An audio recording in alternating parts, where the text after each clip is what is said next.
Hello. Just straightening up a little bit. My little desk area. Hello, come on in. I got a big show for us today. Updates on Tamar Braxton from a couple of people. And no new news on Little Nas. He's in jail and he's facing some time for assaulting the police officer. You probably just end up doing hello, Snowdrop. You probably just end up doing like community service or something like that, going to anger management and going to rehab. Watch. Hello, Demon Dictator. Hello, all. I got a great show for us today.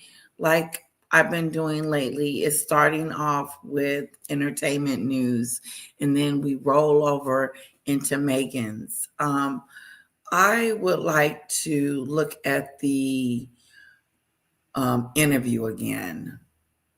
I don't know if you guys want to do that, but I think it deserves one more look at it because her interviews are all the same.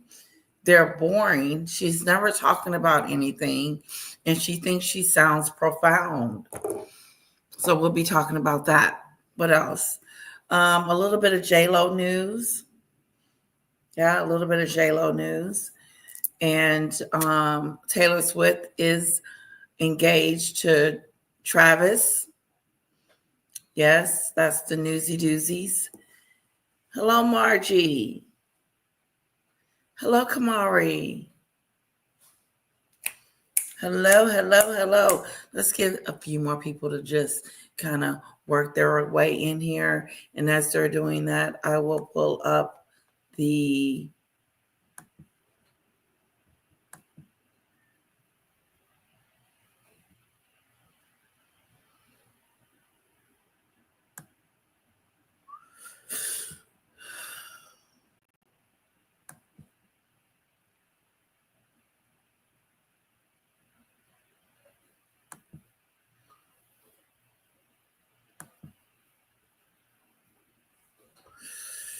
So how is everybody doing? Thank you, lovely. You're so awesome.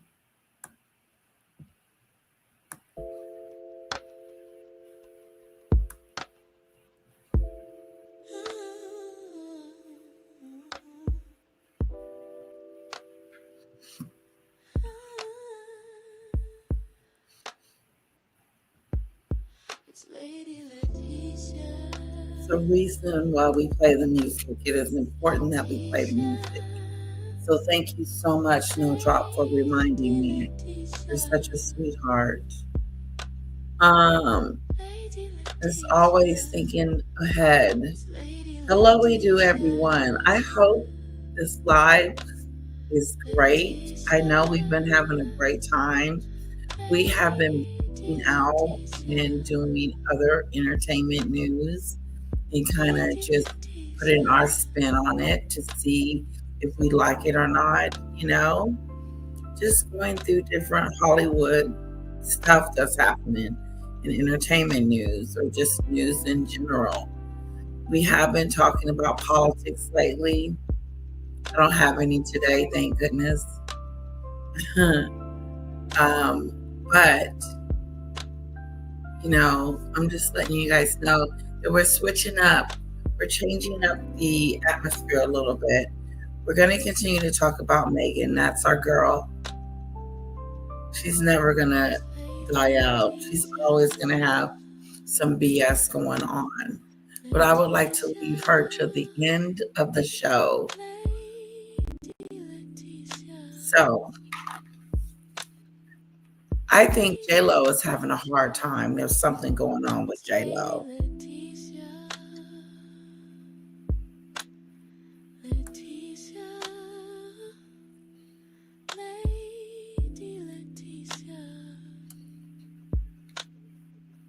And Tamar, I don't know if she did that on purpose or what, Well, we're gonna check that out. Check that out. Kim Kardashian. Okay, yeah, we're gonna look up.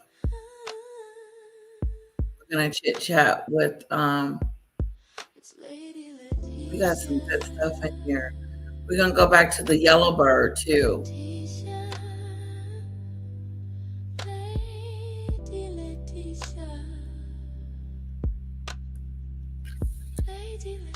Give me 1 second here.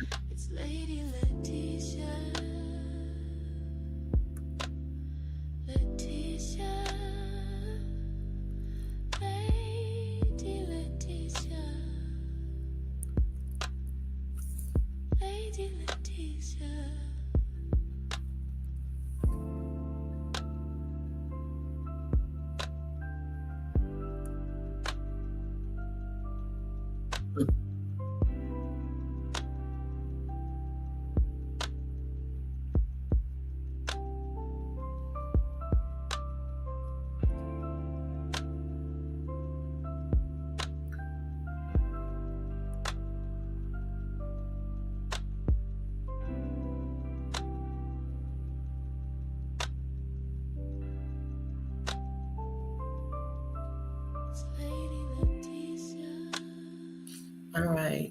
How's everybody doing? Hello, Gigi.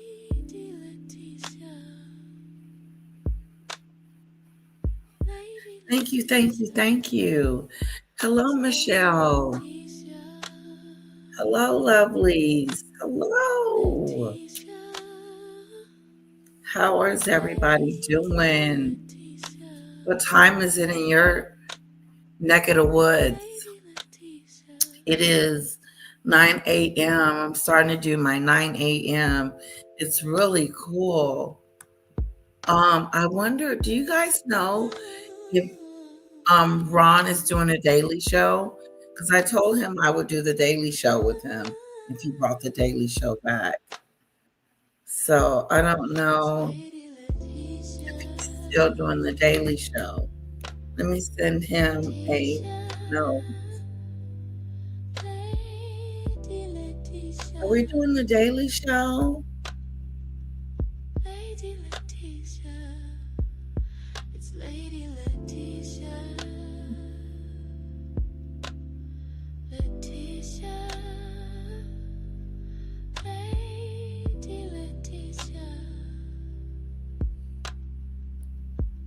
Maybe I should make my mornings the daily show, and then whatever we're going to do at night, it'll be about Meghan, or we get to talk about Meghan during every show. I think we need that.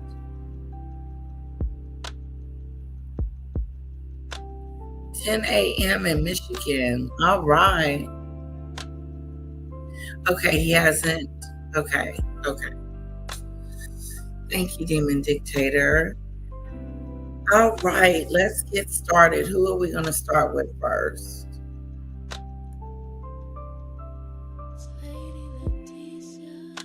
We're going to do Meghan last, but we are going to go back to Meghan. I want to be honest with you guys, I want to do a recap on her interview. I mean, it's a really bad interview. I don't feel like I got everything out that I wanted to get out yesterday. So we may be watching that again if you guys don't mind.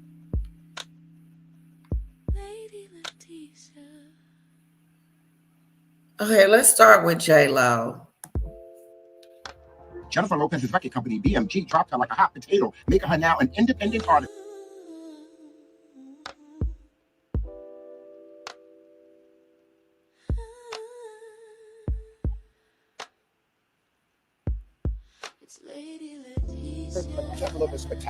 J-Lo's ex-husband claims that J-Lo sacrificed chickens for Santeria rituals. That's how she got famous. Your thoughts create your life. Jennifer Lopez is in a dangerous position. Her fans have turned against her, and now her record label has dropped her. Jennifer has nowhere to go but up, and it seems like she's determined to make it out on the other side. Ben Affleck is nervous because he knows that he's at the top of J-Lo's hit list. He also knows the power that Jennifer has. It turns out that J-Lo has been practicing witchcraft for years now, and it's part of the reason why she's been able to achieve the success that she's had. So let's get into it. Let's give Stallone a like, and don't forget Jennifer Lopez has had a rough year, and I don't even think her witchcraft will be able to save her. We will be speaking about her witchcraft later in this video because so many people have requested me to talk about this, and you guys are going to want to hear this. But I do want to mention that Jennifer Lopez was recently dropped by her record label. At this point, Ben Affleck has dropped her, her fans have turned against her, and now her record label is dropping her. And with a career like Jennifer Lopez's, you would think that she would have a record label because she should be worth some money. But her last album, This Is Me Now, the one about Ben Affleck with the documentary and the movie, flopped big time. Her label is BMG, and it looks like they decided to part quietly. That's why nobody's really talking about this. Now, supposedly the contract was a one-album deal, and the label did not consider extending its partnership because they lost so much money. Jennifer is obviously massively successful and talented, a source claims, but it's been hard for her to find a label in which she's on the same page. This is not a good spot to be in, especially because Jennifer Lopez has a Vegas residency coming up, and I don't think anyone's traveling to Vegas to go and see her. Comment below if you are. Jennifer Lopez's limited run residency in Las Vegas, including 3 New Year's Eve shows and 6 additional dates in March, is facing slow ticket demand. Oh no! But according to Ticketmaster availability cited in recent reports by News Nation, many seats across all sections remain for all I would go see J-Lo in concert. She's got low ticket sales, guys. What do you think about her low ticket sales? And what do you think about this witchcraft to-do that she's got going on? J-Lo got it going on. Look at J-Lo. I never would have thought she would have been fallen. You think it has anything to do with the Diddy situation? I just wonder, why is J-Lo not doing good? What did she do wrong? Do you think it had? I just wonder, does it have something to do with Diddy being in that nightclub that night, carrying that gun in there, and somebody getting shot? That could be why her reputation is gone to kaput. I don't know about her album. I haven't really seen it. I'm not, Oh, Gigi said yes. Something happened to her reputation. She was never that great, said Demon Dictator. Yeah, I don't think she can sing, but she's one of those entertainers that, she can get away with not being able to sing that great because she's an entertainer. Sorry, I had the camera off. Like she's an entertainer. I entertain, I dance, I jigger around the stage. Remember when she was at the Super Bowl? Her and what is her name? Oh, wasn't Lady Gaga. It was, wow, I can't think of her name. Anyway, she did the Super Bowl with J-Lo, and I thought she did an excellent job. Really did. Not Celine.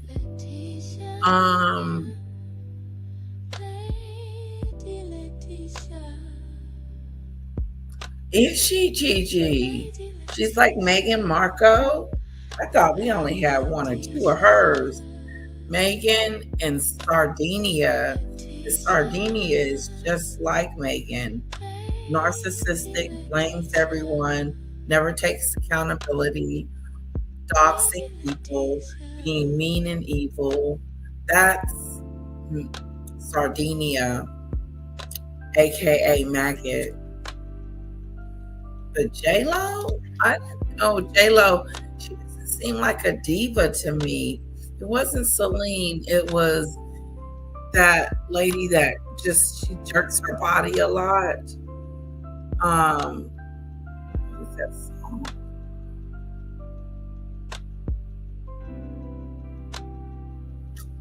Can't think of it. I seen right through Meghan from the very beginning, not called her out, my sister, and I used to have debates over it.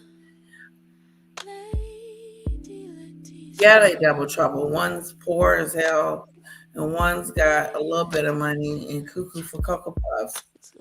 They cuckoo for Cocoa Puffs. Yeah, it is so true. Shakira. Sorry, Demon Dictator. I didn't see that. Shakira. Yes.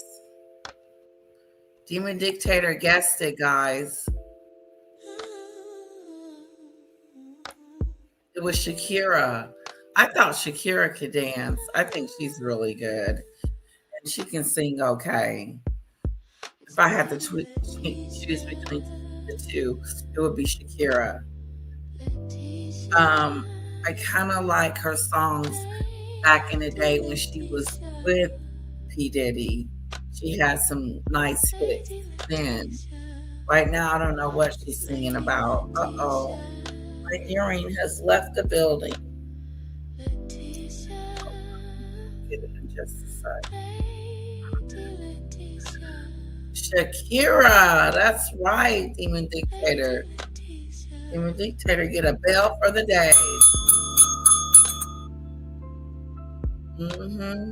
But anyway, her residency is not doing good in Vegas. So basically what that means is the ticket sales aren't doing good. So what's going to happen? Shows with listed prices ranging from roughly $121 to $1,300. Low concert sales aren't the only thing J-Lo has to contend with.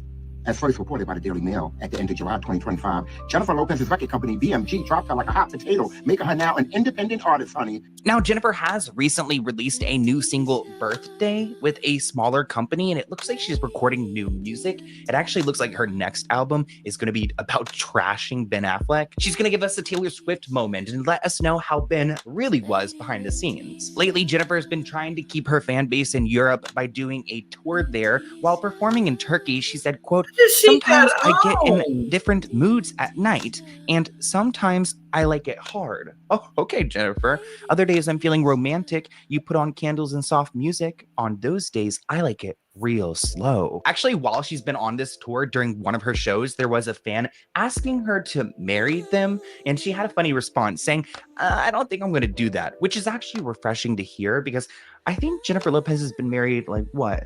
7 times, 8 times, probably like 5 times, but I think she can get another 5 under her belt. I mean, she looks good. She's determined. Why not, go marry like 20 times? Go break a record. J-Lo, marry me? I think I'm done with that.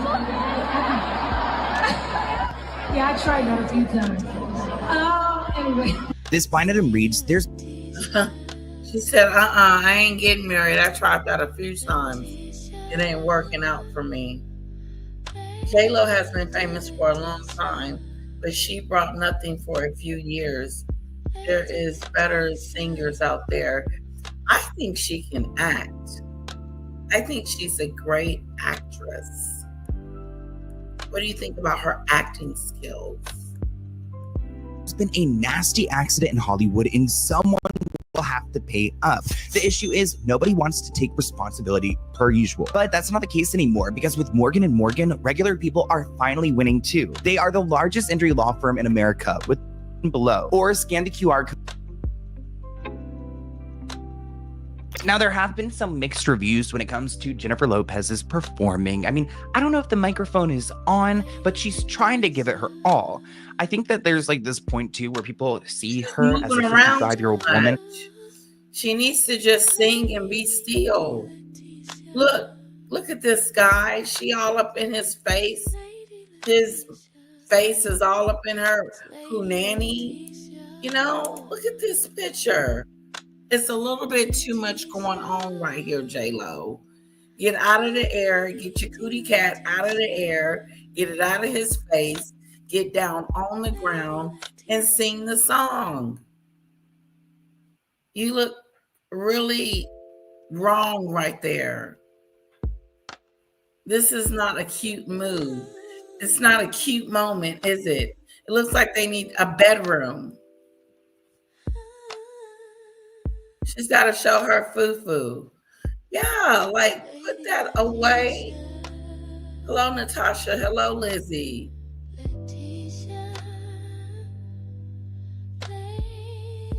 What do you guys think about J-Lo's antics and her flying her cootie cat all in the air and stuff?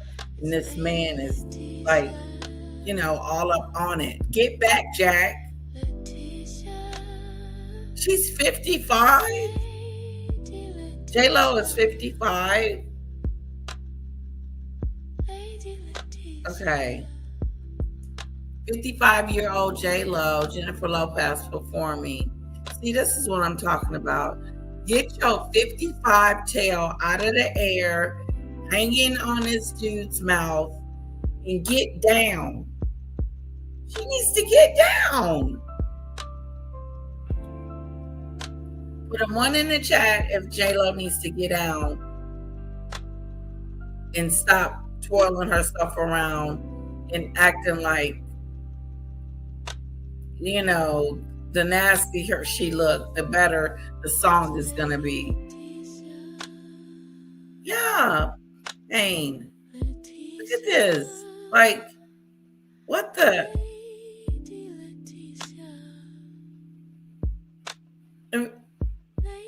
It would different if she was some type of ice skater or some type of gymnast or something, and they were dancing together or something like this.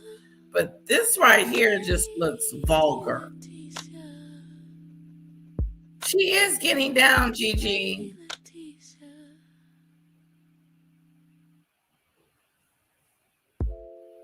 Get a room.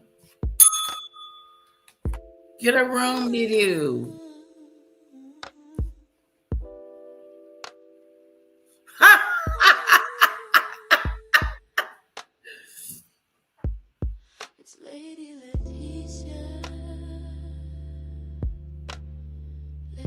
She had a B-day first.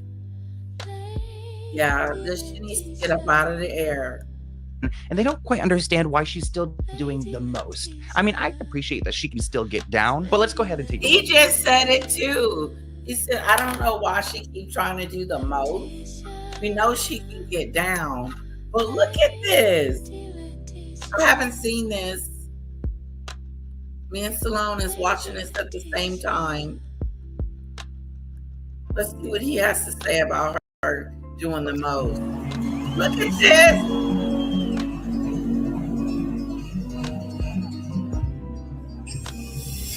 I mean, with dancers like that, I don't think she gets too lonely. And why she's still doing the most. I mean, I appreciate that she can still get down, but let's go ahead. Red alert.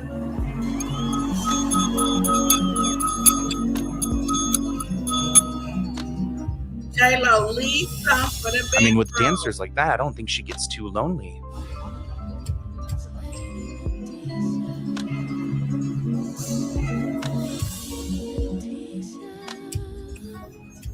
Okay, Jennifer. What was that? Like a little crotch to the face moment? Did you see this?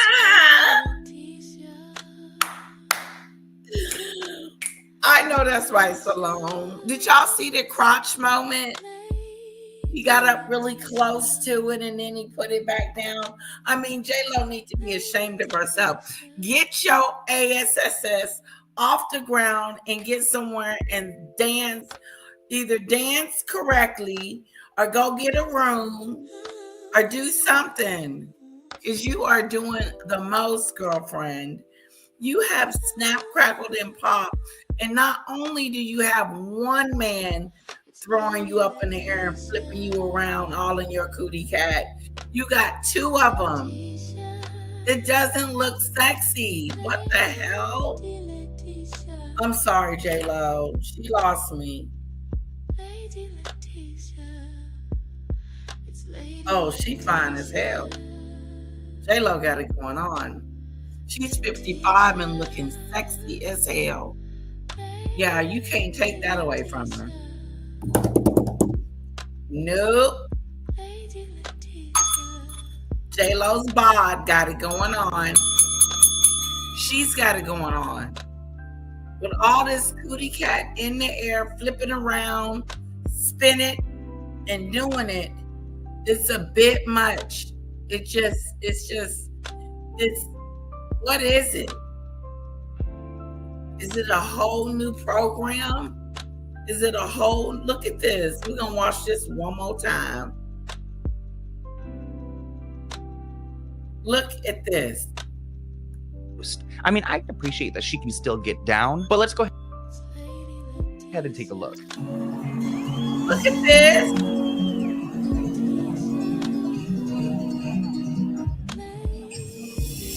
I mean, with dancers like that, I don't think she gets too lonely.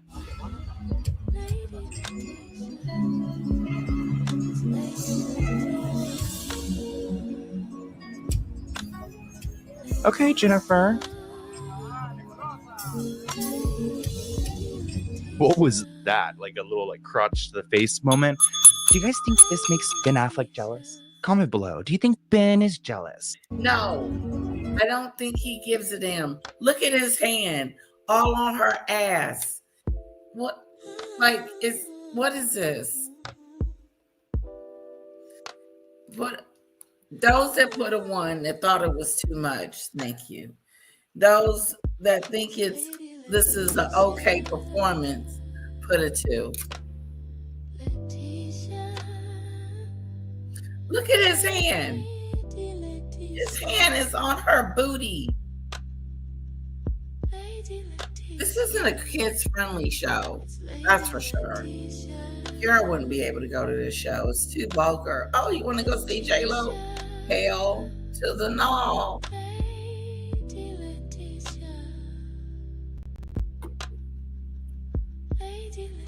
It is. This is a porno for real. This is straight. Porno-do. This is a straight up porno-do. Look at his hand. Look at the hand movement. Pushing her leg up. Why are they having a sex scene on the stage, J-Lo? You couldn't think of nothing better than that? Do you guys think she is trying to make Ben Affleck jealous? I really don't think he gives a damn. I think he's just glad he's out of that relationship. You know, it's like going back into a relationship that you know was jacked up, but you're going to give it a chance. And then you get back in there and you realize, oh yeah, I remember why the hell I ran the first time. You know what I'm saying? Oh, I remember why we broke up the first time. You were an idiot. We're not compatible. Let me get the hell out of here.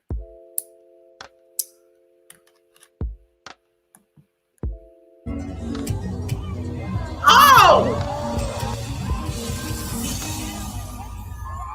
Affleck jealous? Comment below. Do you think Ben is jealous? Did you see the whole humpy do? They did a whole humpy do. If you didn't see the humpy do, you totally missed it.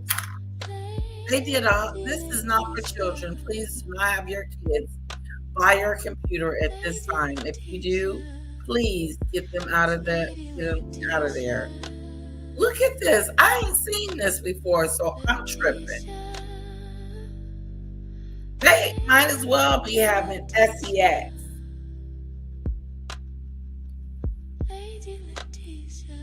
Watch how they do finish. Whoa! Actually, I know that Ben is not jealous of Jennifer Lopez. He's jealous of Brad Pitt because he's with Anna de Armas, who Ben used to be with. If you guys have not seen my video about Anna, definitely go and check that out. A recent headline says that Jennifer... I like her. Anna and Ben Affleck, I like that. Lopez is reportedly processing the hell Ben Affleck put her through her music. Too bad she doesn't have any record label who wants to buy it. So it looks like Jennifer's coming out with 6 new songs, and she showcased them to 30 lucky fans at an exclusive listening party. Oh, Jennifer, you should have invited me. But actually, I've heard from behind the scenes of other creators that if you talk about her, she will never F with you. So I just know Jennifer Lopez would never like me or let me interview her. Oh, there's one song that's titled Wreckage of You. It's not out yet. I tried to look it up on Spotify, but it seems like she's kind of speaking about the wreck of her life after Ben Affleck. One source claims is that what she's insinuating is that Ben is the one that fell apart, not her. Oh. Ben just never seemed like he actually wanted to get married to Jennifer Lopez. Like, I actually agree. He probably never wanted to get married in the first place, but he was pressured into it and said, okay, I'll do it. I think she wanted him a certain way. She was trying to change Ben Affleck and trying to be a little controlling, and he didn't like it. Unlike Harry, he stayed with his abuser. And I'm not saying that J-Lo's an abuser, but she just looked like she liked things a certain way. You know what I'm saying? Let's take a look at this. Let's compare J-Lo and Ben Affleck to Meghan and Harry, okay? Harry is weak. If I had to choose between the two men, it would be Ben Affleck for me. I would choose Ben any day.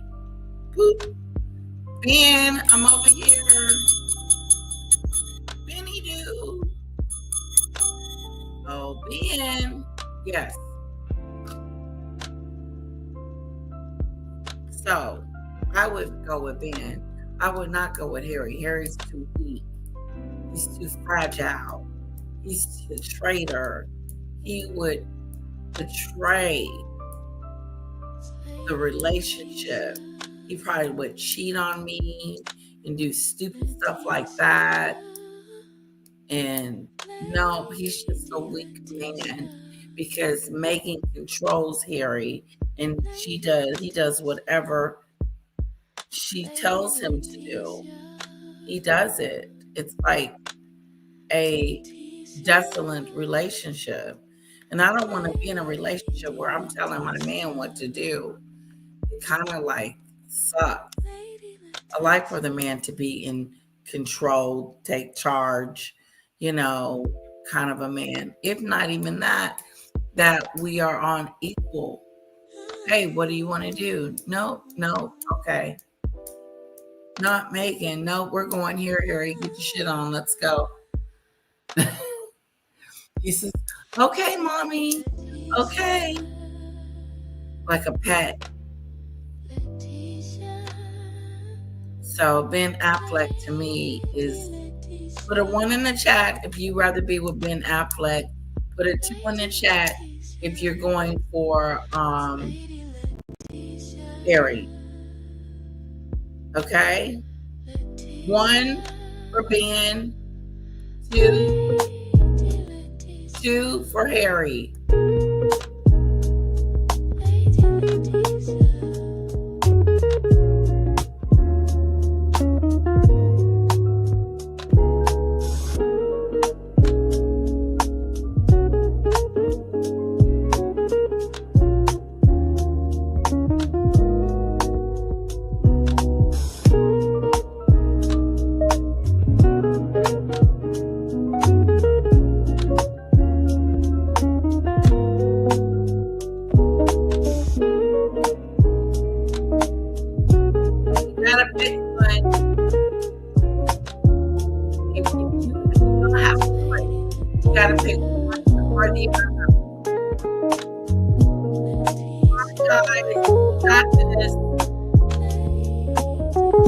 Another 30 seconds. You have to pick one.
Demon Dictator, which one would you pick?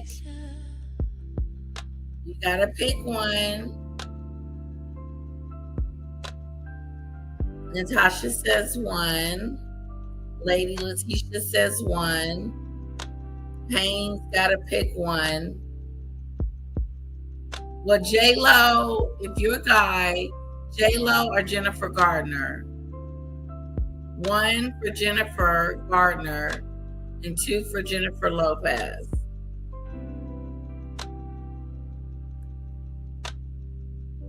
Any guys in the house?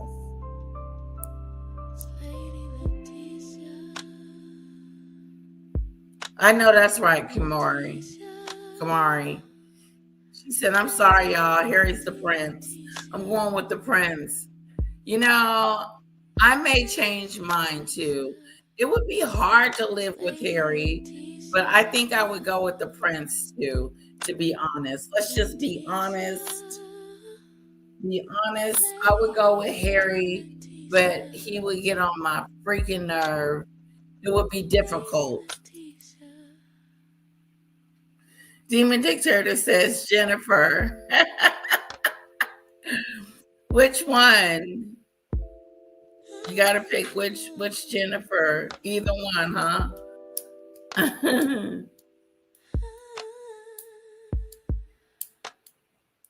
Yeah, Ben is talented.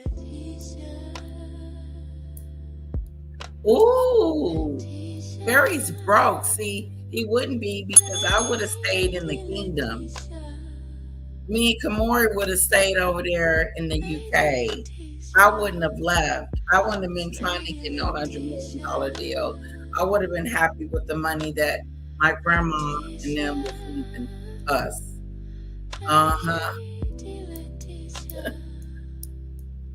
Harry has turned broke.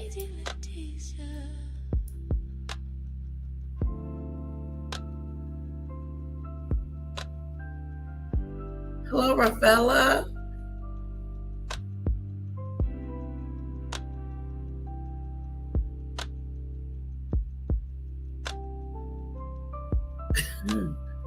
Funny joke. Yeah. Okay, Kamara, you didn't change your mind again?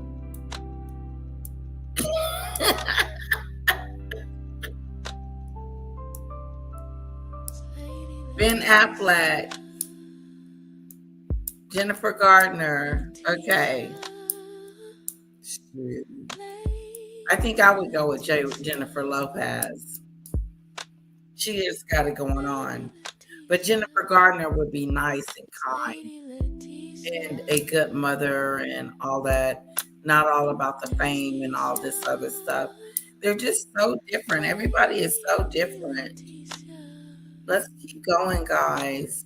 Agree with Jennifer on that. I think Ben is an absolute mess. He's got issues with addiction, and I don't think he ever wanted to marry her, but he convinced her that he did. So I think he's in the wrong. Come on, Ben. We all have Google. But J-Lo is happy to be singing her truth. She's totally unapologetic and convinced that this will be her launch pad for a whole new musical chapter. I mean, at 55, do you really want to keep going like that? Quote, she hasn't forgotten the pain, and writing about the experience and setting it into music is helping her. Jennifer's giving me like shark energy. Like if she stops performing, she's just gonna die. Like, you know, sharks, they have to keep swimming or they die.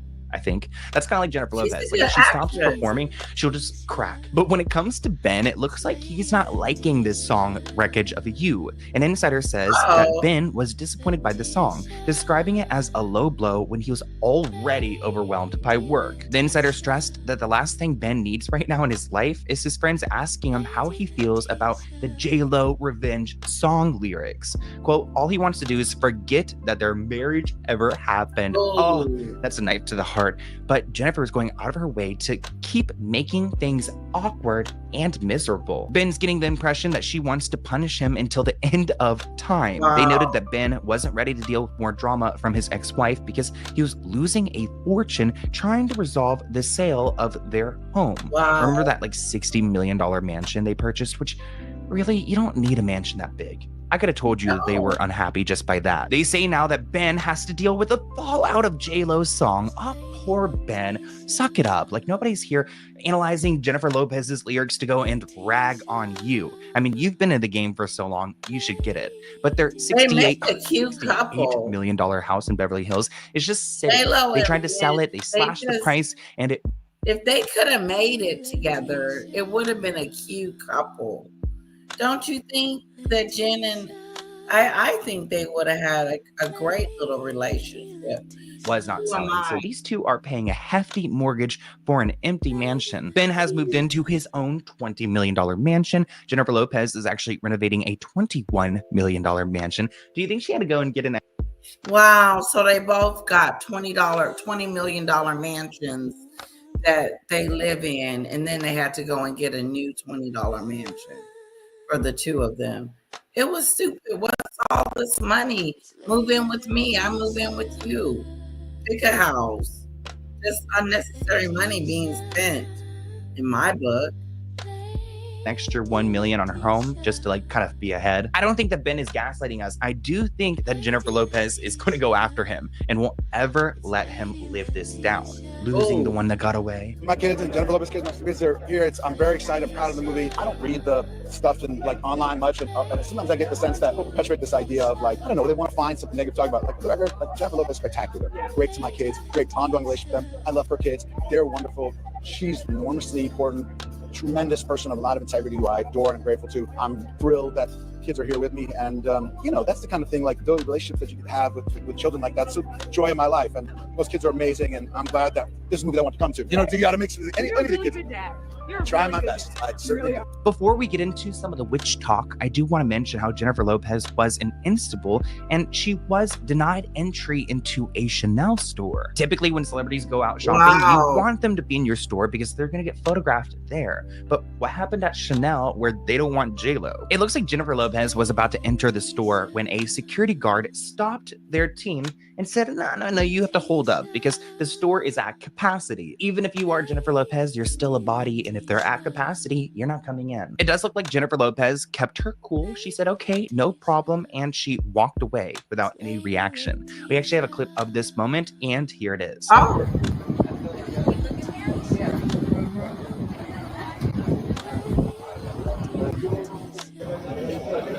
I love it.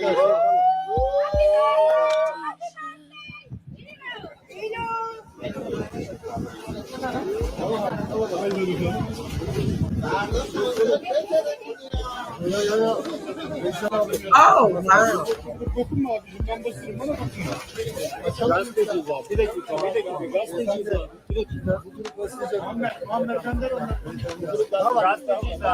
It's so funny that like she wasn't recognized. They just thought she was just a normal person and she can't come in. Kind of reminds me of that one moment when someone in New York stopped her and said, hey, what's your name? Like, what do you do for a job? And she was kind of offended that they didn't know. I used to live here. I used to live here. Huh? My name is Jennifer. Yeah, I used to live and then my room was upstairs right there. Jennifer Lopez. Who's Jennifer Lopez? Me? I used to live here. For a long time. Now, I talked about this on Instagram, but there was a moment in concert recently when Jennifer Lopez had a critter climbing up. Jennifer Lopez wasn't upset because he didn't know who she was. Okay, so we got Ben Affleck, Jennifer Gardner. We got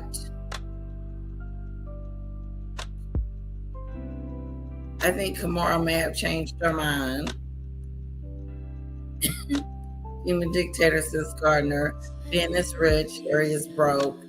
That we would have a problem with. You can't be a broke prince. I don't have to have $100 clothes. I don't have to dress like Meghan. Her neck and she threw it off. Now, I do not like bugs. If you guys were around me and a bug was near, I would scream. You would think it's murder. We'd all start running. It'd be a rampage. I just don't like bugs. I never have. Comment below if you don't like bugs. I know that's probably dramatic. I'm a 30-year-old man and I will scream if a cricket's on me, but it's who I am. And look at this little creature right here climbing up Jennifer Lopez's neck.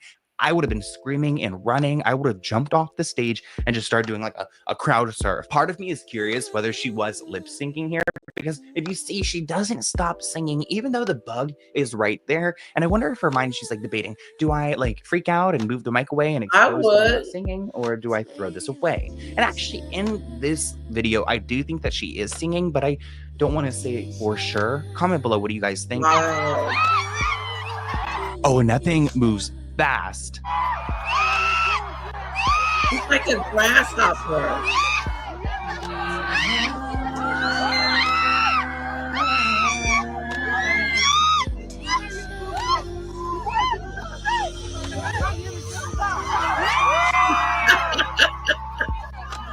Now that's badass, you have to admit.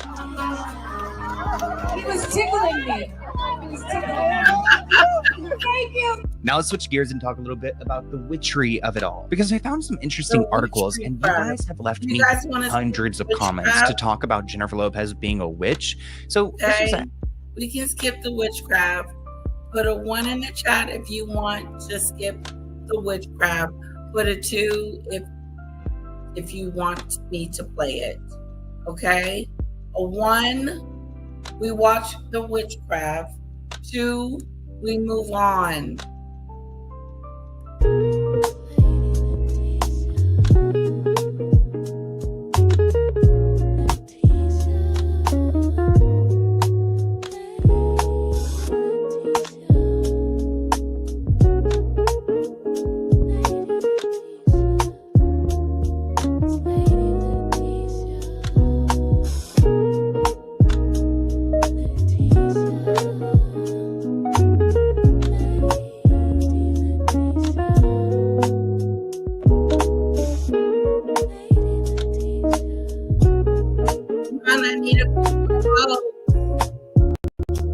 There's a tie.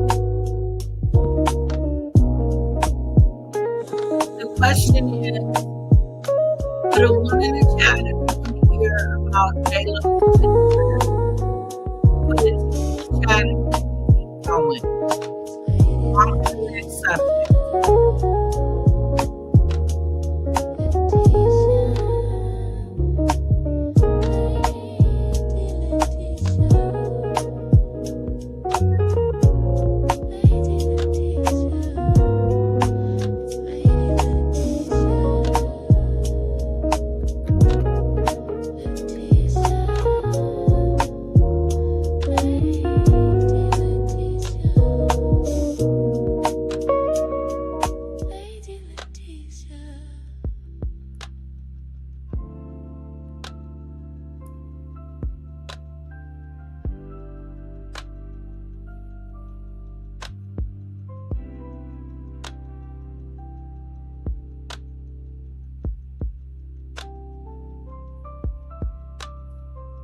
I thought she did too, Snowdrop. I thought she handled it very well. Interesting headline to see that Ben Affleck is spooked that J.Lo may try to cast voodoo hexes on him, like her first husband publicly accused her of doing so. She has so many husbands, there really could be a support group, or maybe even a soccer team at this point of all her ex-husbands. They should really get together and have a moment, but it looks like Jennifer Lopez has been embracing her spiritual side. Oh shit. Watch out. Hopefully she doesn't come for me. No, she's got bigger fish to fry, and I'm talking about Ben Affleck. They say that Jennifer Lopez has shown Ben some pretty impressive skills over the years as far as predicting certain things and just her ability to manifest stuff. Jennifer wholeheartedly believes in the supernatural. You just have to watch the movie about her life that she wrote and directed to see how into it she is.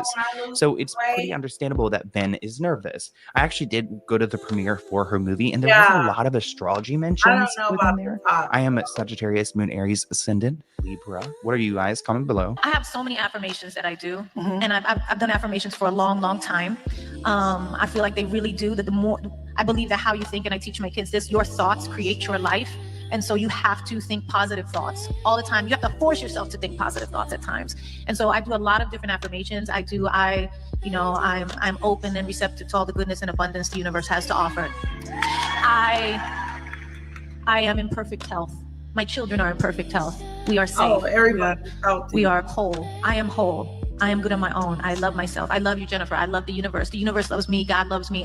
I'm youthful and timeless at every age. Now, Jennifer's first husband, Ojani, has publicly accused her of casting voodoo hexes on him. Now, Ojani was only married to Jennifer Lopez for 11 months, from 1997 until 1998. He actually kind of blames Diddy for their divorce, but he claims that she practices Santeria, which is a religion that involves chanting, trance states, and animal sacrifices. Ojani claims that Jennifer Lopez used this practice to cast spells on him, as well as Diddy, her second husband, Chris Judd, and of course, Mark Anthony. A source claims that it might sound far-fetched, it might be laughable, but it's got Ben spooked because he knows J-Lo believes in it and she plays around with it. He's a lot more superstitious than people think he is. He jokes about wanting to stay on her good side so she doesn't put a curse on him, but there's definitely part of him that does believe that she might have the power to do something like that. Wow. I want to talk a little bit about what Ojani has said about Jennifer Lopez, because yeah, we know that Ben knows that she's into this, but Ojani's had more experiences. He's actually gone to the home of these spiritual leaders that Jennifer would learn from. He claims that we participated in sacrifices of chickens and hens together. On one occasion, I was present when they were cleansing Jennifer with the blood of a hen. The hen's blood was poured over Jennifer until she was covered in it. Then she was bathed in holy water to wash away the blood, and the herbs were passed over her body. Quote, meanwhile, the godmother, the person who's the spiritual leader, was asking the gods to cleanse Jennifer and to save their marriage. At this point, she had been cheating on him with club owners, with Diddy, so they were desperate to try to fix what they had. Ojani claims that he participated in these rituals and these animal sacrifices only because Jennifer believed in them. Jennifer's parents come from Puerto Rico, where this religion, Santeria, is commonly practiced. Ojani also claims that the godmother, the spiritual leader, used these bloody rituals to get money from Jennifer and eventually turned J-Lo against him. Quote, I've realized that I was never in the favor of the animal sacrifices, but I was present at the rituals that Jennifer was doing to improve her career and her love life. Jennifer had a lot of faith in these animal sacrifices, these cleansings, black magic, and Santeria, but the godmother planned them so that she can have financial security through Jennifer after she eliminated me and then got Jennifer to start hating me. In the past, Jennifer has been associated with these rituals. In 2003, it looks like they reported that the Santeria priestess conducted a cleansing ceremony for Jennifer after her wedding to actor Ben was canceled. J-Lo's ex-husband claims that J-Lo sacrificed chickens for Santeria rituals. Ojani Noah married Lopez in February of 1997. When they were desperate to save their marriage, he visited an LA home of a Santeria guru with J-Lo. Noah testified that Lopez, quote, was doing voodoo when we weren't married. She was doing bad things to a lot of people when we were friends. And I knew all this time because we did personally, me and her, to this particular lady. Noah added that Lopez did voodoo and, quote, all this religious bullshit, unquote, to former lovers, including Sean Puffy Combs. Wow. She's been accused of doing voodoo on her ex-boyfriends, dude. Ben Affleck, Sean Diddy Combs, this Ojani guy. You guys believe that she's into this voodoo stuff? She doesn't even look like the type. I've never been told too fond of J-Lo. I like J-Lo. Anyway, I don't really like her for when she played Selena. That wasn't her fault that she played Selena on RC 117. They picked her. Was she supposed to turn it down? I thought she did a good Selena. I really did. Sorry you didn't think that. Remember Selena, guys? Who did you want to play Selena? I would have been proud to have her play Selena. It would make sense because they all look drained and miserable, like they've had the life sucked out of them. Let's talk more about this spiritual leader that Jennifer Lopez depends on, because it's interesting that seconds after her first breakup from Ben Affleck, she rushed to her spiritual godmother. Now, again, this is like the first time they tried to get married, but they report that seconds after Ben made the decision to postpone his wedding to Jennifer, she went to go and see her spiritual godmother, Mel Gonzalez. That's the first time we're actually getting a name. Mel told Jennifer from the beginning that her relationship with Ben was not going to be easy, Good to nor was see it going to you be right. too. Jennifer has been working with Mel for over 10 years, even before she got together with Diddy. Mel has never been wrong, they say. When she turns those tarot cards, they hold all of the answers. Mel has such a hold over Jennifer Lopez that when the Santeria advisor told J-Lo that the release... So it could be true that she dabbled in all of this witchcraft and tarot cards and stuff like that. Whoa, I had no idea. Amori.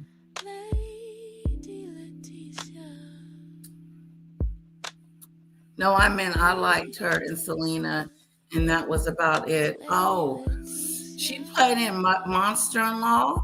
That was pretty good. I didn't like her in that Maid movie. It just didn't go good. Do you think she does better with movies than music?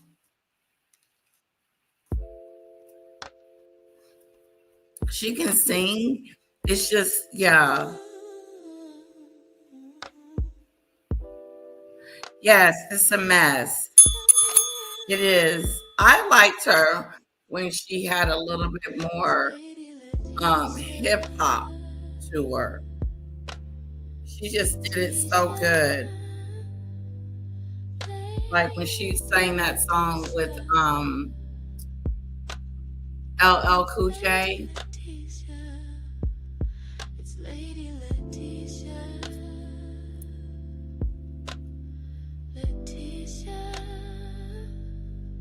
The movie Enough, she did good in Enough. She did good.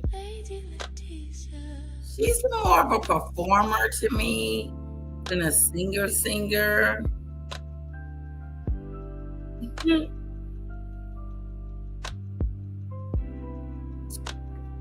She's not horrible, but she's not like a Whitney Houston.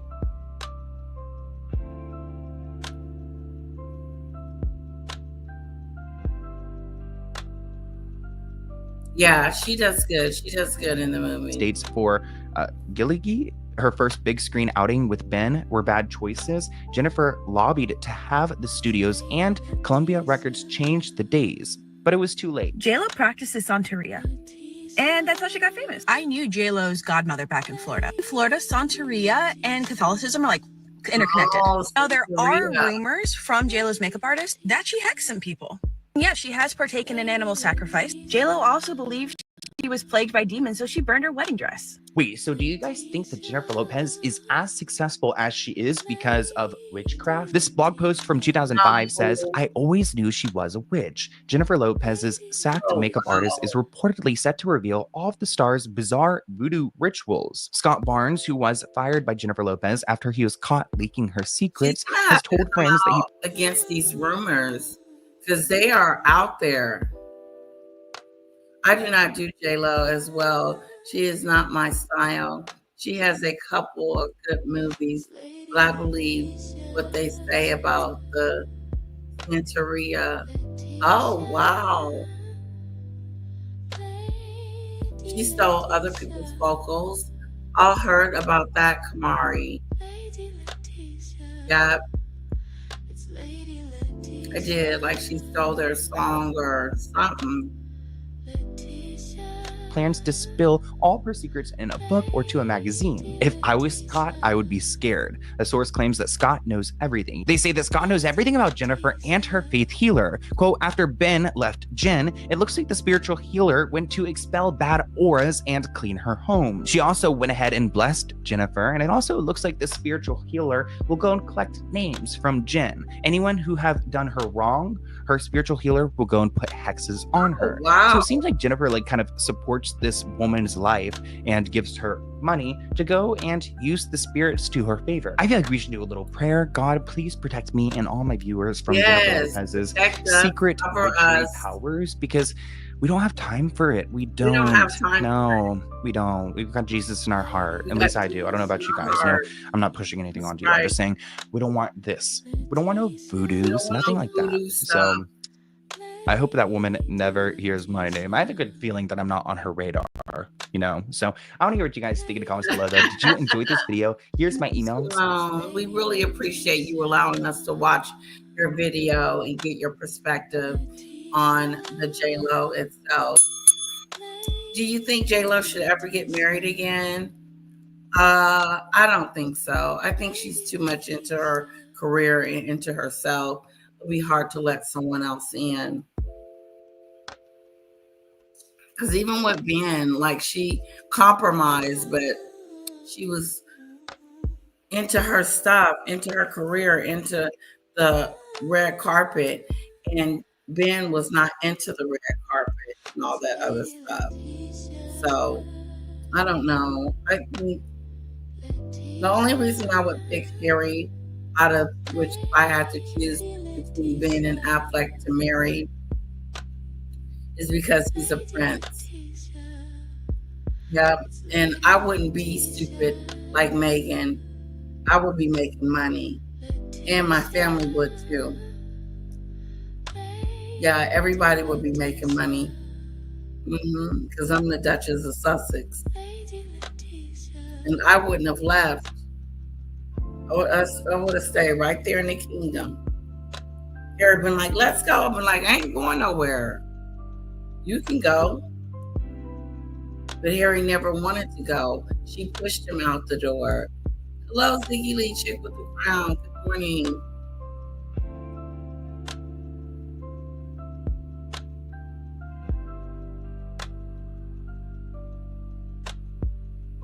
Oh, okay.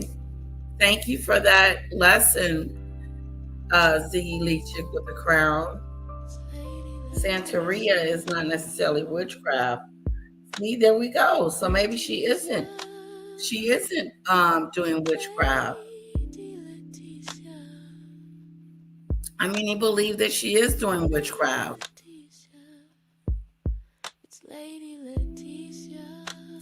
Natasha says she's damaged goods. Wow, you're damaged goods, girlfriend.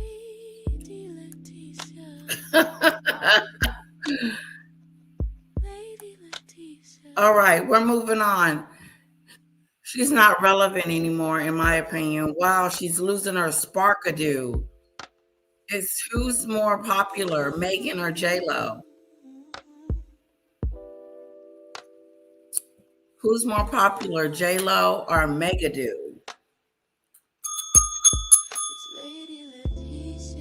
Who's more popular?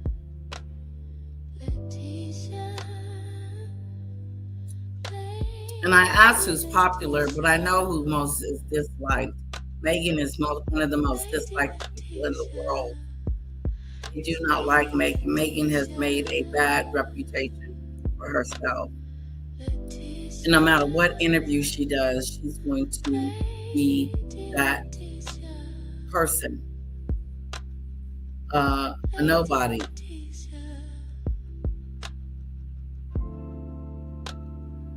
She just can't let the fame go. Which I know. You know, after a while, you make so much money. I will retire. I'm like, I'm done jumping around on this stage. I would keep my body looking good, though, like J-Lo.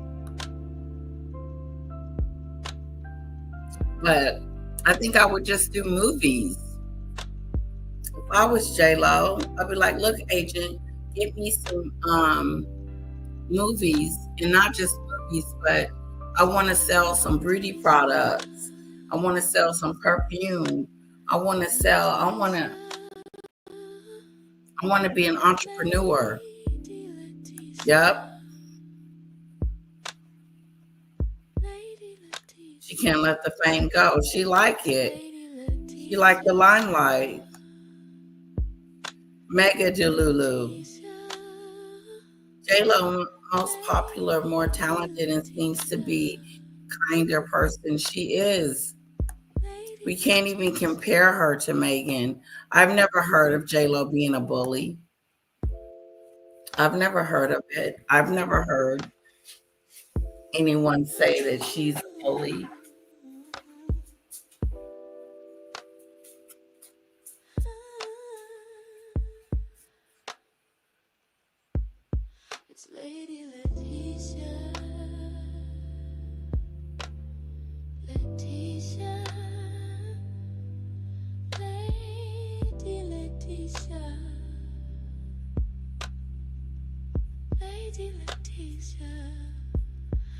Guys, I like doing our lives in the morning. The baby's at school, and it's just a perfect time. I'm not interrupting her playtime with mommy by doing a live. Don't forget the comment of the day. I haven't found one yet. Mega Doolittle would never have tolerated the channel or old house incident. She'd be on Oprah. Oh yeah. J-Lo is more popular because there was no other choices besides Meghan.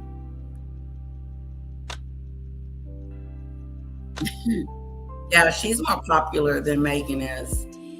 She's still an A-lister. She just got to work on her reputation, and she'll figure it out. She has a better chance than Meghan do. She does have a relationship with her family, unlike Meghan. All right, we're moving on. Our next subject.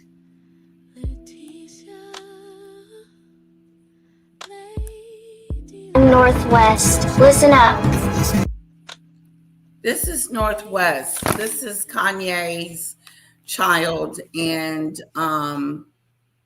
Kim Kardashian. Now, I'm all about letting your kid be free, figure out what they want to do, let them explore. I'm all about that. I'm all about it.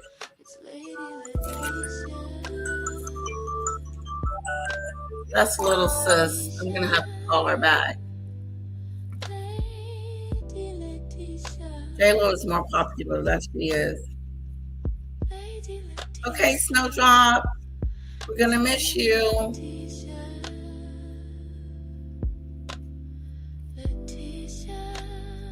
Yeah. J-Lo is accomplished. And Meghan Markle is not. She can't even get her JAMA scam off the ground. She can't do it right. She doesn't have any talent. She doesn't have a hit movie. She doesn't have a hit product.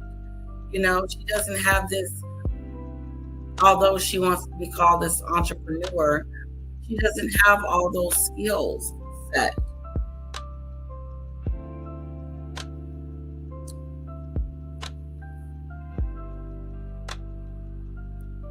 Now, let's take a look. I don't like talking about other people's children because I got my own, and you just got to be careful when you start doing stuff like that. But this is Northwest, Kanye and Kim Kardashian's daughter. Again, I'm all about letting your kid explore, do, go. You know, I'm all about speaking and talking about everything. She asked me a question, I'll sit there and listen and try to figure out her answer if I can answer it. Like, we have an open dialogue conversation, me and my child, and we're going to be able to talk about any and everything, even the things I may not want to hear, which is not going to be anything, because I'm going to talk to her like she's like a little person, and a teenager, a grown-up. I'm going to grow with her. Even now, she's starting to tell me what she wants. I want this, mommy. I want this for Christmas, and this, not for Christmas, and this and that, and this and that. But let's see where the Kardashian and Kanye is doing about their little one here. I'm only 12 years old. I'm a kid. And Nope is obviously 12, but I know you think I look grown up. Mom should preserve her daughter's innocence. Oh no, Kanye West was right about everything. Kimberly, you have officially become your mother, Kris Jenner, because look at you out in Rome putting your daughter on full display. North is only 12 years old and Kim knows exactly what she's doing here. We're talking about the same Kim Kardashian who caused the paparazzis on herself, and I believe that she still probably does that nowadays, but she's using her daughter as an accessory. And while Kim may fully want this kind of attention, I don't think little North West knows better. She's only 12 years old and they've got her out here in a little corset. She's got some long blue hair on. And, you know, I think it's weird that people are like criticizing North West's appearance. I mean, she does look like she's older than 12 years old. A lot of that has to do with the environment that she's placed in. I mean, she's watched her aunts completely transform into different people.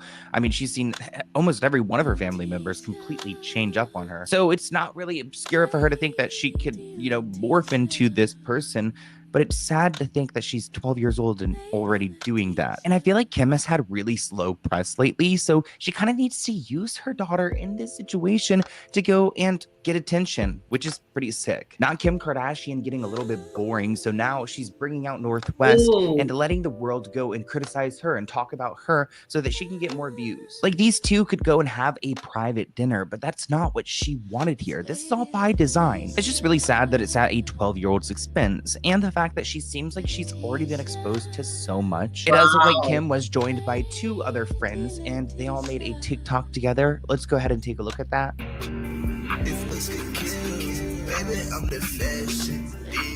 Ooh, Kimberly. She looks exhausted, or maybe a little rosacea. There's something up here, right? Let's do a little. What do you think about Northwest's outfit? It looks like a little nurse's outfit. It's really scary.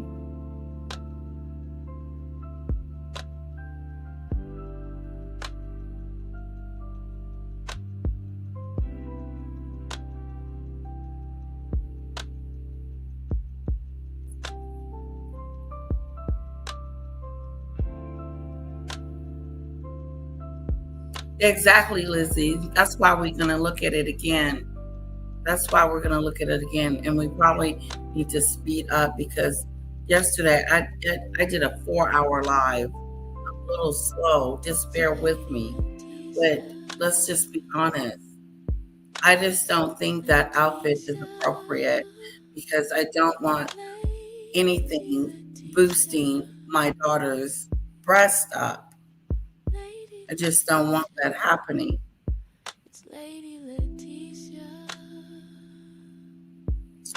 And it looks like Kim has done that. And then now she looks naked. Kim does look tired. Does she look tired to you guys? What do you think about the show so far?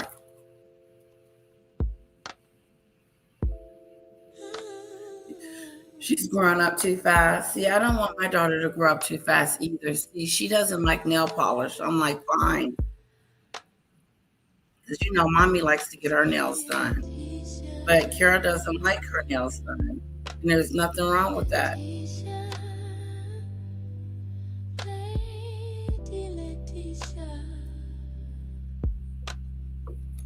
Okay, let's continue. We'll zoom in on Kim right there. Okay, Kim. Maybe it's just really hot in Rome. I get like that too if it's really hot out. Those are like such big like heel platform boots that she's got on for like 12 years old. It looks like the paparazzi had followed the van from their hotel to the restaurant, arriving first on scooters. By the time the doors opened, it looks like the paparazzi were already in place, so they knew what they were doing. And I feel like this is like a lot of pressure for a, you know, not even a teenage girl yet. It looks like Kim and North dined on some traditional antipasto, including zucchini flowers, yum, a caprese salad, prosciutto, oh my gosh, my mouth is watering, tuna tartare, stop, followed by 4 plates of some pasta. So, they are eating good in Italy. The source noted that they only drank water, no wine. Okay, In we'll make Italy? that very clear. I mean, I don't think Kim really seems like she's a heavy drinker. She's never really given me that vibe, but thank God they're not letting North drink. I mean, she might look like she's old enough to drink, but she's not. She's a kid. Now, the internet immediately blasted Kim for allowing her daughter to wear such an outfit, like a corset on again, a kid. One person said, so inappropriate, Kim. Not a fan of a bustier on a 12-year-old. One person writes, what is over/under as to when North gets to fall under the Kardashian knife? This girl's gonna need major alterations. Hopefully she doesn't go under you need the to knife. stop there. Major alterations. I see her going under the knife or getting plastic surgery or going through stupid stuff like that at such a young age. Yes, they are a mess. I would be like, no, you can't wear that yet. You need to wait until you get a little bit older. I mean, at least. No, I still dress my daughter in little ruffles and little just really cutesy stuff. My sister said, we're going to buy your daughter some jeans. And so she bought her some shorts, but they're too big, so they fall right off of her. So I gotta wait until she can fit them.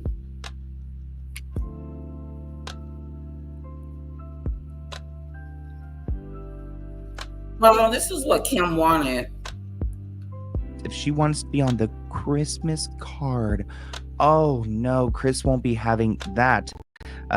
Besmirching the brand?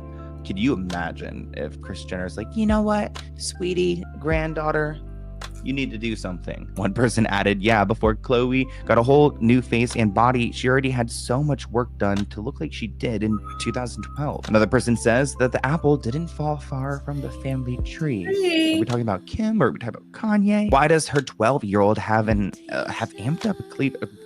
This is sick. I mean, honestly, it's just sick that, like, she's even being put on display like this. People are already speculating that she probably went under the knife. I mean, wait, let's be real, people. I would hope there's no doctor out there that would even try that. North is really being pushed onto us, whether it's Lion King or this. They're really trying to keep her in the headlines. I said the same thing. Would they make her or let her go under the knife at such a young age?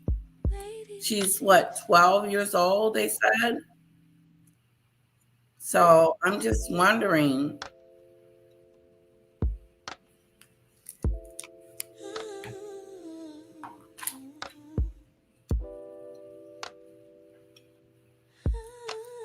Sadly, Kim is a better parent than Kanye, but not by much.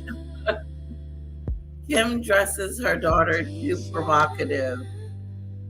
I feel sorry for the child because Kim has been doing this to her since birth. Yeah, I mean, I would have been like, no, this is too much. It's almost like her and Beyonce are giving themselves permission to do that. And what they're doing is bringing emphasis on their breasts, and they shouldn't be. They're bringing attention to these little ones' bustier here. They're too small. And they'll have plenty of time to boost it up. I think I'm like Stallone. Maybe she's just trying to get some attention here. Kim is losing attention. I used to watch her show all the time, but I don't watch it anymore. How's everybody diet doing? It feels like I'm at a standstill. Reminds me of like a young my diet. I feel like I'm at a standstill. And it's probably because I haven't worked out in the last couple of days. But when I get off here, I'll go get on the shaking machine and do a workout regimen.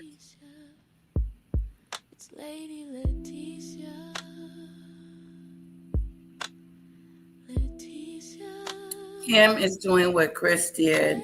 Get ready to sell to the devil. Yep. That's it. Great comments, guys. I'm enjoying it. Let's go back. Let's see what's happening. Kylie. Seriously, you're so right. These posts remind me so much of Kylie when she was in her teens. I think she was like 16 or 17 here. And North is obviously 12, but she has the makings of a fashion icon already. She should come on TikTok and do like a little tutorial, or have her stylist do the tutorial. Now that their night out in Rome went viral, people are questioning whether North is getting correct parenting. Which, I mean, look at who you're asking here. We're talking about Kim and Kanye. But speaking of Kanye, I wonder what he thinks of this. We all know North is like his mini-me. So I don't think he would be happy. But really, he has nothing he can say. I mean, his wife is constantly walking around naked. So, I mean, those are the examples he's setting. I actually tried to Google, like, what a typical 12-year-old girl outfit would look like. This is what came up. Wait, when I saw, I was like, wait, 12, I don't even see. I'm like at the age where I don't know the difference between, like, you know. Yeah, 10, I'm not liking 15, any of those clothes. 7. No, I'm sure I could. You know what I'm saying? But like, clearly North does not look 12, if this is what Google has to say. Also, not much diversity. Her mom is infamous for a sex tape, and her dad forbids her stepmom to be clothed in public. Of course, she's 12 in a push-up bra. They're saying North looks grown, but maybe I'm blind because I'm not seeing that. If anything, she looks like she's supposed to be on Monster High. Now, Kanye hasn't given us any statements about what he thinks of North's outfit, and really, I don't think he's in the position to do so. He really needs to go and just focus on his health and in rehab in Spain, and I guess focus on his project, Bianca Censori. But this person writes that Kanye was right. Kim wants to expose his kids to the Hollywood nonsense, and it's happening. Wow. I don't know, but this is so overwhelming to look at because she's only 12. Kanye West was right about everything. He knows the freakos that are watching her now are gonna love it when she's 18. It's like the same way they were passing around Kylie when she was 17 years old and no one said anything. I just feel bad for the West children because you either have to have a mom that wants to sell you for money or a dad that's gonna sell you Yahtzee propaganda. Like, either way, you're cooked. Now, I did see that there were other photos of these two in Italy because, of course, Kim is not going to fly her daughter all the way there and just use her for one photo op. But I have to acknowledge that this outfit is far more, I think, appropriate seeming. Also, it kind of reminds me of like the fact that North did spend a lot of time in Japan. I do think she really likes like Japanese culture, and I think this hairstyle is kind of reminding me of like Japanese vibes. I actually believe that Northwest speaks some Japanese. She said it's her favorite place to travel. Here's a clip of North when she was younger in Japan. Wow, man. Okay, she's doing something there. Oh. What is this? Okay, so she's like over here speaking full Japanese. Clearly, she loves the culture. One person writes, "This is so cool. I hate being poor." And you know what? Maybe that's it. Maybe like having access. I do too. I wish I could go to Japan and Italy. So it's kind of corrupted North at a young age. Exposed her to way too much. And I have to say here, while Kim Kardashian is the one who's spotted with North, I do think that like Kanye is as much to blame. I mean, North is like kind of like his mini-me, and she also was featured in this song that Kanye dedicated to Diddy. So I just think Kanye is as bad of a parent as Kim is. I see what Christmas movie. Who am I here with today? Listen, no, I see you dripped out. Touch about how much the pick off. How much the shade? I don't know. You don't know for the shades? Okay, I see the chain. How much the chain? I don't know. I don't know. Okay, I see the shirt. How much the shirt? I don't know. I don't know. Okay, I see the bag. How much the bag? I don't know for the bag. I see the pants. How for the pants? I don't know. You don't know for the pants? And I see the kicks now. Don't tell me. How for the rings? I don't know. You don't know for the rings? Wait, hold on. I see the watch. How for the watch? Now, in other news, I wanted to mention that Kourtney Kardashian is not pregnant. Lately, I have been taking her Lemmy Sleep gummies, and I have to say, they work so well. But she has been fighting these damn pregnancy rumors way too much. Maybe she's having the Lemmy Sleep and, just snacking out at night because she said she's been eating gelato, focaccia, pasta, not working out, and living her best life. And a lot of people are like, wait, I mean, Kourtney doesn't even seem pregnant. I mean, she's 46 years old. She just had a baby like not long ago. Rocky's, I don't even think a year old yet, is he? So I don't think you should have a kid that quickly. Do you guys think? Kris Jenner was recently featured in Vogue, and she decided to open up about her facelift. She said that she had a facelift about 15 years ago, and it was time for a refresh. I guess maybe every 10, 15, 20 years you have to go and get a new one. She said just because you get older doesn't mean you shouldn't give up on yourself. If you feel comfortable in your skin and want to age gracefully, meaning you don't want to do anything, then don't do anything. But for me, this is aging gracefully. I do wonder if this new face will be part of the next Hulu season. I feel like we need something 46. interesting like that. I would love to see the kind of magic that this doctor is working in the surgery room, because Chris does look good in this photo shoot. Oh, look at her, Grandma Chris, popping out in the red dress. I Kind don't of like looks like that. it's almost a green screen here. These photos are a little bit blurry. I saw people commenting about that. They don't want you guys to see that facelift like in that. 4K, maybe just in 2K. But actually, I really like this outfit. This is like a, you know, kind of like a sexy J-Lo look. Now, I saw some people in the comments eating up this picture. They were not a fan. I don't think it's that bad. Maybe the outfit's a little bit bizarre. Here's another photo. It looks like they're actually like maybe on a lot or something taking these. But you know, I like how Chris looks with a little bit of hair. She's been rocking more hair lately. This one kind of looks like a movie scene. It's also giving me a little bit of J-Lo. Now, I saved the worst for last because what the hell is this? Yeah, I don't like that. Why is Chris on some kind of like construction zone? It's definitely some lot, but the pipes really just don't make sense for me. I could just imagine her like wobbling onto this grate, being like, "Oh, steady." You know, she's gonna tip over. One person writes, "No idea why the scaffolding made me laugh. It's just so random." Other person added, "It's not even aesthetically pleasing. It's not matching the other photos, so bad choice." But I want to hear what you guys think in the comments below. Do you think that like Kim is pretty much pimping out North? No. But let's go ahead and open this PO box package item. It looks like it's from Vroom and Glen.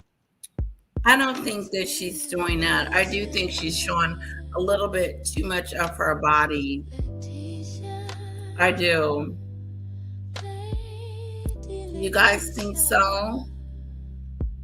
Okay, where are we? Okay, AT2 guys, real quick. Oh my God, you guys. I am so sorry that I'm late, but I just seen Funky Dineva posted something. So for those of you who don't know, Tamar dropped this trailer for a movie and an album that we're not going to buy. Okay, guys, check this out. We're on Tamar. Let me up to date you guys.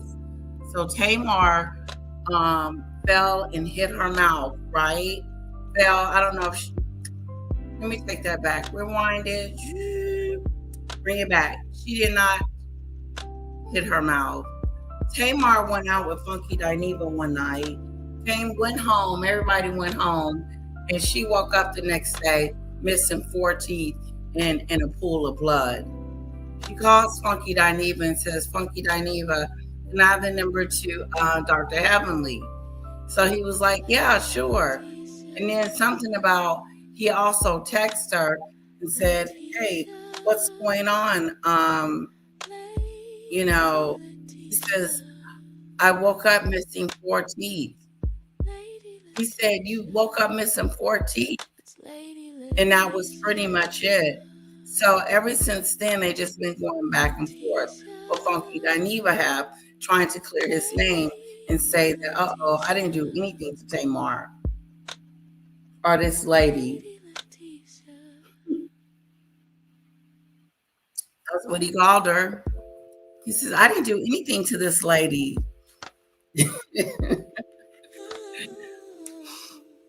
He could have called her by her name, but obviously not. Okay, so let's see what AT2 has to tell us. And shout out to AT2 and a thumbs up to your wow, he's got 1,000 thumbs up. How come I can't get 100? Guys, come on. How about the channel? Do you like it? Do you enjoy my commentator? Do you enjoy what I dish out? Do you like the new variety? Are you guys feeling it? Anything you want to talk about, we can talk about. We can analyze, we can go through it, we can chit chat about it, and so forth. But I need more support, guys. I do. I need at least 40 people watching me all the time. And normally I stop at 20 or something like that. What's today? Is today Thursday? No, the Raw Mess is Thursday.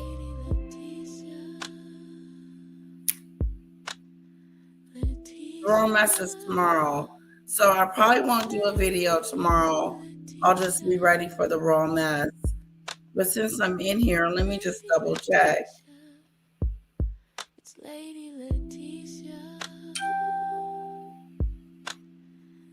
Yeah. Tomorrow.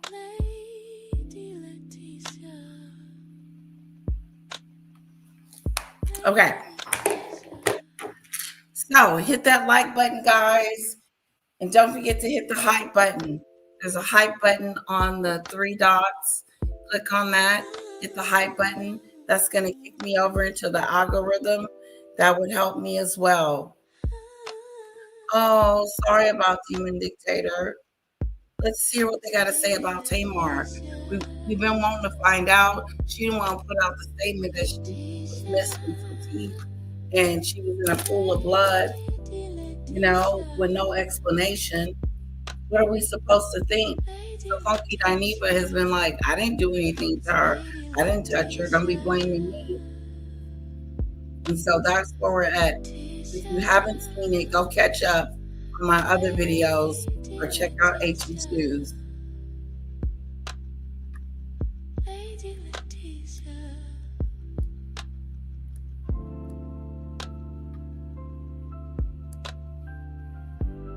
Right? And Funky Dineva, I guess he just seen the trailer for this movie / album that he's a part of. And he's saying that don't judge him when he drags Tamar ass. Like, he is pissed. Mind you, we've been like, what happened to Tamar? Why is she missing 4 teeth? Who set her up? Did somebody beat her up? Is she cheating with Mendices? It's all these internet conspiracy theories because Tamar is leaving everything open-ended to where we don't know what happened. Now, possibly, this was all fake. It was all fake. Tamar likes us. They keep you out with us.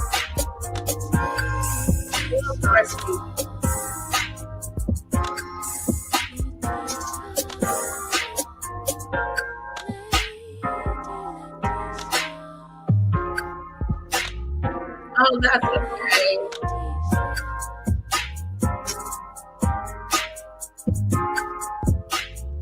That's okay, guys. What's up, everybody? It's your boy AT2 here, bringing you another episode of Talk the Real Deal with AT2. How everybody doing? How everybody living? How everybody feeling today? What's up? I see Lady J. I see Stephanie. I see Sadie. What's up, Sadie? How you doing? Nice to see you. Yes, Sardinia got struck. Her main channel got struck by Danny, the new one that she did on behalf of me. And I so condone it, and hopefully she continues to do it because I have a hard time with it. It doesn't like me. The system doesn't like when I do this shit. It's like, come on, I'm putting all the information you need me to put down here and then some, and it still isn't good enough. Like, I put one in to try to get one of her videos taken down, especially the ones where she's doxing me. She's pathetic. Yes, she does the most. Yeah, so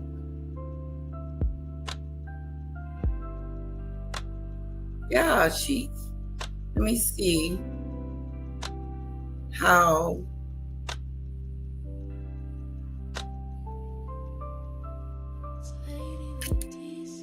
Heather, Lizzie.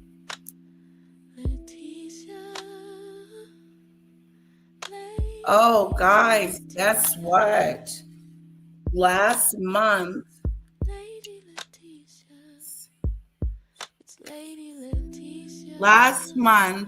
I got $658 from you guys. I want to thank you so much for the money that comes in, because every little bit helps, you know, with my husband. So I am truly grateful to you guys. Yes, $658. $1,000,000.93 for 1 month. I am grateful. Now, August so far is at 258. It's not at 6, but you know, it's still early. Yes, it's amazing. I got some people that really like me, who care about me, and support the channel. I'm taking some of this money and I'm going to put it on little Kira's school. Yes, I'm trying to get her into theater for sure, because she has this awesome imagination, and I think she would love to do that. I also got a note back. Oh, here we go. We only have a few classes left that are not full. Would you mind providing me with your child's age?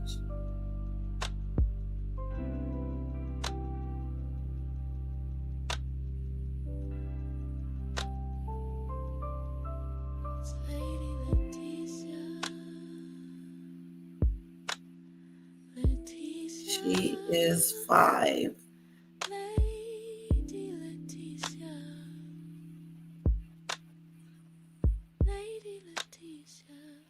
You please add her.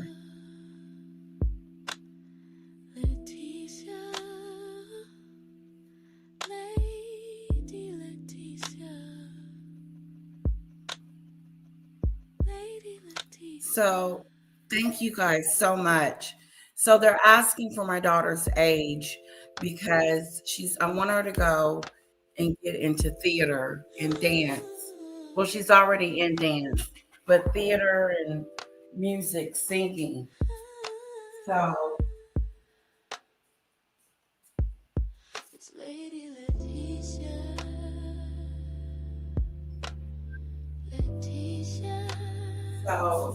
I'm going to take 300 of the money that you guys have given me, and I'm going to put it towards my daughter's classes. So thank you guys so much for helping with my daughter's classes. I really do appreciate all you guys' support and help and all that you do. Hello, Lisa. Happy hump day, everyone, says Lisa. So thank you, thank you, thank you, thank you, thank you. Thank you for the support on my channel. I really do appreciate it, and so does my husband. So, did Tamar lie about her situation?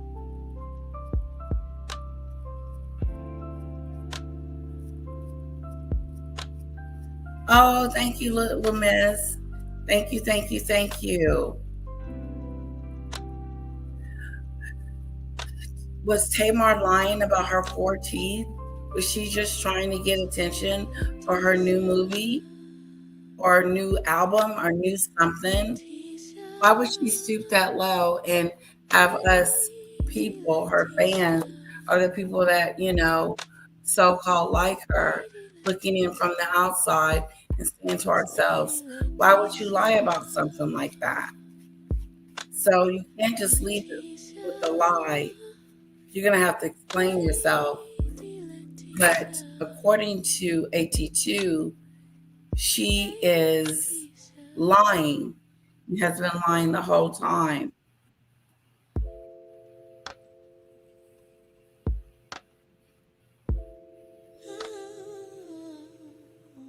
So I just emailed the theater back and I told them, please put her down for, she's 5 years old. Put her in the 5-year-old class and I will pay you guys. But don't let it not happen. Because I really want to get her in these classes. I think she really would enjoy it to the fullest.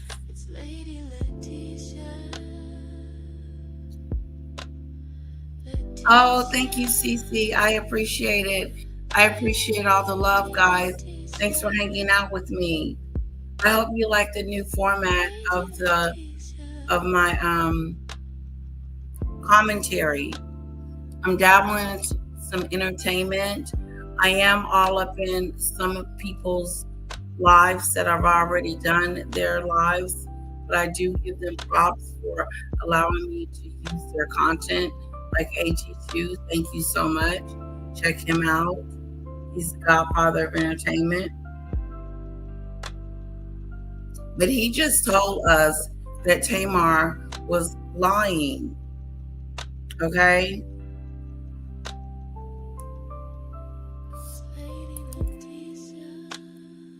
Kim K. Who else did we talk about?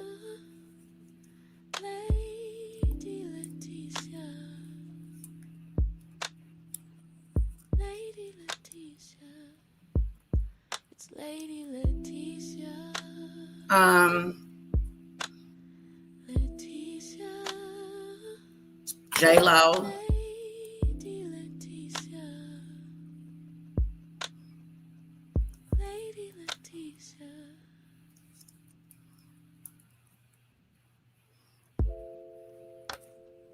Tamar.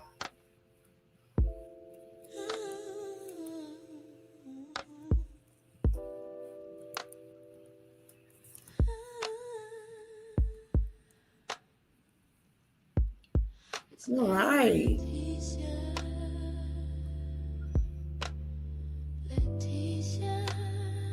So thank you. Thank you guys. A special thank you to Scorpio as well, wherever Scorpio is, because Scorpio really gave a lot, helped that go to as big as it did. Darcy has something to say. I love that Little Bit is taking art, theater, dance classes. Orange Marshmallow removes these vital youth programs from all public schools.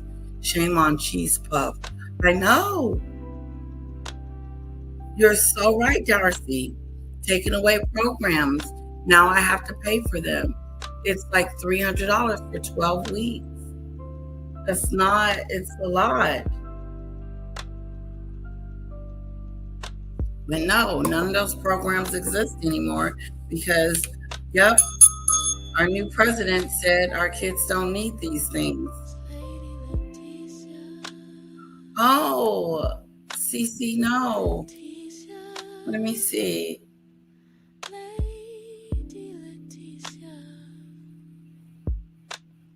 Oh, here it is.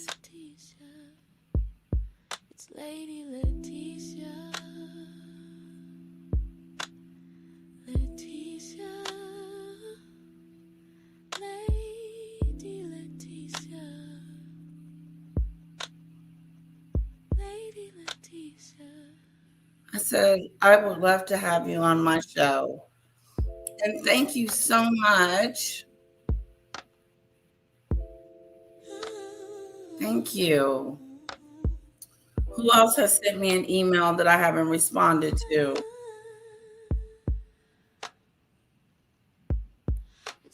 My daughter wants to be Little Red Riding Hood. I don't know where to get that outfit. She said Little Red Riding Hood. Thank you, CC. I just responded. Oh, that's okay. See, 117, my front. I do like variety of style of content. When are we doing the Let's Trim Our Weight challenge? Oh, we've been doing it. We just weighed in yesterday. Did everybody weigh in? I weighed in at, let's see, let's go to my weight, my fit. Go to the application, guys, real quick. Fit on. Go under challenges.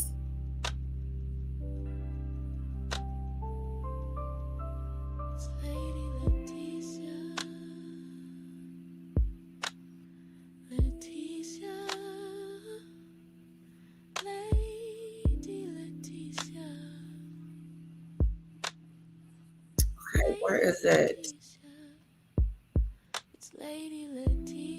Workout for you. Boot camp. Okay, challenge. Weigh in. I weighed in at 212, but I got on the scale today and I'm at 214. So hopefully by the end of this week, I will lose the weight because something's happened. It sucks. It could be the coffee.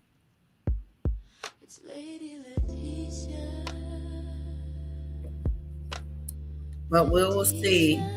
And I need to work out more. So there's a button in here that says weigh in. So right below challenge, right before where you see challenge, it says view all. You can put in what you weigh, what programs you want to do, the steps you've taken today. Yeah, I'm going to do some workout.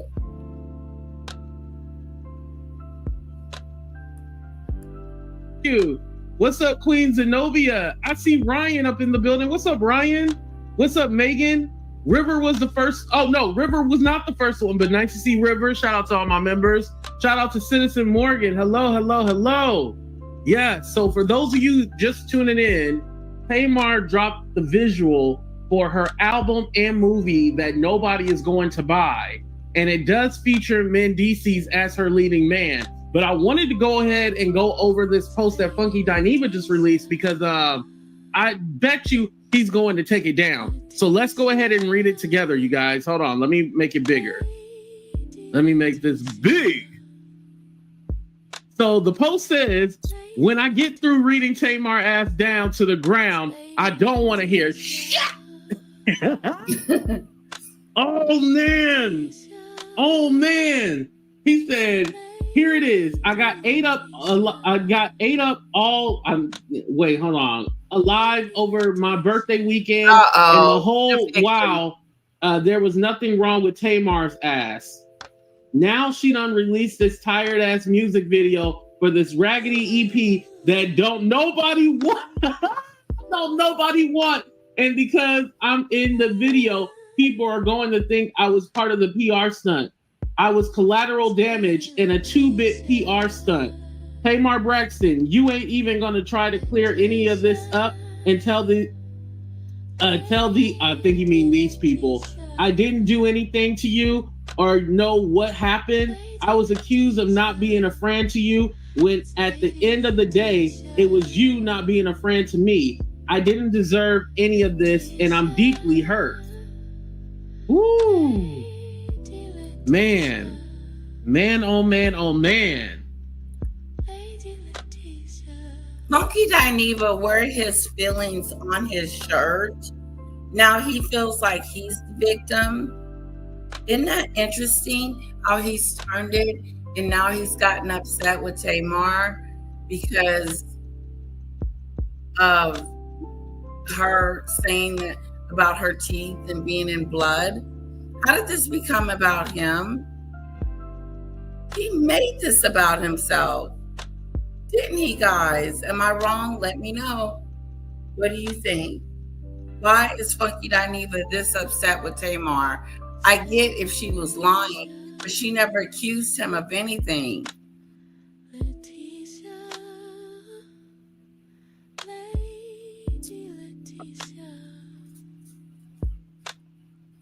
She didn't. She didn't accuse Funky Dineva of anything. She just said my teeth are missing. She left it open-ended. Like there's something wrong with me. I don't know what's wrong with me, but I woke up, my teeth was missing. That's crazy within itself. But why is he so upset? As if she did something to him personally. Listen to this. Here it is. I got ate up alive over my birthday weekend. Who ate you alive? And the whole while, there was nothing wrong with Tamar's ass. Okay? Now she's gonna release this tired ass music video for this raggedy EP that don't nobody want. And because I'm in the video, people are going to think I was part of the PR stunt. I was collateral damage in a 2-bit PR stunt. Wow. Wow. He's upset.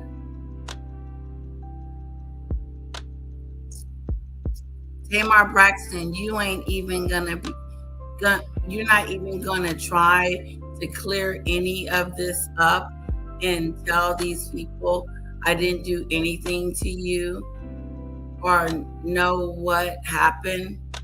See, I told you he's in his feelings and thinking, oh, she hasn't cleared my name yet. She hasn't cleared my name. No, she didn't blame you either.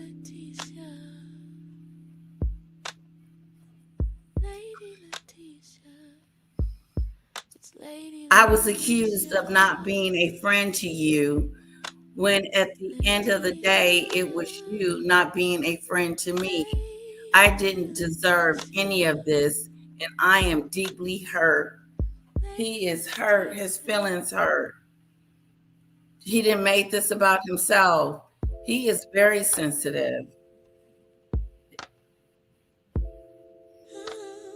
Put a 1 in the chat if you would feel like Funky Dineva. Put a 2 in the chat if you think he's overreacting.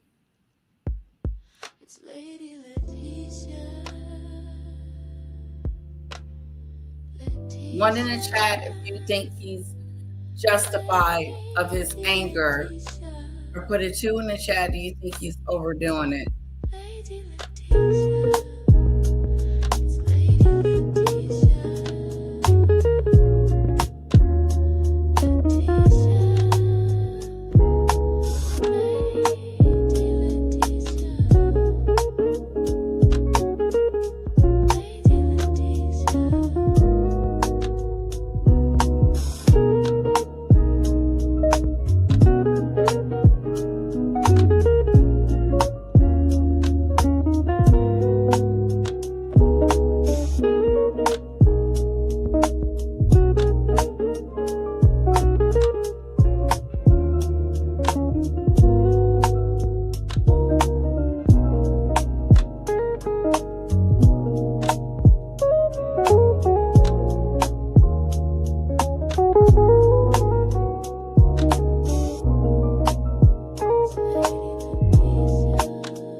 Okay.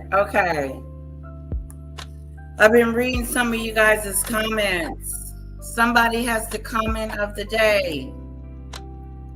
The comment of the day goes to Natasha. It's the chocolate for me. I cannot stay away from it. Life feels too depressing without it. Love it. I haven't been able to really exercise with my arm. I lost it still. I used to walk miles. Oh, okay, little miss. Sorry about that.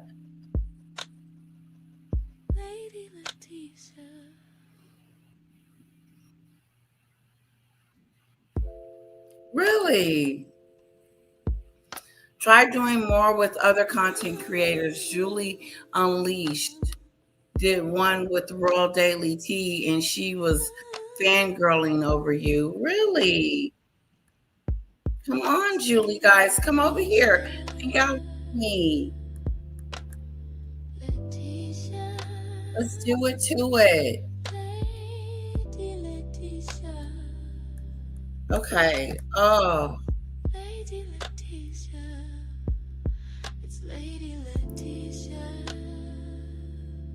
Okay, we got to check out Julie's website one day. Okay? Funky Dineva. She needs to stop sucking rocks. I had to, sorry. Snakes and ladders. Cry me a river, says Media Marco. 2. What was 2? So 1, he didn't have a reason to be upset. Number 2, he should have just kind of let it go. He feels like he inserted himself into this situation. Ooh, let's groove. What do you need to clear if she never mentioned you as part of her trauma? Exactly. She never said his name. There was many other people that were there that night as well. You inserted yourself into it. Wow, he's a big baby in my book.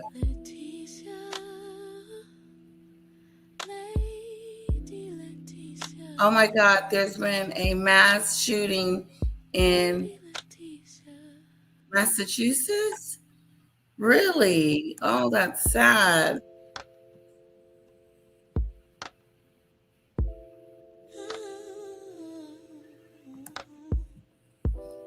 I'll reach out to her as I have a week off. Can I add your email into the email? Yes. Yes, Demon Dictator, of course. I would love to interview these people that interview me. We have a chit chat. I want to know what they think about Meghan and all this interview stuff and just her overall demeanor. Like, I have so many questions for everyone. I want to know what their take is. Okay, Darcy, have a good one, lovely. Okay, let's get back to Tamar. So Funky Dineva played himself. Yes. What's up, Mona? See? But then didn't even let him know that it was fake. But again, could it possibly be real? Because why would she ask for Dr. Heavenly's phone number to fix her teeth? So we still don't know. Yes. Yes, nigga. She did a Jussie. A whole crime scene that she fell, woke up in a pool of blood. She almost nearly died. She lost mobility. Yeah. Just to then tell us, oh, I'm dropping a project. And Funky Dineva, y'all can like him or not like him. In this situation, he has every right to drag Tamar Braxton. You think? What's up, Patrice? He has every right to drag Tamar Braxton. You made people believe that this man set you up, or dictator. You know, something happened. People accusing him of like, why would she not communicate with you? Like, what's going? Like, if this was all PR, why not let him in on the joke or the stunt? Well, I shouldn't say the joke, but the stunt. Well, literally, why let him in? Because she didn't. That is messed up, you guys. She didn't mention him. Well, she did call him and insert him when she asked him for the phone number of Dr. Heavenly. And when she told him about her teeth, she did insert him into the conversation. That was an insert right there. But I don't remember Tamar saying Funky Dineva did all these things to me that night, and this happened and that happened. So I'm confused about the inserting of Funky Dineva inserting himself into this situation. And you guys hit the 2 button, so you agree with me.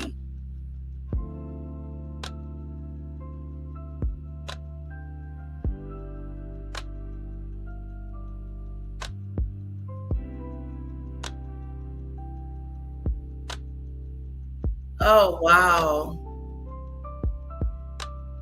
That is horrible, little miss. Yeah, that's sad. Guys. Whoa. And didn't I tell y'all Tamar is always pulling stunts? I told you guys this, right? I said Tamar is always pulling some kind of stunt. Like, you don't know what to believe, because she leaves things open-ended and basically up for your interpretation, where you don't know, okay, this is true, this is not true, or is she just being over dramatic? You never know which. Okay, breaking news, trigger warning, breaking news, breaking news, breaking news.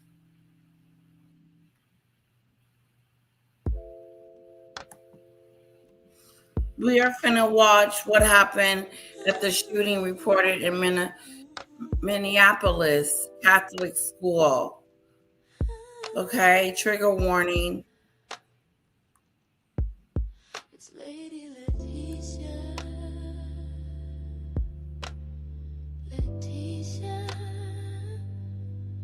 Tim Wall saying that a shooter was inside the church in Minneapolis. Welcome back. It's 10:29 a.m. Eastern Time, and we are getting very disturbing reports of a shooting at a Minneapolis Catholic church.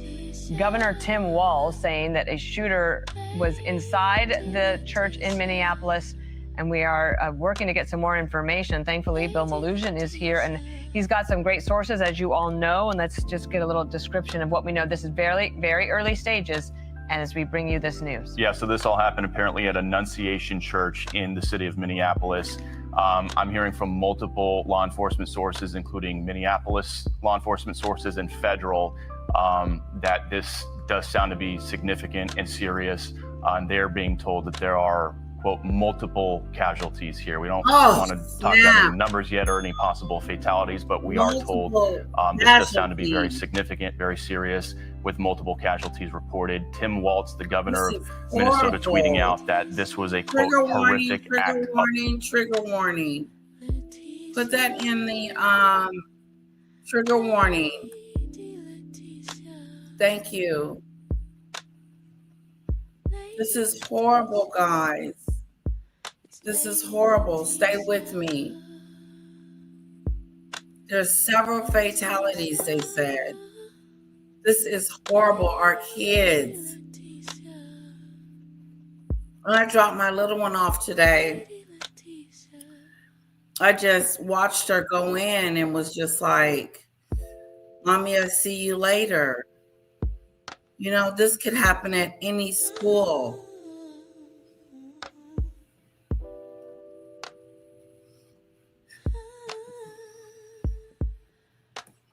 This could happen anywhere. Hold on, guys. of violence. As we wait for details on what happened here, the ATF posted on X that they are responding to reports of a, quote, active shooter. The FBI Deputy Director Dan Bongino tweeting out that the FBI is en route to the scene as well. Local media putting reports out as well. No status, no update yet on a possible shooter, if this is still active, if that potential shooter is down or still a threat. Still waiting on those details. But Dana, as we know with these mass shootings, a lot of information comes out quickly. Sometimes it's wrong, sometimes it's erroneous.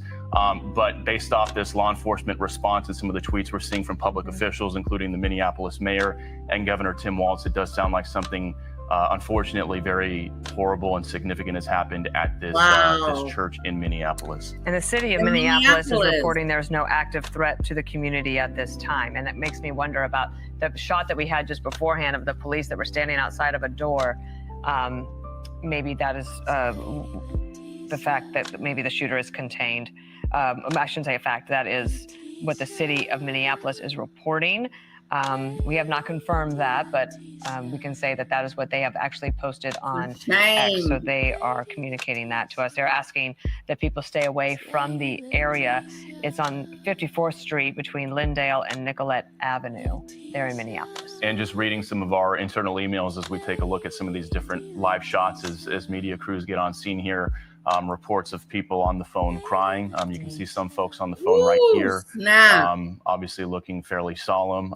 Some of these people probably going to be, media setting up to cover this, depending on what we're looking at here. Obviously, a massive law enforcement response here. I can tell you, I was contacted by a Minneapolis law enforcement source who was on the way to this scene, lights and sirens, telling us what he was hearing. Which was, again, multiple casualties reported. Again, we don't have a number. We don't know how many people. We don't know anything other than that, but you can see what appears to be a member of that church. Cyber threats? Nah, we have AT&T Business. Old habit. Outside right now. Dana, I guess we could opine a little bit in terms of the posture of these officers, with the city saying there's no longer an active threat. We're not seeing officers running around trying to barge into the building. It does seem whatever has happened has already taken place. And we're just back to school. They're an hour behind us, right? So it's a central time there at 9:30 this morning as we report this. Did you know what time this was occurred? I've not gotten an initial call out yet, no. I'll look into that right now. And we will continue to try to find this out. We have, of course, the governor, Tim Walz, has been active this week at the DNC meeting that's happening there. But also, of course, he has his day job. Now you see students starting to be let out of this school here that's attached to a church, Annunciation Church. It's a Catholic church and a Catholic school. And to your point, Dana, reading some of the notes from our camera crews on scene here, there was a first day of school digital sign flashing outside of the building here. So as we see some of these children, that little girl looks like she's with her mother. Yeah, being walked away with parents, and you can imagine what it's like for those parents to get that call that this was happening there. So right now, we're waiting for more information. Obviously, very, very initial details coming out. Nothing concrete from any law enforcement yet, but we are joined by Paul Morrow on set here. Paul, everything we're hearing so far is this appears to be a pretty serious event here. Give us your thoughts. Wow. Well, look, we've been through so many of these, and what can you say? What can you add? All you can do right now, in addition to, I should say, the usual thoughts and prayer situation, is hope that they have protocols in place. Copilot, help me tailor my pitch to a more casual tech client. Hey guys, there's a conference going on. Your technology drives business. Que nunca se detenga. A press conference. That's what I want to get to. For active shooter response, that they had protocols to get EMS, that is the paramedics there, as soon as possible.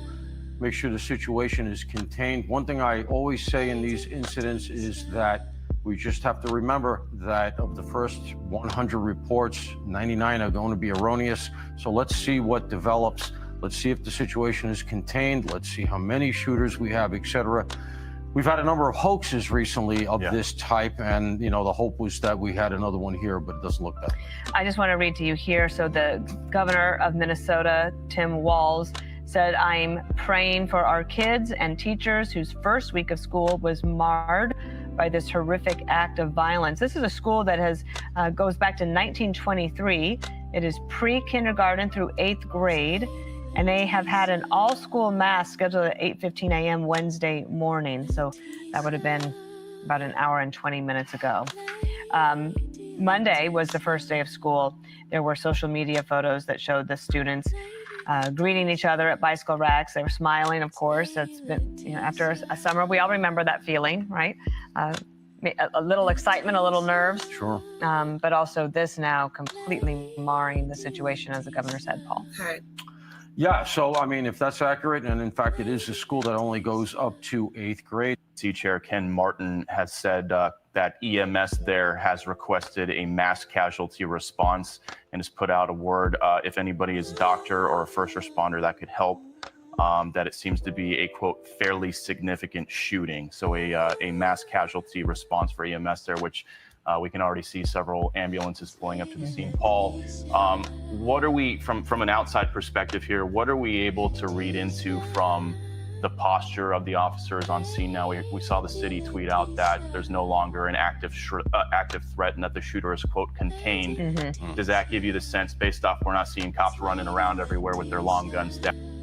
And a lot's going on right now relative to the response. There should be protocols set up in place for something like this so that EMS knows to go to the trauma center. It's not just, sometimes you got to go to the closest hospital. But sometimes EMS, the cops, they'll make a decision right at the scene. They won't even wait for EMS.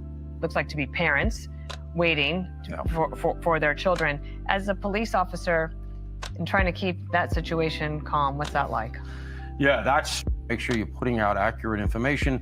And then you're going to have to start thinking about how you're going to talk to the public, because in the school, reports that there were signs up that this was the first day back at school. Fortunate that that's the case. An appropriate text and tweet from available, but right now it looks like the locals got it. Okay. I don't see the press conference. It might make Prince Harry profound. Bring in now Ted Williams, former D.C. homicide detective and defense attorney and a Fox News contributor. Ted, good of you to join us on this breaking news. We're watching the pictures here, just heartbreaking. And you can see the worried, just sick on their faces of the parents as that mom kisses her young son. We're talking about kids who are 3 to 4 years old in preschool, all the way up to 13 preteens in 8th grade. I can't. That's our baby's age, 3 to 4 years old. These little babies in there shooting these babies. This is insane. Cannot imagine the trauma these kids are facing right now as they walk out of there wondering, what just went on here.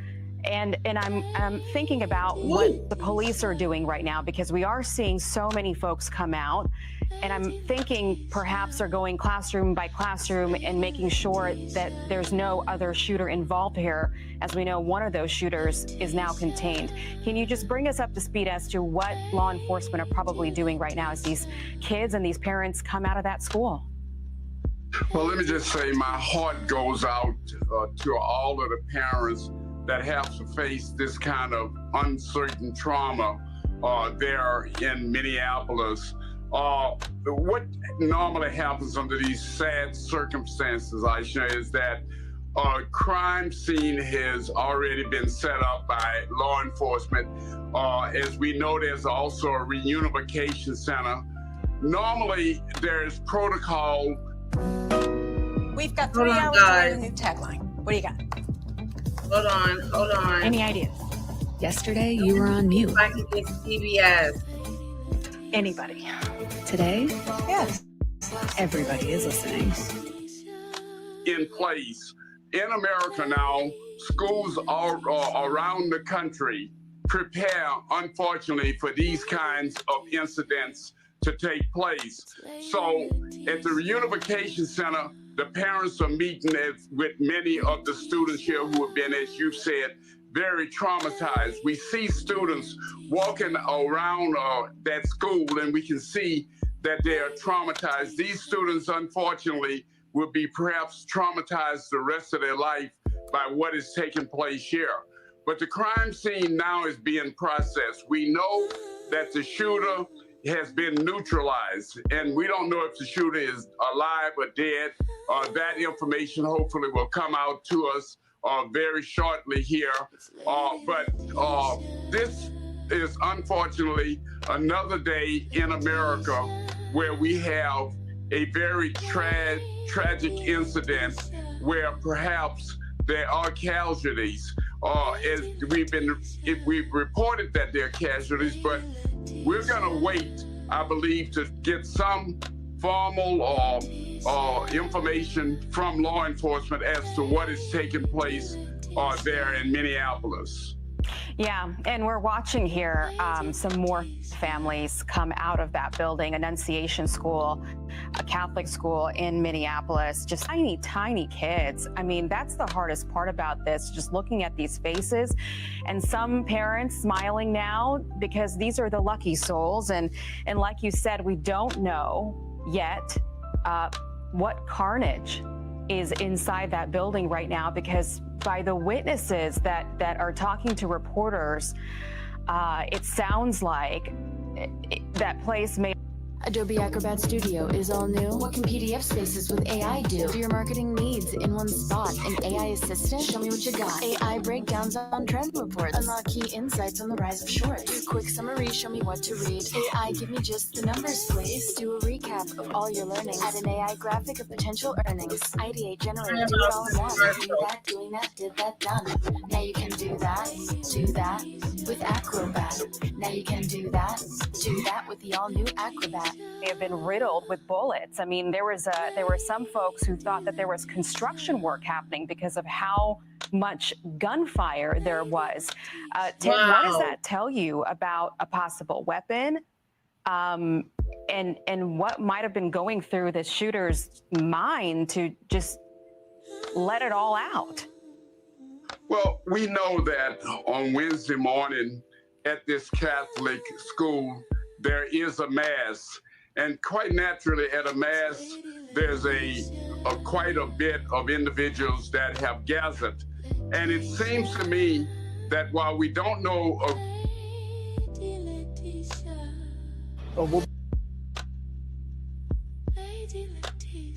and that we will deliver like nobody's ever delivered before.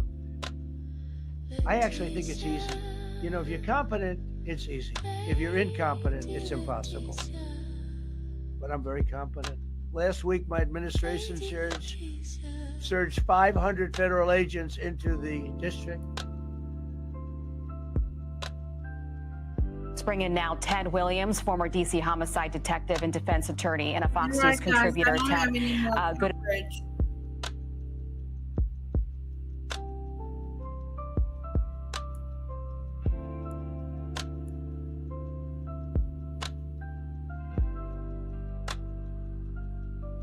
Oh, wow. Look at this. Protesters demonstrate as hundreds attend ICE job fair in Arlington.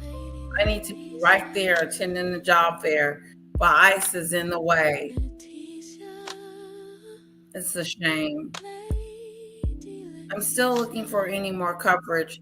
I'll keep you guys posted, okay? And if you guys have any additional information on what's going on too, let us know. I tried to do CBS, but wasn't able to get it. I gotta have like a whole login.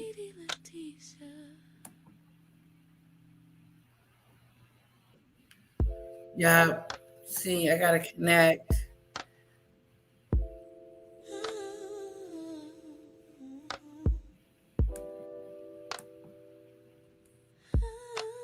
That is so sad.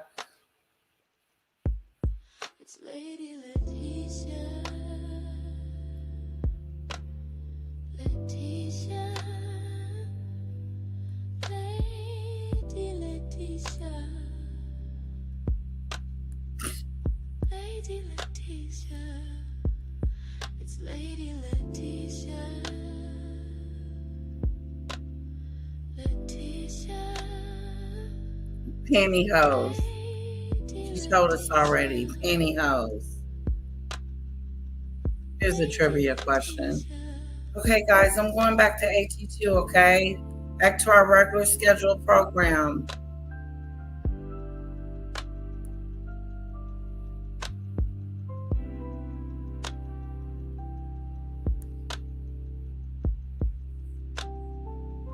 If you're my friend and people are saying like, oh yeah, my friend attacked me or they did something to me, I'm not going to leave people with that perception that I'm with let's say a prayer, okay? Ooh, Lord, we come to you right now in the name of Jesus. We pray for those families and we pray for those little ones. We pray for those kids. We pray that you show us that this killer did not get away with carnage. I pray for the families, Lord, that may have lost a loved one.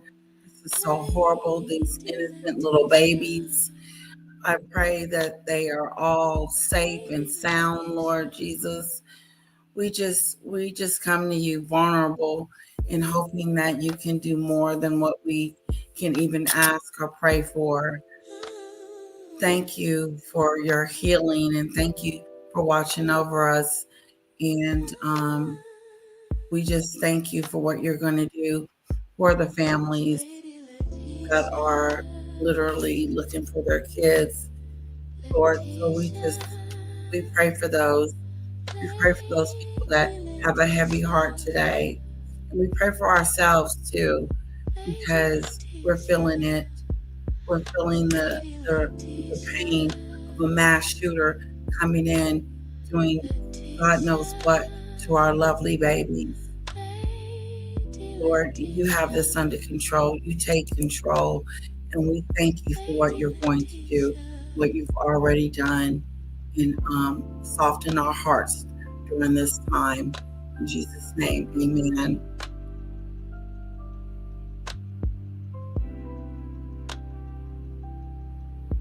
Yes, pray for those babies. We will check back in when I get some new news. I will put it on MS. Let's go here.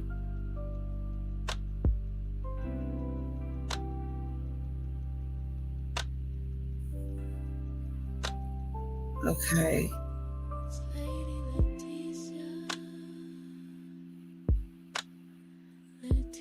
Is this it? Okay, so far, guys, we got 2 little ones that have passed on. 2 little ones. 2 children killed by praying in their pews at the Catholic school. Incomprehensible. Coward. This is horrible. It's so sad. So far, 2 children that were praying.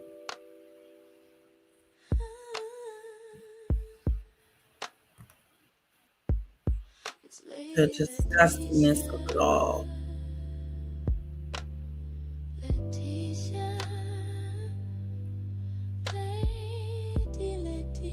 News. Hold on.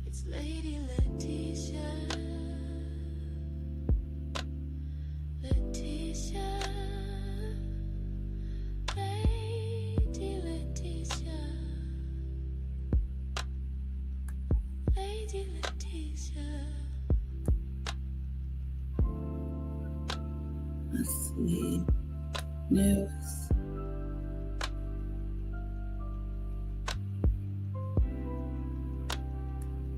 Yeah, you gotta be more careful who you pick.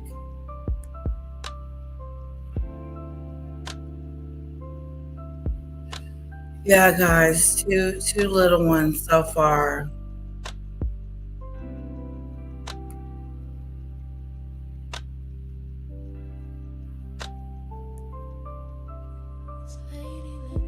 Here we go.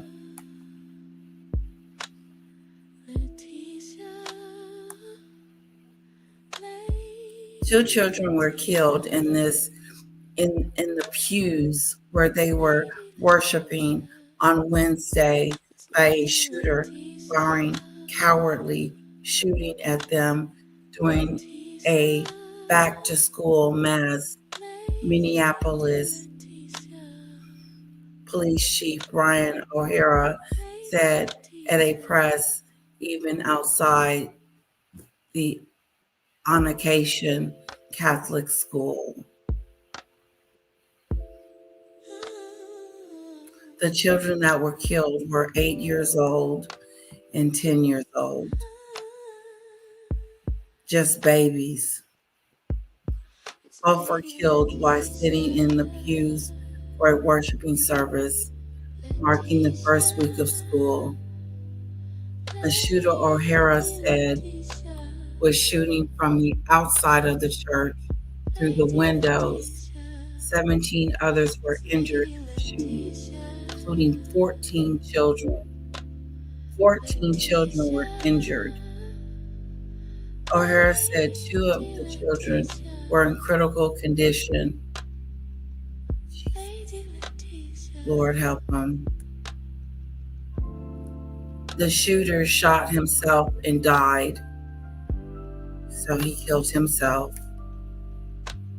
The sheer gravity and cowardness of firing into a church of children, absolutely incomprehensible, said O'Hara, who said the shooter was armed with a rifle and a pistol. Authorities earlier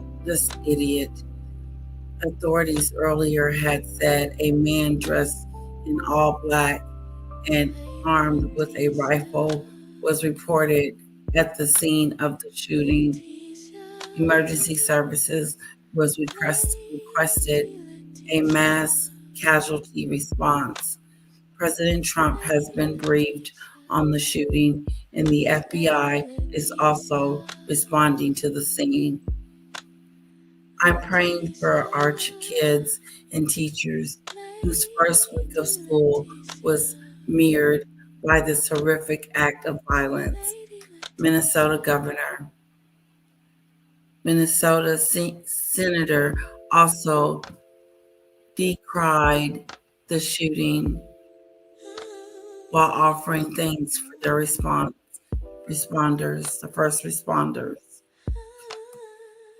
In other news, President Trump 50% tariff on imports from India went into effect Wednesday morning, weeks after he threatened severe consequences on trading partners that purchase Russian oil and gas.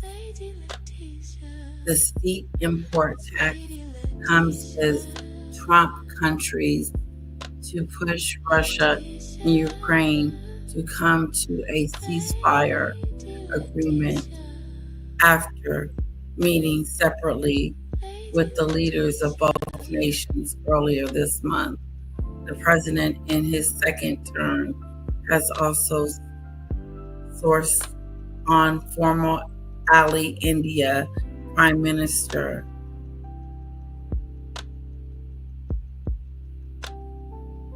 Wow, that's sad, guys. It's sad. It's sad. 2 babies have passed on. I pray for those families.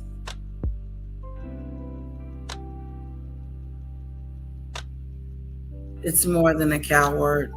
That's right, JBZ. You know, why not just do it to yourself? Why inflict harm on others so that people can grieve and be in disbelief and sad? It's really sad.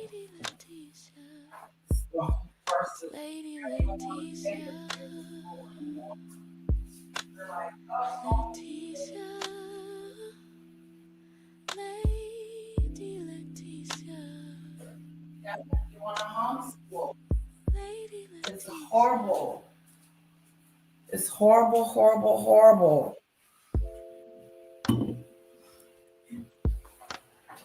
Innocent little babies. They've done nothing, Linda. I know that's right. What have these little babies have done? They're innocent. Taking your hate out on these little babies.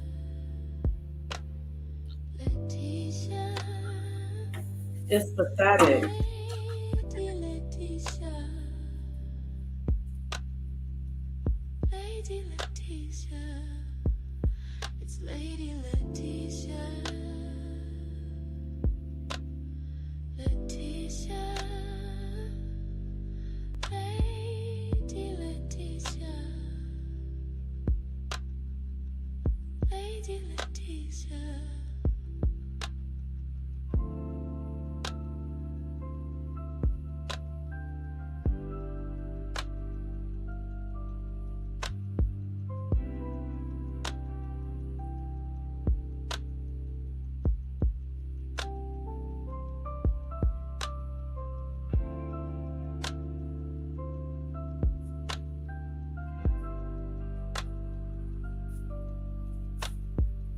It's horrible. It's just horrible, guys. Just sick individual. He turned around and killed himself, unalived himself. But not before he took 2 little ones out. And there's 14 critical people right now.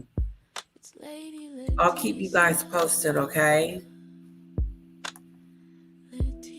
We're going to get back to Tamar. Okay, let's move back to Tamar.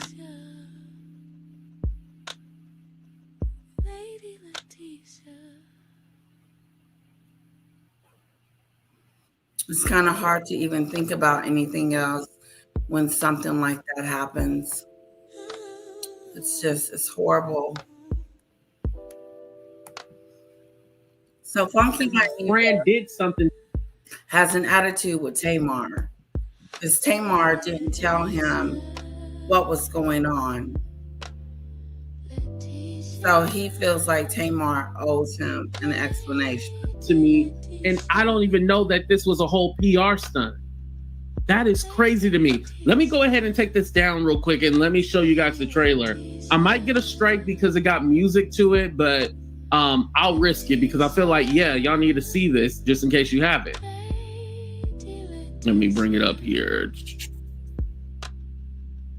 Not that one, but this one right here. You guys ready?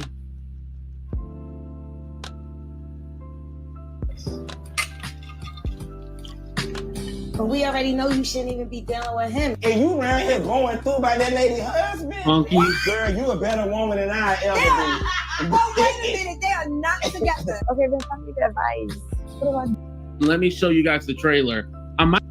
Okay, is this a new show that Tamar is playing in? And that's why she talked about her bloody mouth and bloodiness. This is what she wanted us to see, this trailer.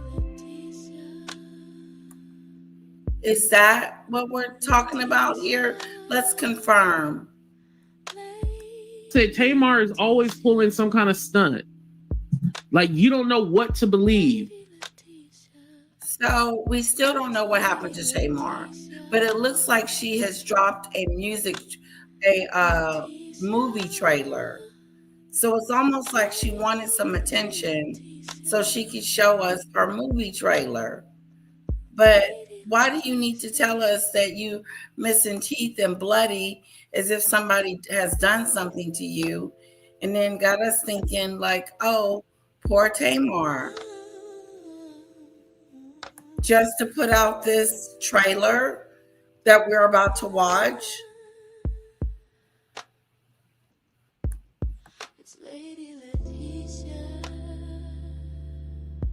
Let's go. Because she leaves things open-ended and basically up for your interpretation where you don't know, okay, this is true, this is not true, or is she just being over dramatic? You never know with Tamar. That's the sad thing. And again, this is somebody's real life. And if you're my friend and people are saying like, oh yeah, my friend attacked me or they did something to me, I'm not going to leave people with that perception that my friend did something to me and I don't even know that this was a whole PR stunt. That is crazy to me. Let me go ahead and take this. I'm gonna go and check real quick to see if we have any new updates.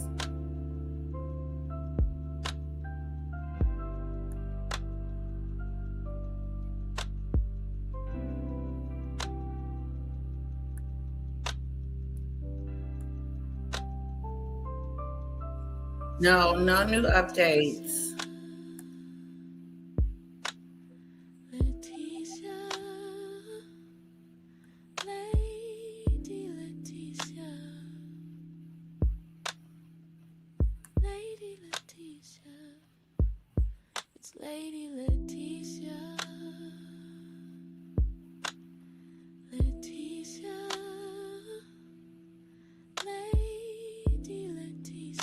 Okay, I got live coverage.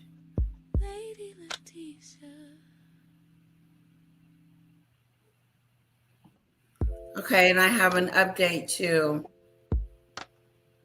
I have an update.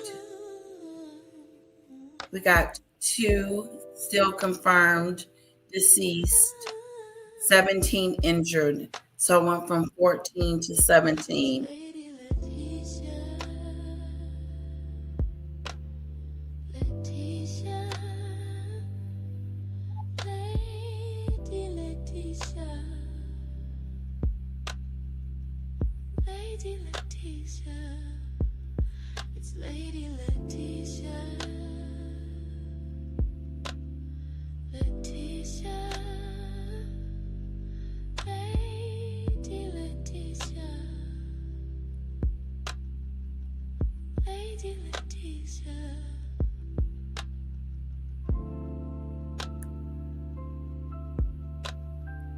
All right, let's see. Event will be here shortly, it says.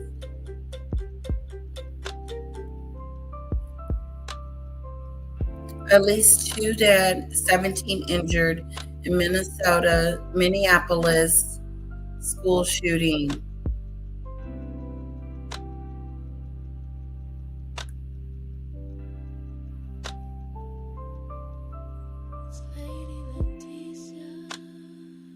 Okay, we'll come back. I just want to keep you guys up to date.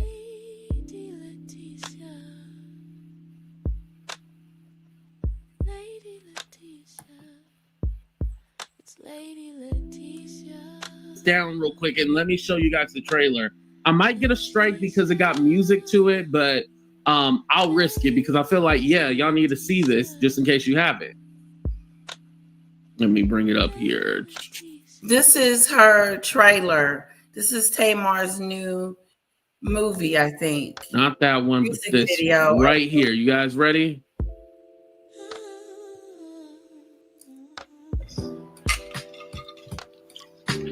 But we already know you shouldn't even be dealing with him. And you around here going through by that lady husband? Funky. Girl, you a better woman than I ever been. Oh, wait a minute. They are not together. Okay, then tell me the advice. What do I do? You gotta love yourself first. I didn't cheat. I got taken down. And you expect for him to get over that? I ain't know it's gonna get real life in there, bitch. No, it's about to get real life in here. You cut it out, cut it. No, we're not cutting it. Okay, well, I'm cutting it. Just give me that. I'll do it. You guys were not equally yoked. But there is a time where a man stops being a hoe, right? When they want to. Well, as long as they hang down in the front, they're gonna run. But they don't want you running. If he's the only thing I got, well then I must not have a lot. I gotta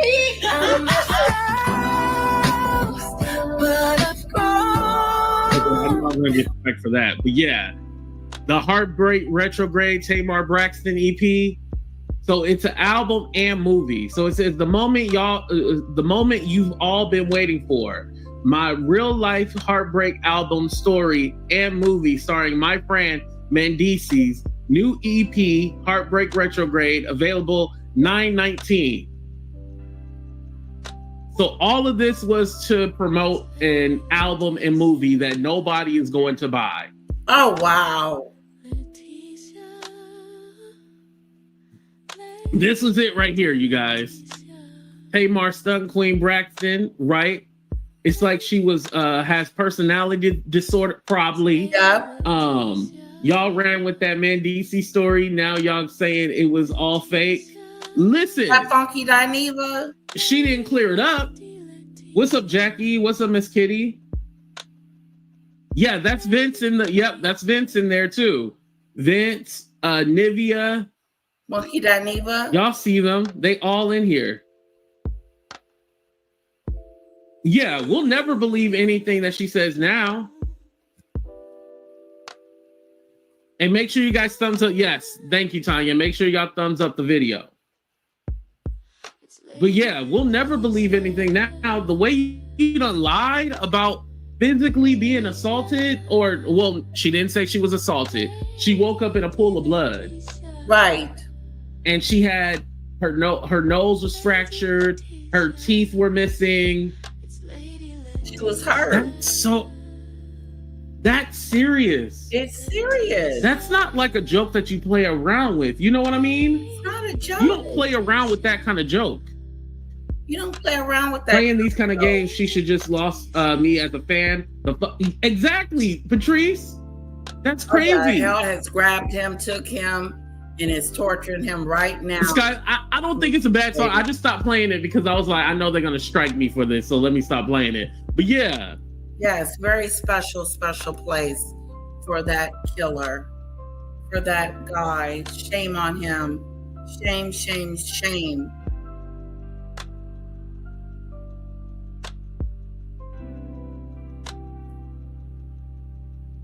Exactly.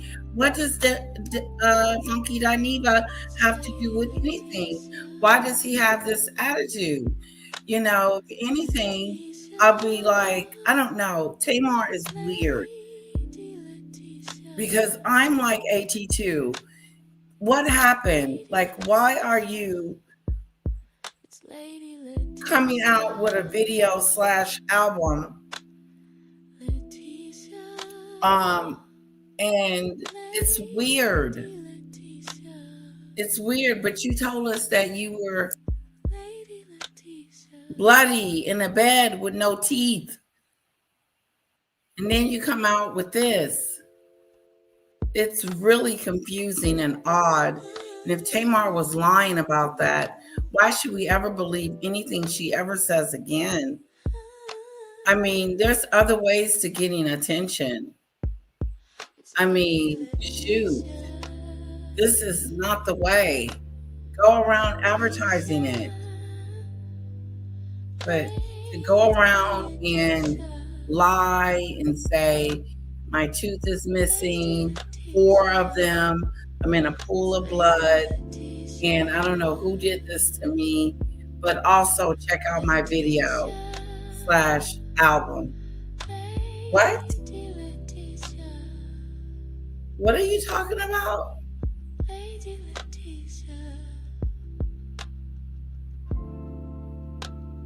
Weird to do. That's so weird to do. It's a weird to do situation.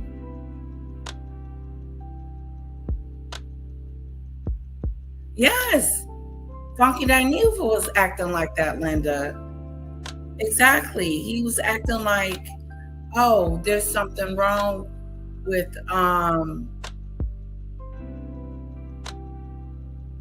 he had nothing to do with it whatsoever. Nothing to do with it whatsoever.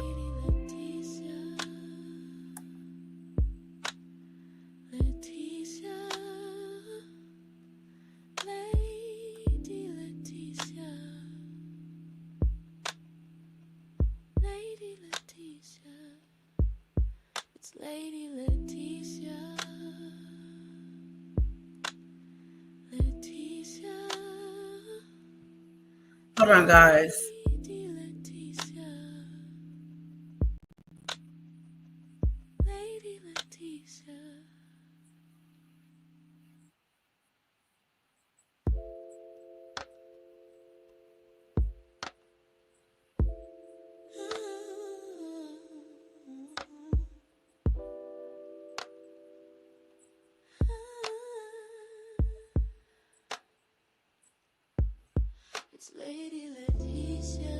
All right. Let's see what AT2 has to say about it. You guys, so this is all the trailer right here for her song and movie. There could have been a better way that she could have promoted all of this. For her to say she lost some teeth and was laying in a bed and doing all those other extra stuff to try to bring out this video / record of hers was very shady. Was very, very shady. Was the worst PR stunt ever, because people were genuinely worried about if something was wrong with you. Now nobody wants to watch this video. And granted, music ain't selling how it used to sell, right? But I think just paying for ad revenue and really getting out there and promoting your music, I think that's the way to go, other than creating like some kind of fake crime scene or some kind of accident that you done had and then just leave us hanging. Mind you, she's been posting like these inspirational quotes that we don't give a damn about and just leaving us to guess like, okay, what went down? And a lot of people will say, oh, well, you guys ran with this and you guys shouldn't have said anything and y'all just be gossiping and blah, blah, blah. Tamar put this out here. Again, this was not a story from TMZ or the Shade Room that got leaked out. Tamar put this in here. I mean, put it out there. Tamar put this all out there, you guys. This is not a situation where you have some friend on the inside leaking some information. She put this out. She pulled a Jussie. Yeah, I love that you guys are saying that, because this is what that situation is. She pulling a Juicy Smollett. Yeah. Lying and saying that she woke up in a pool of blood. And mind you, if there's a clarification like, hey, you guys, I am promoting my music and my project, but I just want to let you know this really happened to me. A clarification video is needed like right now. We don't need to wait for no clarification. We need it right now. Jackie, you said it. Her music hasn't been because the only song I know is Love and War. We stay on the front. That's the only one I know. Only in Love and War. That's the only. Now y'all be saying, "Oh, Tamar, she got a catalog." Stop lying. We only know one goddamn song, and that's Love and War. That's all we know.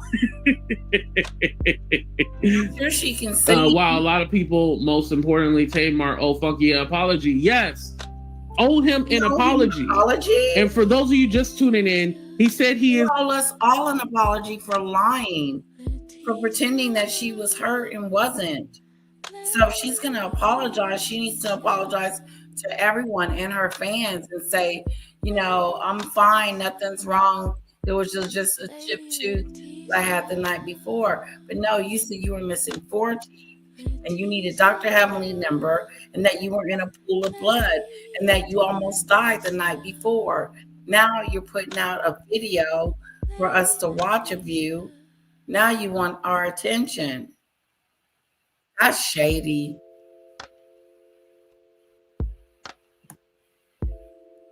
Is going to drag her, and he deserves to drag her because you don't lie like that and make everybody think that something bad happened to you when you were just trying to promote your whack ass album and your whack ass movie.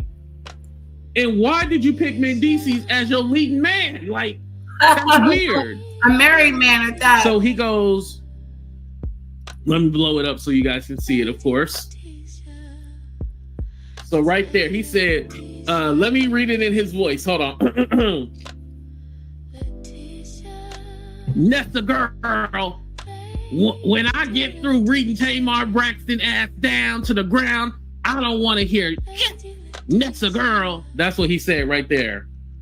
So it said, here it is. I got 8 Up Alive over my birthday weekend in the whole while. There was nothing wrong with Tamar's ass. Now she done released this tired ass music video for this raggedy EP that don't nobody want.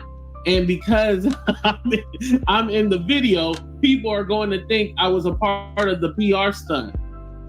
I was collateral damage in a 2-bit PR stunt.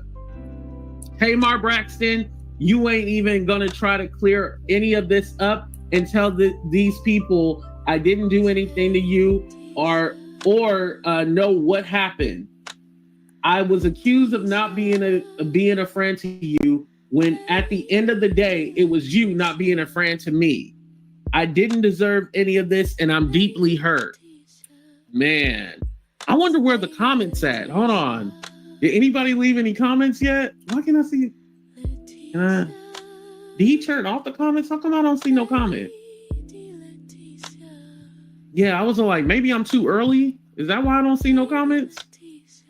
All right, anyway, hold on. Let me be petty and like it. Definitely want to go ahead and give that a like. But yeah. So how y'all feel about the whole fake PR stunt, y'all? That is not a friend. All an apology. Don't she? She owes us all an apology. Everybody on here. Everybody in my chat, she owes an apology to. Us watching this whole debacle turn into a bad publicity stunt that she was trying to get us to watch her film. Like, that is just so nasty. Then when you cry wolf again, we're not going to believe you. You're sitting around crying wolf. Oh, I was hurt. I was in a pool of blood on the bed and almost died the night before. Oh, by the way, check out my video. I think she owes us an explanation, AT2.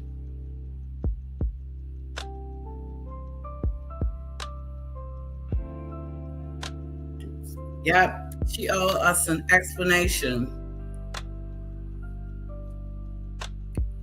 Guys, I know it's hard because I'm thinking about those kids in the school too. So I'm continuing to pray in my mind. And if I get any new news, I will let you guys know right away. But right now, we currently have 2 little ones that are no longer with us, 17 that are injured right now in the shooting.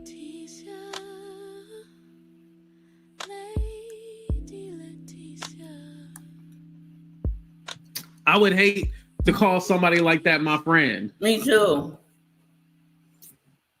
Look, I'm not even sure Funky isn't posting this to add to the drama. I don't believe anything now. Ooh, I wouldn't be surprised. When, granted, this could still be a play. How? There's almost 400 comments. How come I can't see it on my end? Hold on, let me see. I'll do this, make myself bigger on the screen. Show us. And then let me refresh it.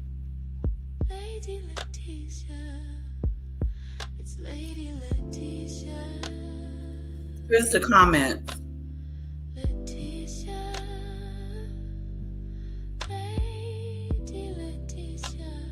Okay, no, it still didn't work. Okay, anyway. Yeah, but I'm just kind of like, exactly, something like this, you don't play around with. You don't play around. You don't play around with people's lives. Like, no, it's not right at all. You don't say real innocent people are hurt. Because I mean, granted, I know people have thrown out James Wright Chanel, right? Oh, congratulations! You almost been a member for 2 years. Wow, thank you, Mona. I appreciate that. Happy anniversary. 22 months. The whole situation is just messy, and Tamar needs to apologize to the public. Yeah, we waiting on that apology, Tamar. But let me tell you, Funky Dineva got his karma, because I don't know if y'all know, but remember there's that whole situation with Tamar's other friend that she let get thrown under the bus. when she wouldn't come out and defend James Wright Chanel, and LaTroy Davis was the one who ended up defending his friend and then got thrown out off the tour and completely screwed over. Don't know about that. So he actually clown Funky. Let me go ahead and play it for you guys. Uh-oh. Stop sharing this one.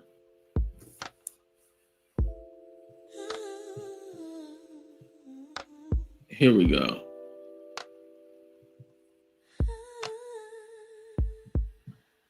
Okay. Read between the lines is that Troy has been cut off and no longer has access to the camp. And when people can't have access to you physically, they'll try to access your emotions. And if they can't access your emotions, they'll damn sure try to access your bank account. And that's what it feels like Troy is doing. Now, here's the thing. One another. He asked her to take it down. This is how you know Troy has been voted off the island. Because the request that he's making, in the grand scheme of life, it's really petty. It's like you've been voted off the island and now you don't have access to Tamar anymore, and you're looking for any way to get her back or to access her or to get her attention, and you've been kicked so far off the island that the only thing you've got that gives you any connection to Tamar is this video footage promoting the tour. I mean, you've been exiled the fuck off the island. Goddamn, Troy. I mean, at least your vocals could have been on the background with no contract or something. Hope you got your vocals on something, sis.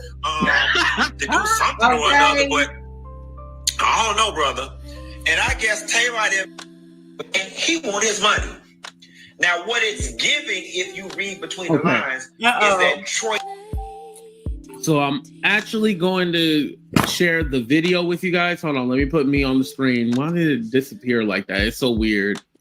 All right, because I actually have Funky's initial video, and it's funny because he brought up this whole situation, and granted, now it happened to you, so what do you have to say? It happened to you. You made fun of this man who stood up for James Wright Chanel when Krishan beat his ass, and now the situation happened to you where Tamar screwed you over. Crazy, right? Crazy. Let's go ahead and play the full context. You know, we like to be fair over here. Troy, so y'all know Tamar's on her Love and War tour, or whatever the case may be, and there seems to be a bit of fallout that came as a result of the whole Krishan and James physical assault debacle, and we're gonna get to that. But after James allegedly got punched in the face. Please hit that like button. I see that we only have 89 likes. Can we get the likes up, please? Thank you. Several times by Krishan and needed dental work. Tamar friends Troy came to the internet to confirm what happened and gave us a whole long diatribe as to what happened. Now, at the time in which Troy did that, it seemed to be no harm, no foul. But according to the tone of Troy's subsequent messages, the tweets he's put out, the signals that he's been sending to the world, Miss Braxton did not like the fact that Troy came online and set the record straight. According to Troy, Tamar is just pissed off because she wasn't the one to do it first. That's what Troy said, and that's what that woman said. But anyway, Troy don't got petty, bitch, because at the time in which he was up here doing 11 Alive news reporting, he was telling all us that he was Tamar's best friend. He her sister. He put the tour together. If it wasn't for him, she wouldn't handle it. He did all the legwork. And listen, what about your friend? I hit my note. I can't hit that where they stand around. I can't go no higher. Quiet as it's kept. Chilly ass couldn't go no higher either, but they let her live. So y'all hoes let me live. You know, it's funny hearing like the story again about the whole situation and hearing his commentary. Because now everybody's looking at you and judging you. Thank you, so, you know, with this celebrity gossip commentary game, turnabout, you know, it always happens. Like, trust me talking shit right now, I'm going to be in the hot seat in the next couple of months. Don't you worry. October always seems like the month that I'm always in the hot seat. Really? It's coming. Don't worry. Why Chili had to catch a stray bullet in the Tamar video? Anyway, the point that I was trying to make was you know, when you're friends with somebody and when you're close with somebody, you just jump in there. Like my homegirl, Pretty Please, she opened up her restaurant a couple years back. You know, she was just getting things off the ground. I worked at her restaurant as the cashier for 6 months with no pay. I said, hold on, we got a super chat. Thank you, love my kids. I appreciate it. She said, Krishan Rock. What's up, everybody? It's Make It Make Sense. And this was too good to pass up. Literally, I'm supposed to be taking my pre-workout right now to head to the gym to go meet up with my trainer. But we got Funky alleging that Tamar did all this for publicity. We got another comedian linking Cat Williams, or at least attempting to link Cat Williams to a murder. And L.A. Reid is getting embarrassed all up and through court. We got to talk about it. But my feelings can best be described. Do you want to do this? Do you? I definitely want to do that. Like the videos, the intro plays. We got a lot to get into. And if you are not a current subscriber, go ahead and hit the subscribe button. I was listening to Make It Make Sense. Shout out to Make It Make Sense. Thank you. It makes sense to me intellectually. Make it make sense. I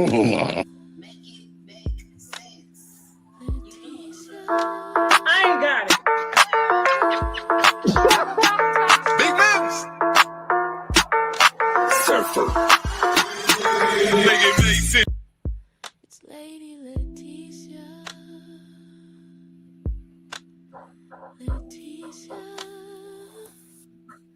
Lady Leticia. Lady Leticia.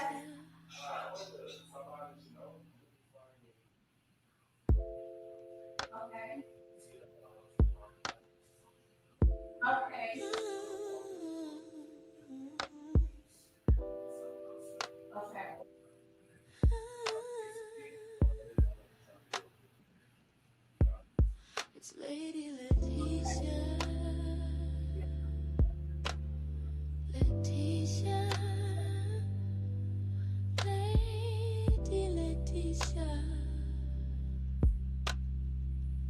Lady Leticia.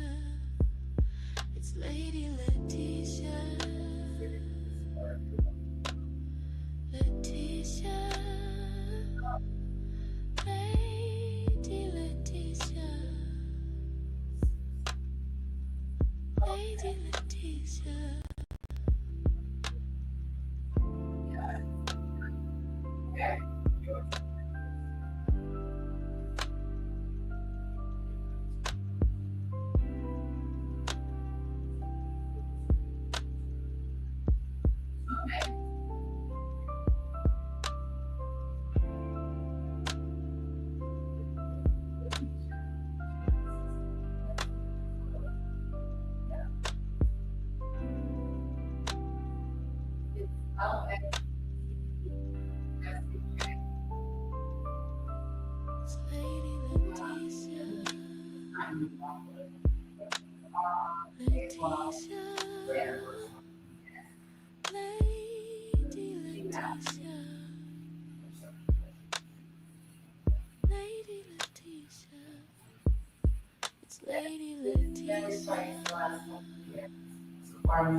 Okay.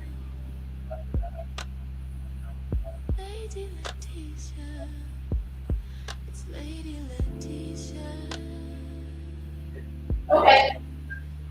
Yes. Thank you. Bye-bye. You know, there is a sign on my door that says no soliciting. I don't give a shit. People don't care. Talking about my roof and shingles and stuff like that. No, I don't need all that stuffy do. I'm fine.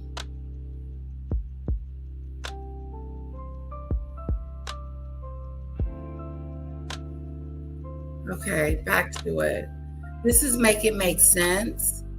He's awesome. Let's see what he has to say about Tamar.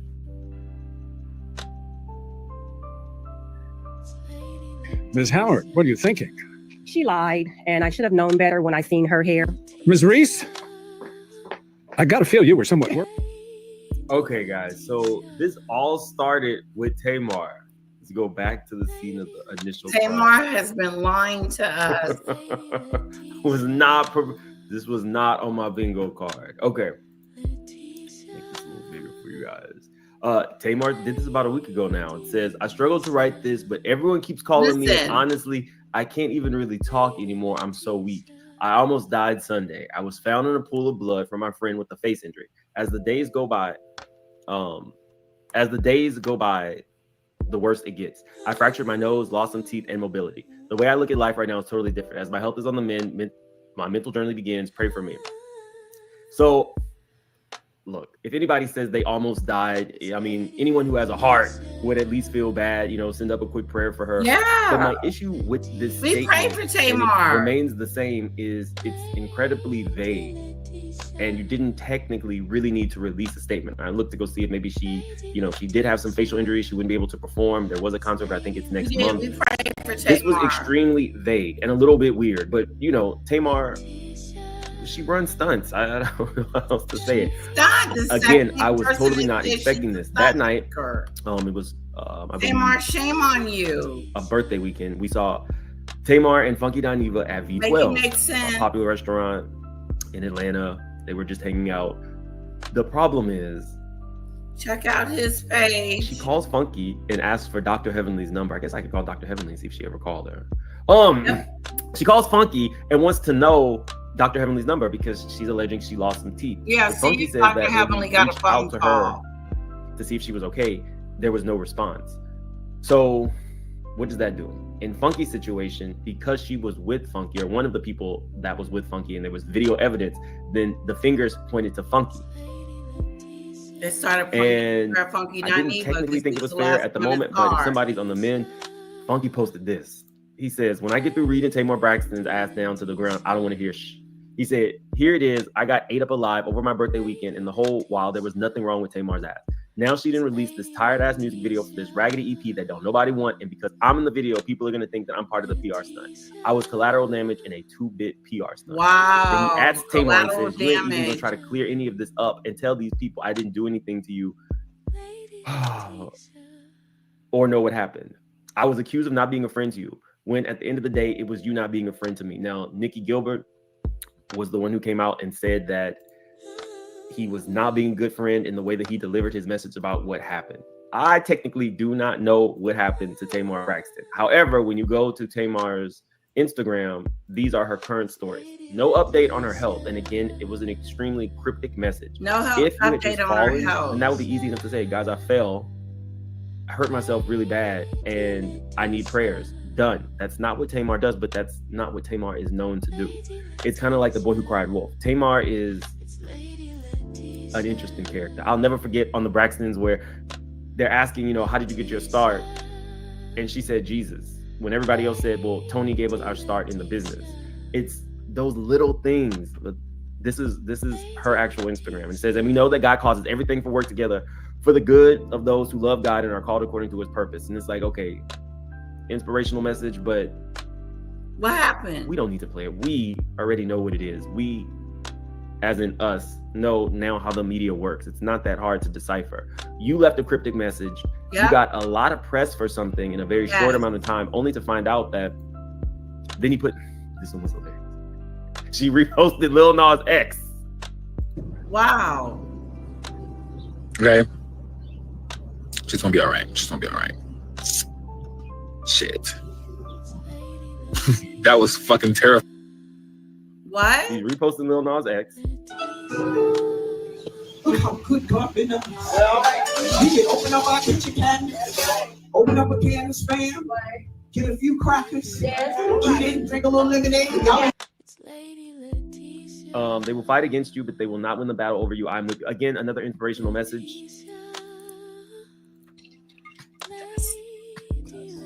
Now, I'm not about to put this up, but this is her EP/video EP that she's putting out starring Mendices, who technically right after the whole fall incident, then the rumor mill started going around that maybe something was going on between her and Mendices. Now, I know for a fact because I've been in the same space with Mendices and JR, her ex, that they're friends. All of this is kind of strange. And that's why people are now assuming that this was all for publicity. Now, I'm going to let you hear it. I'm just not going to let you see it because I'm not trying to get any kind of strike over this. He doesn't want to get a strike. But we already know you shouldn't even be dealing with him. And you around here going through by that lady husband? What? Girl, you a better woman than I ever been. And Funky's in it.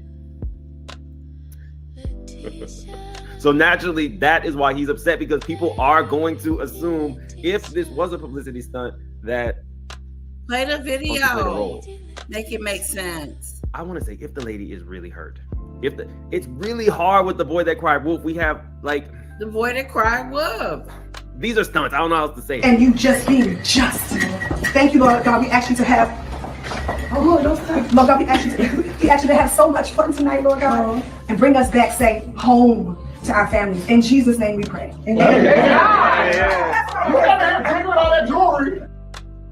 Tony didn't even want to be a part of that stunt. Bringing Krishan on stage, not necessarily coming forward when James was hurt, it's all extremely weird, but it's not the first time we have seen that. The first time that we saw it was really when the Queen's Court was invited to a Candy Burris concert by Tamar. And then they were kicked out. Like that. So they couldn't understand that we were there on official Queen's Court business? We were there on official Queen's Court business, invited by, we were Tamar's Hughes, right? I was there to perform my iconic song, the same song that they play in every state that they go in. Every single one of them. Why would they not want the Queen to hit the stage and perform live? They let all them hit the stage like all children. You allegedly raped them. They let T.I. hit the stage. They let everybody else hit the stage without getting permission. So the Queen couldn't hit the stage and do an epic performance with Tamar and turn the show out. Right. And see, this is Now, again, if you were a fan like I was, this is why Candy Burris was mad. I mean, they had really did an epic. I don't even know. I wonder how we moved never on seen already. Like what they gave Resume and her mama. Let's see Resume, where he's at. And Candy will forever have this playing in the background of people's minds because of T.S. Madison and Kaya.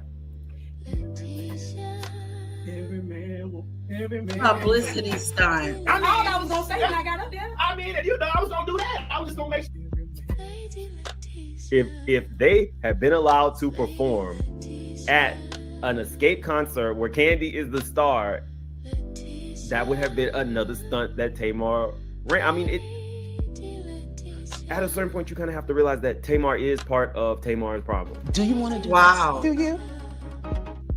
We have never seen Tony Braxton lunge at anybody. Don't Tony Braxton. Now, I don't know if this lady is really hurt or not, but I know I'm going to be checking out Funky Dineva's video to see exactly what he has to say. I'm not going to lie, it's not looking good. It's not looking good. Probably most of you wouldn't even be surprised at this because Tamar runs stunts. That is not is cool. what it is. Tamar I've runs never stunts. listened. This I don't EP, follow Tamar I don't know. I like went through the that. comments. It does look like people are. Okay, me and my crowd don't follow Tamar that way. We're not like this Tamar, fan to do. So my thing for her to come out and say that she was bloody and her teeth was all messed up and she almost didn't make it the next day really sent up alarm bells. And for her to be doing a skit or a publicity stunt for it, for her next video or whatever, she's worse than Meghan Markle. Just like that car chase in Manhattan. That was pretty bad. But this, I woke up in blood and my teeth was out of my mouth and I wasn't feeling well. Come on. We've never heard no stuff like this. We just got through praying for those kids in the church, and we are keeping an eye on them. We are. And Tamar running around here talking about stupid stuff. She's running around here talking about stupid stuff. Lying to us. Why you got to lie, Craig? Why you got to lie? Why you lying, Craig? That's a show. It was Ice Cube in his show. But no, on a serious tip, Tamar lied to us. She told a story, just like somebody else we know lies a lot. Sardinia lies. She lied just like Sardinia. Just comes out and does the stuff in front of you, doxes you, and then turn around and says, "I didn't do it." It's like, who are you supposed to believe? You know you can't believe the person that's doing it and lying about it, because they're the ones that's trying to get deflect from the BS that they have done. It's funny how we're now, oh, I didn't do that to Letitia. She doxed herself. I didn't do that to her. No way, Jose. I didn't do that. I'm a Sardinia, but I wouldn't dox anyone, especially with kids. I don't care what they say. That is something I would never do. And then here comes Sardinia land doing it anyway. She doxed me. Guys, did I tell you about my updated through the police officer that he has updated me on the information that he did email me, because I have been calling him. Let me know if you want to know the updated information. I could go to my email and read what he said. As a matter of fact, I could just bring it up if you guys don't believe me. How about that? Let me just go and get it, since we need proof.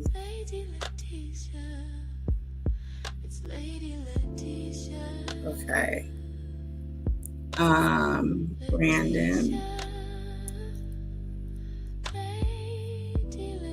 Hello, Brandon.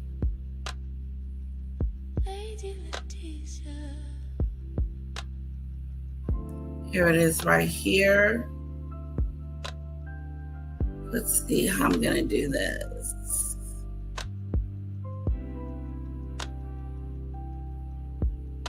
Okay, I do not want his information shown. So what I'll do is I will go here to one of these numbers.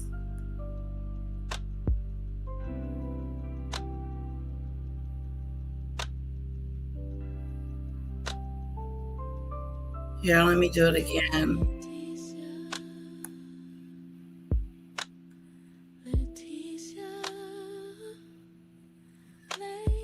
Alrighty. Here we go. And then make it bigger so you guys can see it.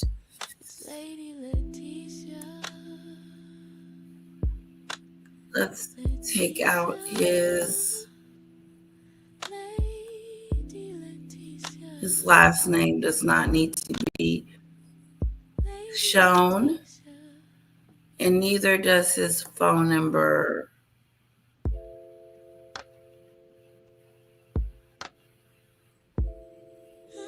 And his last name.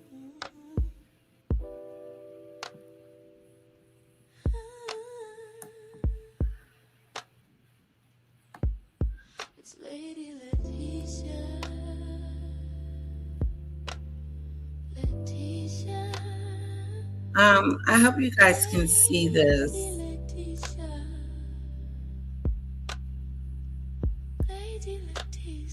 Oh, okay. Anyway, I don't want you guys seeing his information and his phone number, which I just showed you. Let me read the email that he sent me. Brandon, thank you, and I'm sorry for not responding. I took a vacation and now I have COVID. I hope to be back in the office soon. I don't have any emails from the agency in Canada, talking about where Sardinia lives, but still have it at the top of my list for follow-up when I get back. Hopefully I'll be in the office by Wednesday or Thursday. Sorry for any inconvenience this has caused. So that's Brandon responding to me, guys. Just so you know,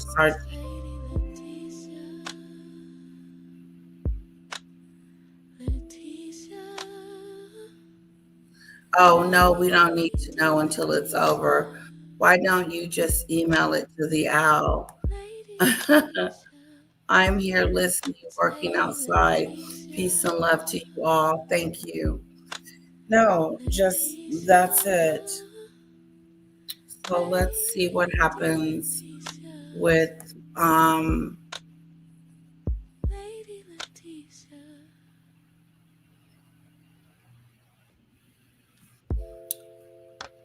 let's see what happens with it. I gotta do some editing. I gotta edit this video anyway. So we're gonna move on. Tamar excited. They're confused. A lot of people are confused. Tamar duped us. Okay. Tamar, shame on you. Because she released it on YouTube as well. You put out there that you were all messed up, and then you lied to us and put out your Here we go. new video. I ignored the drama and baby that music at the end, so somebody likes it. She shut that cheating rumor down. People are just making stuff up. Your voice is a true gift from God. I'm still in confusion. You got the vlogs talking, worked us up for the work. So it looks like her fans are going to be buying her EP. Can't wait to see the mini movie. Wow. Was this all a hoax? Tamar, I know you didn't lie and say you woke up in a pool of blood to create a buzz for a song. Ooh, comments. Was y'all running a play? Hello? What is Tamar doing with Mendices? Nope, Tamar, nope. Why Mendices in it?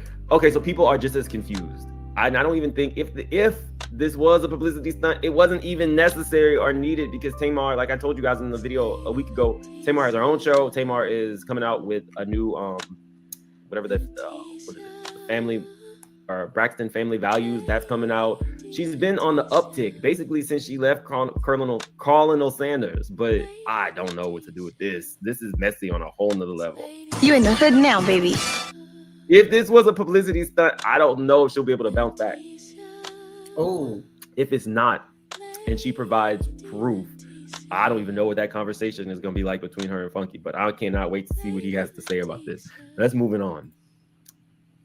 Let me give you a little background. There was a comedian that passed away who was actually on Cat Williams' tour. This man has toured basically since Comic View. One of their own, nationally known comedian Reginald Carroll was shot and killed in South Haven. While his accused killer is in jail, Fox 13's Martin Staunton brings us the tributes from our community and across the country. Oh, if you're new to the channel, please subscribe. If you're not new to the channel, hit that like button. It's a free way to support the channel. Carroll was 52 years old when his life came to an end on this street in South Haven. We spoke with people in the community about the idea that a world-renowned comedian was murdered here. But it's crazy. Like, who would want to murder a person like that? That's what's going through my mind. I read his charts. The boy said he's a vegetable. Reggie Carroll spent the past 3 decades bringing laughter across the country. He first appeared on BET's Comic View during its first season in 1992. Got a tall tooth ain't over top of the short tooth. And the third tooth ain't even looking at the camera. His comedy credits don't stop on the stand-up stage. In the late 90s, he had a role in the sitcom The Parkers. It was that television appearance that led to Carroll's lasting relationship with Oscar-winning comedian What happened? Who posted about her friend's murder in South Haven on Instagram. This is why I say, treat people the best you can, because you never know if you'll get a chance to see them again. And the last time me and my brother Reggie Girl were together,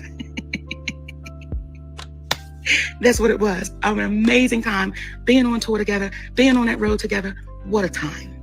So I have no sad tears because all of our times together was amazing. Was amazing. Carol had most recently been touring with comedian Cat Williams, but Cat public reports say Williams? that tour was put on hiatus when Carol was shot last Wednesday. Williams has not issued a statement at this point, but reposted an old tribute, according to some other published reports. South Haven police are investigating, and they have a suspect in custody, but as of Sunday afternoon, the name of that person charged with murdering Carol. Okay, so that gives you the update. So Billy Sorrells, I don't know if you guys know them. He was a YouTuber. He used to make really funny videos. I guess now he's a stand-up comedian. He had a lot to say. Unfortunately, it was way too many curse words. So I'm just gonna have to give you the vibe update. It says comedian Billy Sorrells attempts to link Cat Williams to Reggie Carroll's murder. Wow. Now, growing speculation on public outrage are intensifying as questions emerge about a possible link between the suspect and well-known comedian Cat Williams. Carroll, known for his close work with Williams over the years, was allegedly found dead near a property tied to the Emmy-winning comedian, claims fellow comic Billy Sorrells. While authorities have not confirmed a direct connection between Williams and the murder, Sorrells has publicly raised serious allegations suggesting Williams may have knowledge of what happened and who was involved. In a heated video response, Sorrells voiced the suspicion and grief over Carroll's death, directly addressing Cat Williams and calling on him to speak out. "We not gonna act like Cat. You ain't know who Reggie Carroll was," Sorrells said. "Cat Williams, you're the truth teller. You the master of being able to tell everybody else's shh. You God of war. You ready for anything, right? You the guy. You said my team versus who." I don't think that Cat Williams has to release a statement publicly. Yeah, if he I don't has either. any knowledge, that would probably be a private conversation between him and the police. Yep. This man, Sorrells, actually went on live, gave out his phone number, said he's ready for a fade. I really feel like he was close to the man that was murdered, and he's lashing out at Cat because it was at Cat's house. But if Cat wasn't at home, why would he need to release any statement saying that? They've already put the tour on hold because, Monique and this man who was murdered was actually part of the tour. The tour has been put on hold. What are you really? This is not a situation where Cat's talking about a comedian who stole a joke from him or, little anecdotes about somebody. Sardinia is a big liar. She's a liar, liar, liar, pants on fire. So looks like Cat Williams has been accused of unaliving someone else, another comedian. But, who believes that? And like Make It Make Sense has said, that's for the police to figure out. Wouldn't that be something if he did? It just doesn't seem like that's something that he would do, Cat Williams. Celebrity Feud. This is a active murder investigation. So I think it's very short-sighted of him to expect that Cat Williams is going to jump out and give anyone outside of the authorities the heads up. Now, if Cat Williams chooses not to, assist the authorities in their investigation, then I do think then that's call for some type of alarm. But outside of that, it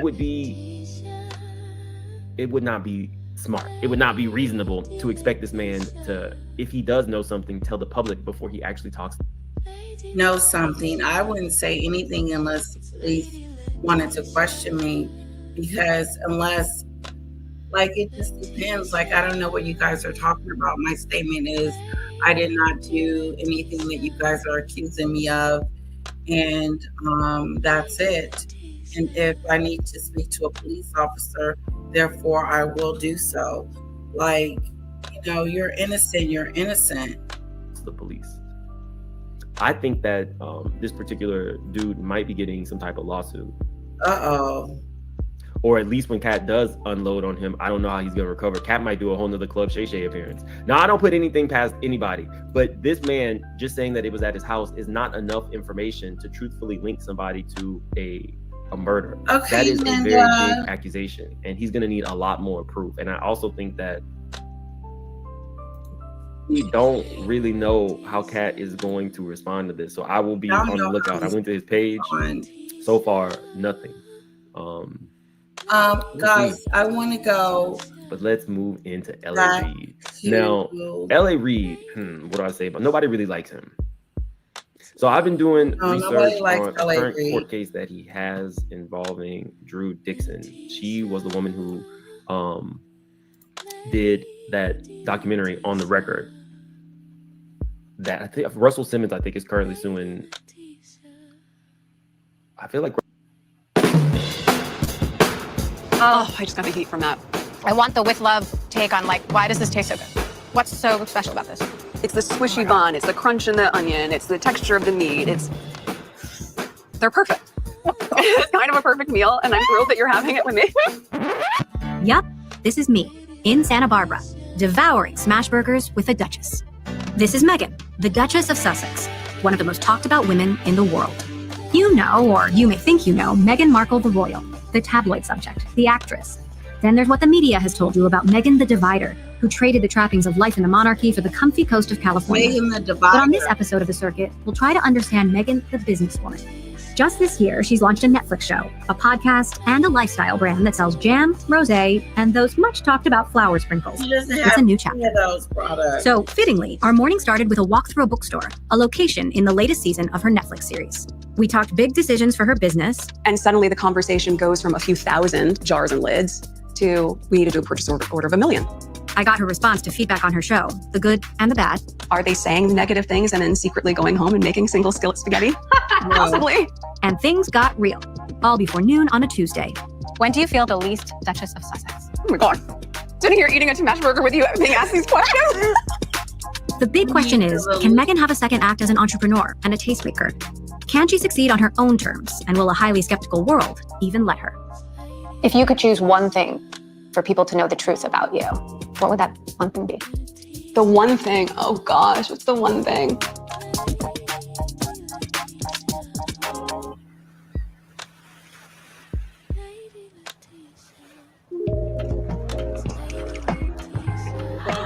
Hi! This is my friend's place. This is Godmother's. It is so beautiful. Oh gosh, yes. I mean, they did a spectacular job with it. This is their wall of Godmothers who lit the way. I love it. Yeah, and you love the space in here. I mean, they have such a beautiful curation of fantastic books. Hi there. And the kids section upstairs. Families. Okay. Yes. Yeah, I love a kid No section. family pictures. What's your guilty pleasure? Are you like a thrillers?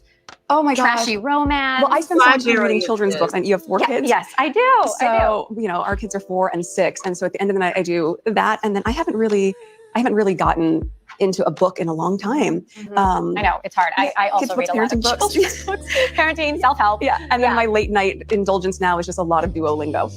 Do you ever do that? Oh, it's great. When I can find the time, what are you Duolingoing? I'm Duolingoing French. Yeah. I committed to relearning it. Oh and my so, goodness, yeah, I love to do that. it's really fun. French. So I saw that you were at the opening of this place with Oprah. Mhm. And you talked about how bookstores felt like a safe space. Tell me Yeah. about that. There's so much alike.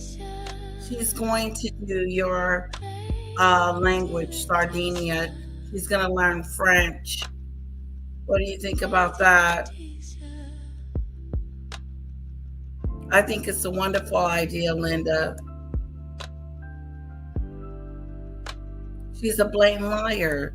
She sits and she lies. And when she does, it's like it comes out so easy for her when she lies, guys.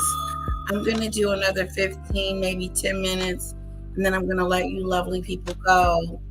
But I wanted to come back to this interview because I wanted to emphasize how fake and distant, how detached she is from reality, detached she is from just having a conversation without thinking she's on like some type of job application, like she's on a job interview.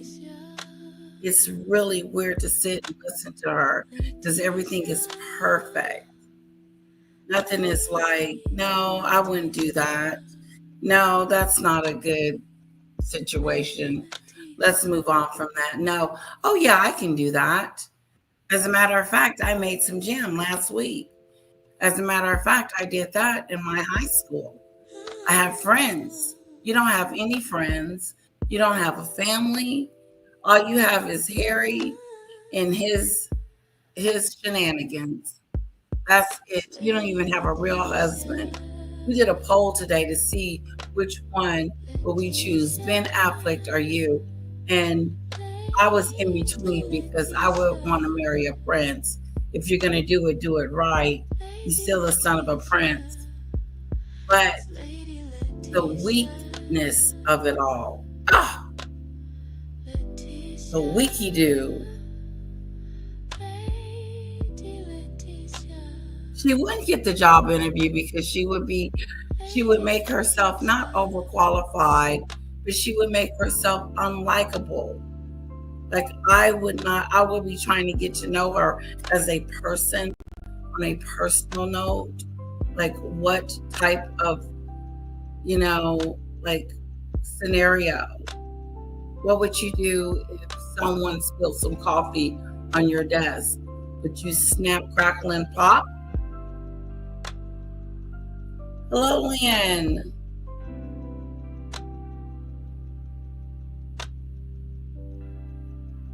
Yeah, she did. She sure did. She said she had to wear tights or stockings, and she didn't want to have to do that. That was something that she did not want to do. It was annoying to her. It's annoying that I have to wear tights and then curtsy all at the same time, while nobody taught me how to do it. So I had to learn this on my own. Yeah, putting on a pair of tights on a few hours. She was getting paid by us taxpayers. Yes, just to look presentable. I don't want to wear the tights. No, I had to a couple of years ago. It wasn't a couple of years ago. It was 5 years ago. Remember, you left before you even started. Your intentions was to leave and get the hell out of there and not even be a part of the royal family. No, you wanted to make your own stuff go down with the Duchess of Sussex. It's weird, even in this conversation she has with this young lady. She starts talking about how she's Meghan, the Duchess of Sussex. Her last name is Sussex now. How she then took that name and put on a trademark and made it all about me. It's my kid's birthright. It ain't your birthright. You're not a real royal. You don't even want to be a royal. You left. You got the hell out of there. You skedoodled and skedaddled. The pantyhose. The whole pantyhose. I had to wear pantyhose. Is that the worst thing that happened to you? Is that you had to wear pantyhose? Come on. The nerve, guys. The nerve. Oh, I had to wear pantyhose. Yes, a whole pantyhose. They made me wear pantyhose.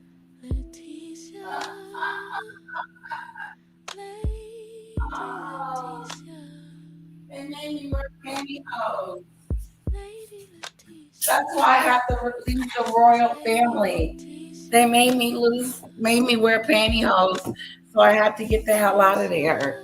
Yeah, I had to curtsy, wear pantyhose. They gave me dresses and stuff I had to wear.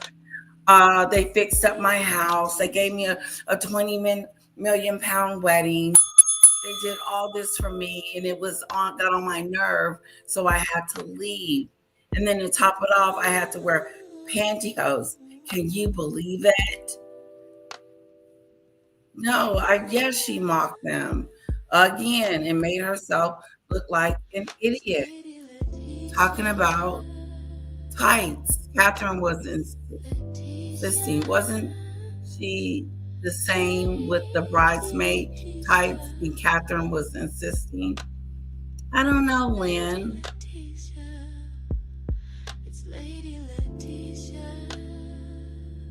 I don't know. You may have to ask Dictator on that one. I don't remember that. But my goodness gracious, put on the pantyhose and shut the hell up. You wasn't saying that before the wedding. You wasn't complaining about the pantyhose before you got sealed the deal. You sealed the deal. And you knew you had to have that air. She knew she needed to have an Archie to seal the wedding because Harry could still get it annulled. I changed my mind. I'm getting the hell out of here before he finds out about me, what a bitch I really am. Let me hurry up. She rushed that marriage. Everybody was trying to figure out what was the rush. Next thing you know, I said, they getting married already? I always thought that that was like really a fast situation.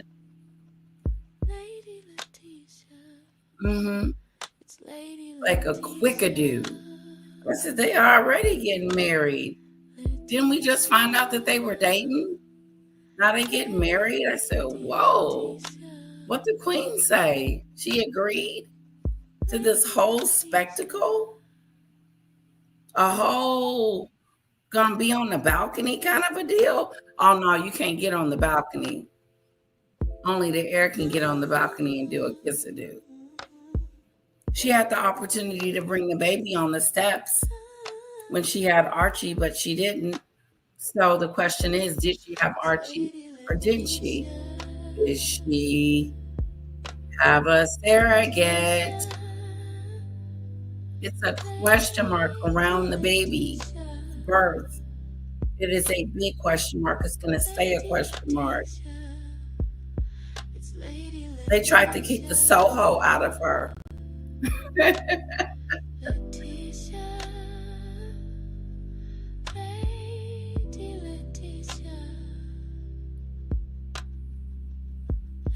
Oh, yes. Catherine wanted Charlotte to wear tights, which is customary for little girls. See, they have certain traditions. Meghan wants to show off her legs and stuff. But, you know, it was Meghan's way or no way. It really was. She didn't look scared on her wedding day. She didn't look frightened. She didn't look anxious. She didn't look like, oh my God, I'm marrying a prince. She was like, okay, let's get this over with. Yeah, I want to get married to him. I'm ready to get back to the United States, and nothing is stopping me from getting back to the United States and get over there next to Oprah Winfrey. Oh, I'm going to give you the exclusive, Oprah. Just wait on it. You can't have it today because I'm trying to get married to the idiot first. Once I get married to him, and then I'll separate him from his loved ones. That way I can have full control. So she cannot blame anyone for her failures but herself when it comes to as ever, Limonado, Archie Well, Netflix, Whoopi Goldberg, Oprah to do.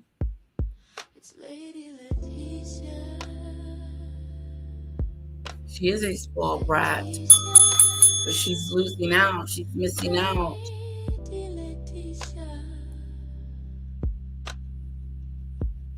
She's missing out.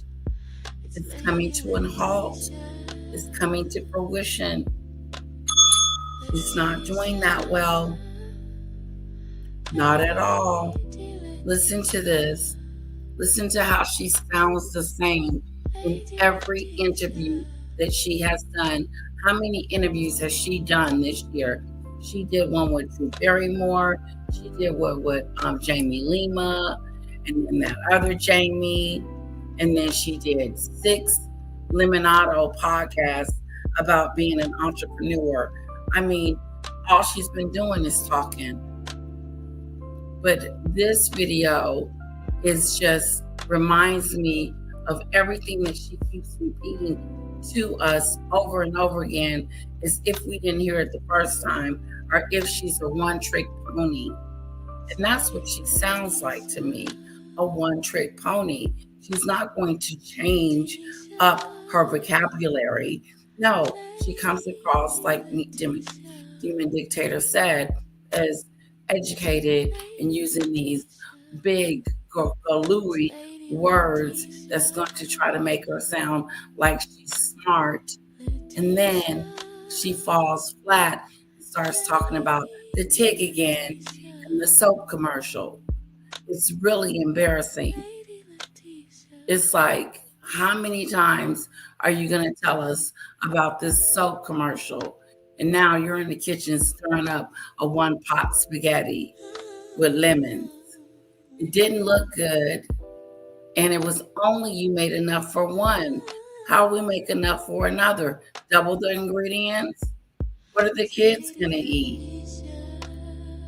She didn't think about that, though. She looked demonic on wedding day. Look at her eyes as she walked towards the altar after King Charles finished his walk. Yeah, she wasn't scared.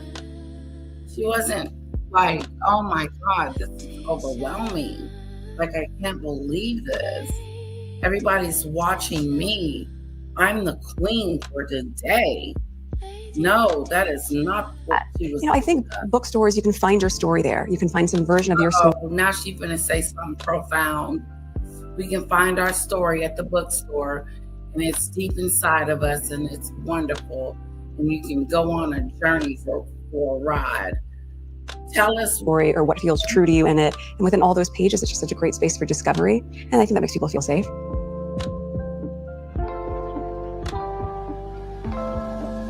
Morning. I'd love a little latte. How are you doing? I'm doing good. How are you? Good. Bright and early. It's misty today. I know. What would you like? Can I get an oat milk chai tea latte? Of course. Thank you. Yeah, great. Right. Thank you. So what is it about Montecito? Like, what made this place feel like home more than other places? Well, we moved here 5 years ago. Oh, we're just so happy because we can take our kids to... Yeah, what the hell did this place do that the kingdom didn't do for you? Well, we moved here 5 years ago after we were shacked up with Tyler Perry's house and in Canada. Yeah, and then, we left the royal family because that was what my plan was in the first place. Excuse me. That was my plan in the first place, is to come over here and brand myself and make some jam and be back on Instagram. Because remember, I had the TIG. Now I have this other thing, and I just want to share it with all of you. Now, we moved here 5 years ago in Montecito, right next door to Oprah. School and and everything is perfect. Really supported, sweet life, running around and doing the things that I think everyone maybe is part of your day to day. But if you don't think about what life would be like without those moments, it's easy to take them for granted. So I love it. We have such a beautiful, embracing community. And been able to really. Your community do not like you. Stop lying. Your community said they wanted you out. They do not like you. Montecito is not your friend. The neighbors don't like you. You don't like your neighbors. So stop pretending. She knows she hears these things out in person. She hears these things on social media, and she tries to debunk it. But you can't debunk it because you are, it's true. Your Montecito neighbors could care less about you. As a matter of fact, one of your neighbors had brought you something and you were rude to them. No, you're not a good neighbor. Montecito is not a community that loves and embraces you. As a matter of fact, someone came all the way from California talking about you in the kingdom during the coronation. Remember the coronation that you didn't attend? You didn't allow the kids to attend either because you were being selfish and self-centered, and it was all about you. Yeah, the kids missed their grandfather's coronation.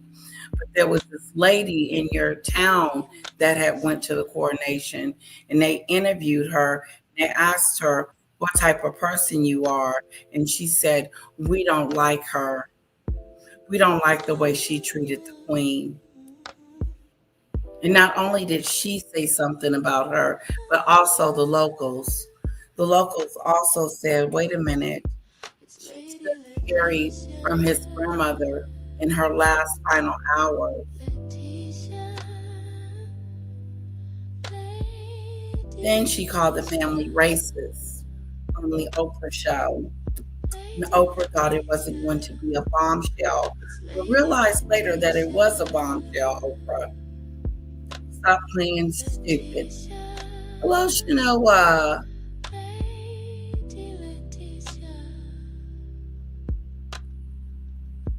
Create and dream here. Yeah. All right, coffee. Yes, we can create and dream. Yes. How important is it to own your own story? It's the most important thing in the world. Well, how important is it to own your own story? What kind of question is that? How is it important to own your own story? Please, the version that Meghan has is not a real deal thank you meal story. Her story is fictitious and made up and manipulated and hypocritical. So she'll say she was in a 2-hour car chase in Manhattan for 2 hours. And everybody knows that you can't go fast or be chased in Manhattan or somebody's going to have an accident. But this is Meghan's truth. So I would be very, very careful with her truth. You'll get caught up and markled and believe her story.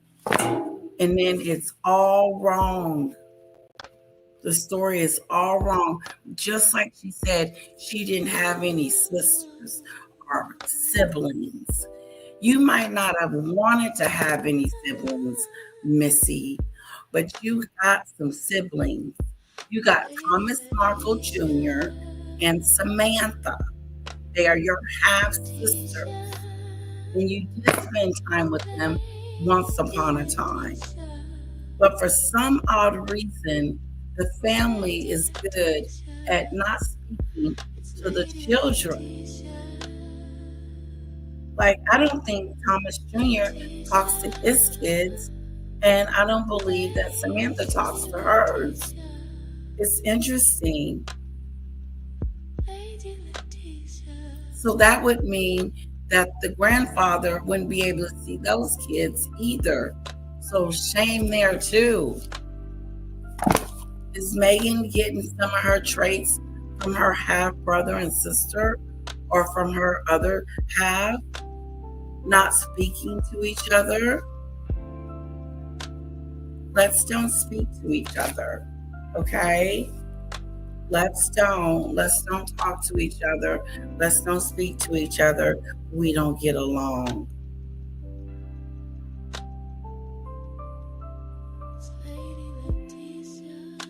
Letitia, that was a veteran that went to the house to welcome Harry and Meghan.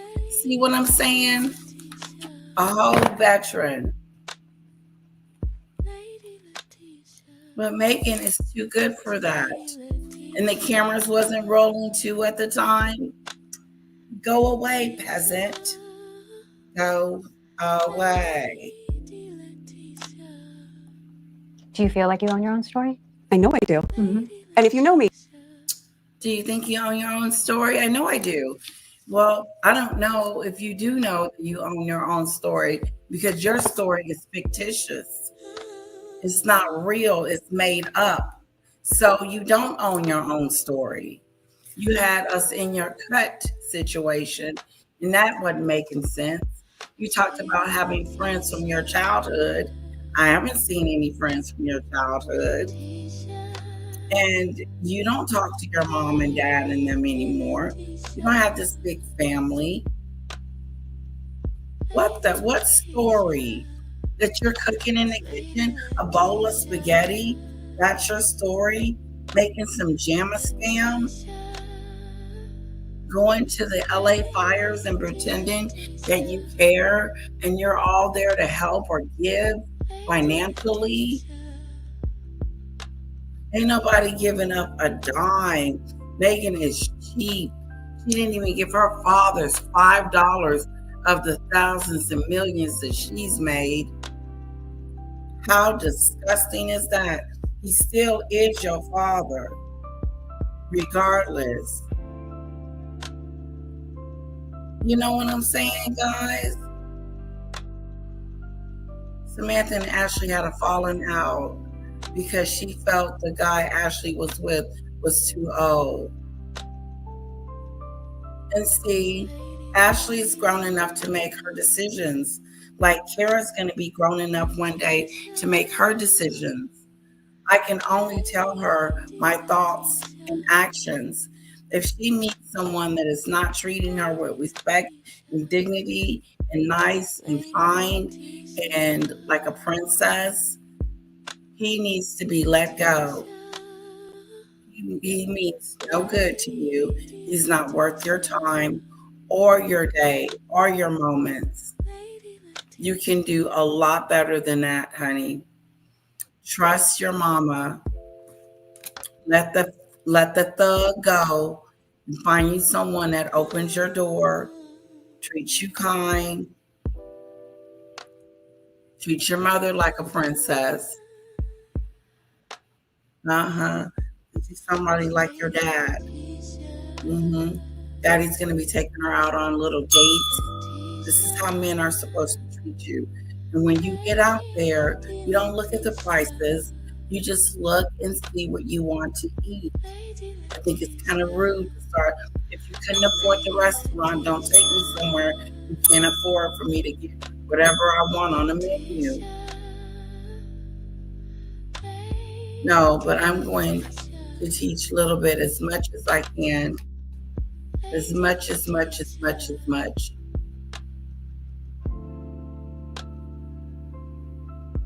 Interesting. Hello, Diane. Meghan told Ashley she couldn't come to the wedding because of her mother. I remember watching that documentary and turning my head and saying, no, the hell Meghan didn't.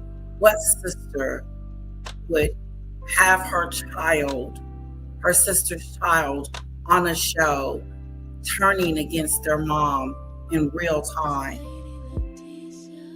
That's just like me and Juanita on the show. I'm on the show. I got her daughter there, Priscilla, and I'm sitting there talking about her mother to her. How rude is that? It's just disrespectful. That's what I thought about Meghan when she did that.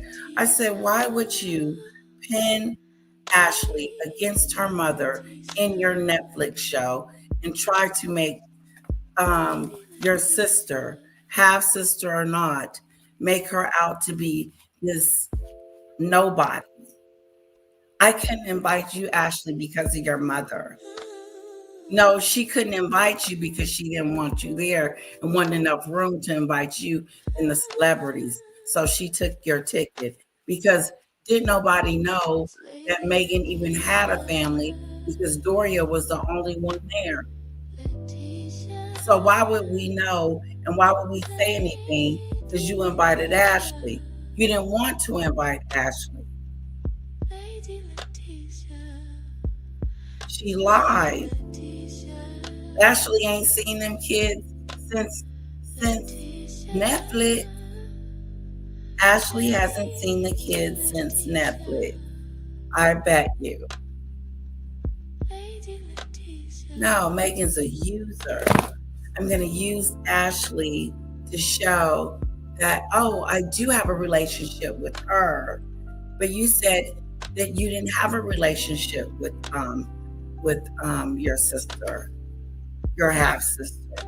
But now you got this big relationship with her daughter. Make it make sense. You got this big relationship. You and Ashley are like thick and thieves, best of friends, best aunt ever. But you have no affiliation with her mother. You don't even know her. She's not even your half sister, because you wish you had a sister. I wish I had a sister, but no, I don't. Oprah had to say, so you're just saying that you don't have a relationship with her, basically. Because Meghan had just downright disowned Samantha. I don't know who she is, Oprah. Me and her are not sisters. I wasn't hanging out with her. Oh no, I was doing my own thing with my mom. But hey, Ashley, I know her. I hang around her daughter. Make it make sense. I hang around her daughter. Make it make sense.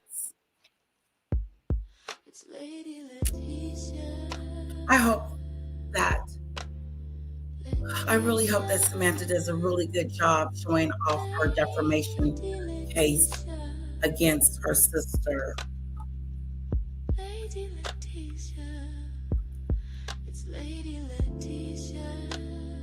Exactly, Noah. You know that I do. I think there are always going to be moments where you feel as though a story is being told about some caricature of you that actually has nothing to do with you. And that can be really hard to reconcile. Yeah. But I think the more comfortable you get with yourself, certainly age helps. I'll be 44. It's great. It's great. And I just think there really is a lot of value to when you anchor into your own knowing, then you're telling your own story. Yeah. You're telling your own story and how you show up in the world, what you do. You actually don't need to say anything. You can show who you are. People think they know who you are. Your story has been told 1,000 ways, but I want to hear it from you. So when you were 11 years old, you protested an ad that you thought was sexist. Oh, and I found it.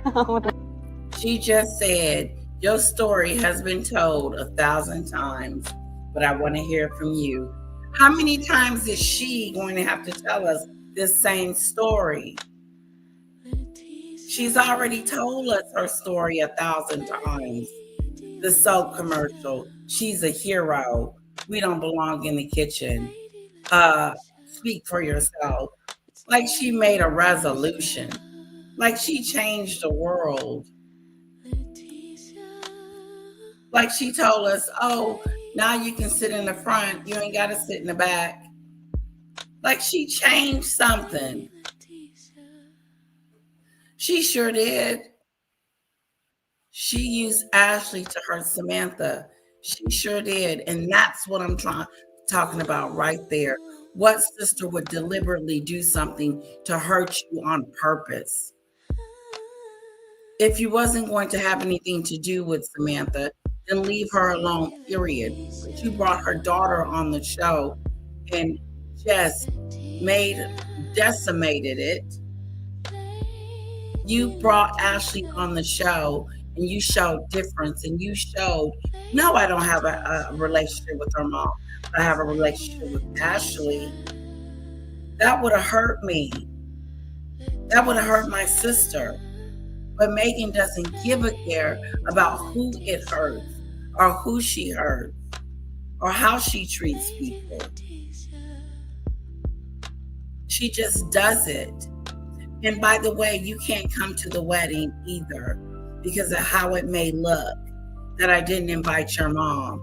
No, you came up with that scenario, Meghan, that you didn't want to invite Ashley because of what you thought it may look like, or it wasn't enough invitations for her, wasn't enough room for Ashley. But then this is the kicker. Not only did you lie to her and say that it would look bad if she comes, but you also, what did she do? God, just nasty. You're a nasty individual. This is the type of person you are. You want us to believe that you are a nice person. You brought your sister's daughter on the show. Then you said you didn't have a relationship with her sister, but you're all in love with Ashley. Then when it comes down to the wedding, the reason why I couldn't bring Ashley, it wasn't my fault. It was the castle's fault. It was their fault. It was the queen's fault because she didn't want you to come because of how it may look. You blamed everybody except for yourself and taking accountability that you just didn't want to invite Ashley to the wedding and that she was going to be in your way on your big day. Because there is no excuse as to why you didn't invite Ashley. Because when I looked up, all you had was Doria. I bet the queen was looking at you trying to figure out who the hell are you inviting to my home? A whole bunch of strangers. And then you didn't even invite your own family members, but then gonna lie on the castle and say they didn't think it would look right if you came. Blaming people. The blame-a-thon of you, girlfriend. You didn't want to invite Ashley because you were embarrassed by Ashley and her mother. You were embarrassed. And until you wanted to use Ashley for your Netflix show to pretend that, oh, by the way, I do have a relative. I do hang out with my sister's child, but we still don't have a relationship, me and her. Nasty girl. I think it's disgusting. Yes, I want you to watch it. Story. Oh gosh, I remember these my classmates too. Let's see. Commercial. I knew something would be done because I was I still make that furious. face. And I said, wait a minute, how could somebody say that? I think I'll write a letter. I did. I wrote a few. Yep. Tell me about that girl and how she grew up. Yeah, I grew up in LA and I had a great childhood. That time was really fast. I would really love to work from home. My idea is to work for a company doing human resources, employee relations. That's what I would like to do. I would like to investigate those employees like maggot, Sardinia that we have, and we need to get rid of them type of people. Like that's what I would like to do. Investigate the situation and see what happened, see if it's at fault. And then if it's at fault, you're fired. Get out of here. You're not getting a service packet. You're not getting any money from us. Anything you owe us.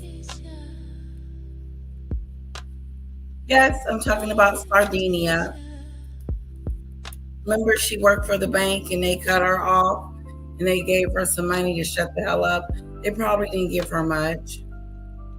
Probably just gave her what? A salary. A couple of months' salary. I have savings, she says. Well, you're going to need a lot more money than that to sue Danny. So, your subscriber's going to have to open up their bank account. No, I don't think she's a win. Nope. She does believe she's perfect. She talks like she's perfect. She talks like everything is perfect. Everything is great. And if it's not, she knows the way to do it because she can make it perfect. She cannot be something else like just be yourself. And people are trying to bring that out of her. Even this interviewer. She does believe that she's perfect. Lynn, Shanoa, she accuses people of making money off of her by criticizing her. But that's how she's made her money off the royal family. Come on. Are you serious? Is that a serious comment, Meghan, that you think we're making money off of you? Everybody should be making money off of you, especially your family. But you won't let them in. No, you're going to make sure they stay poor. But that's why things are not happening in your world the way you wanted it to happen. I'm happy. Everything is wonderful and joyous. You're lying. You're losing the plot. Listen to how she's losing it. Fascinating because that day that we were watching that commercial at school was also when the LA riots were happening. And so you have this contrast of the city was going on lockdown. We're very young and don't fully understand what's going on. It was a very tense time in Los Angeles with race relations. And they put on the TV because all of us kids had to stay there until our parents could come and pick us up. That commercial happens to come on. And I remember, look, the boys in the classroom said, yeah, that's where women belong, in the kitchen. And that's really what upset me. It was a very turbulent time in our city and a lot of uncertainty. But the one thing I was certain. Every time she tells this story, she adds to it. All of a sudden, the LA riots was going on during the time that she was in the kitchen with this soap opera. Now it's the LA riots. I remember because it was during the LA riot. Let's add that to the story. What does the LA riots got to do with this soap commercial?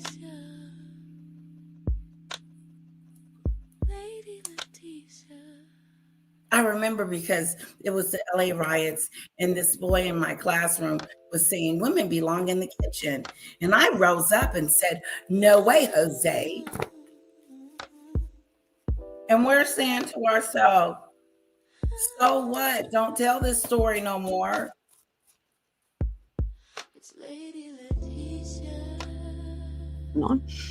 In all of this was that's wrong. Let's do something about it. And it was just so empowering to know that at a really young age, your voice could be heard well before social media, where everyone doesn't just have a soapbox. And then I went into middle school feeling very confident because I was able to affect change for good. That is to say, that girl has been in you since the beginning. Yes. I think our character, who we are at your core, I don't think that shifts. I think a lot of behaviors and habits and roles that you end up playing in your life can bring out the best or worst in a lot of people, but you're still who you are. Is there an inherent tension in trying to be relatable while also being a duchess? No, I don't find, I'm just being myself. So I think probably it was different several years ago where I couldn't be as vocal and I had renewed pantyhose all the time. Let's be honest, that was not very myself. I hadn't seen pantyhose since movies in the 80s when they came in the little egg. That felt a little bit inauthentic, but that's a silly example. But it is an example of when you're able to dress the way you want to dress and you're able to say the things that are true and you're able to show up in a space really organically and authentically. That's being comfortable in your own skin. And that's, of course, had different chapters in my life. But right now, no, I don't feel that I need to prove anything. That said, Meghan and Harry are trying to establish themselves on new ground, and they're taking some big swings. After coming to California, they dropped a hit tell-all documentary series on Netflix. But a podcast Meghan launched with Spotify had a short run.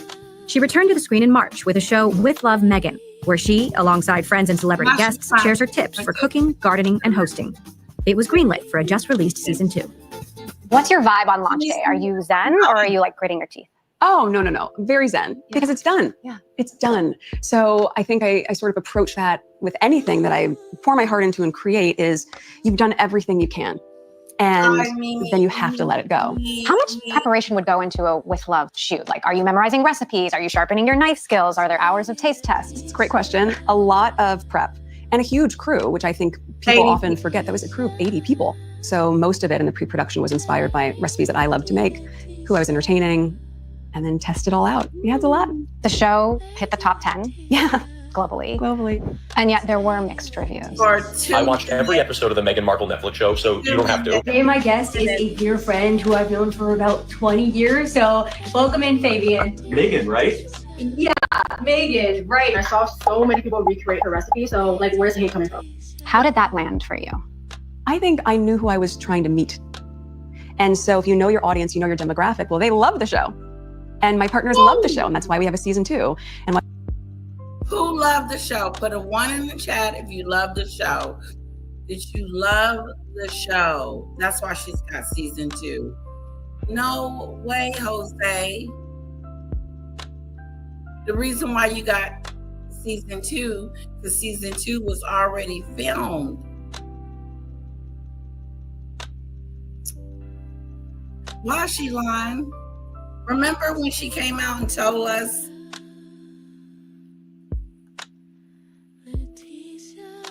Remember when she came out and told us that she had just found a new name, As Ever, and it was As It's Always Been, and his partner with, wait a minute, did she say it then? When did she say season 2 was happening? When did she say season 2 was happening?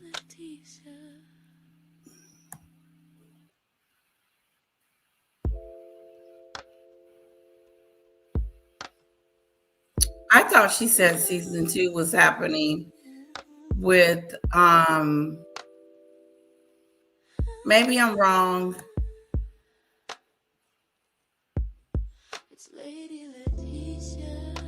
Season 2.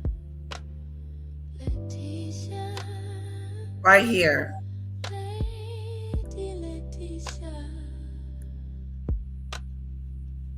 The bag. I'm shocked we've kept this a secret for so long. In 2 weeks, my show's coming out, which I'm so excited for. And also my business, which I think there's been a lot of curiosity about. Last year, I had thought, you know what, American Riviera, that sounds like such a great name. It's my neighborhood, it's a nickname for Santa Barbara, but it limited me to things that were just manufactured and grown in this area. Then Netflix came on, not just as my partner in the show, but as my partner in my Somebody else business, got the name. which was huge. So I thought about it, and I've been waiting for a moment to share a name that I had secured in 2022, and this is the moment. And it's called As Ever. As Ever essentially means as it's always been. And if you followed me since 2014 with the TIG, you know I've always loved cooking and crafting and gardening. This is what I do. And I haven't been able to share it with you in the same way for the past few years, but now I can. So as things are starting to trickle out there, I wanted you to hear it from me first. Of course, there will be fruit preserves. I think we're all clear at this point that jam is my jam. Yeah. But there's so many more products that I just love that I use in my home. And So it's much time to like share it with shortbread. you. So I can't wait for you to see it. Thanks, guys. Okay. Now, I don't know where and when she decided to tell us that, oh, season 2 was going to happen. Was it here?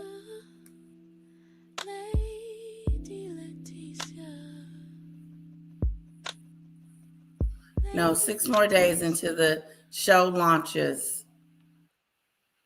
Okay.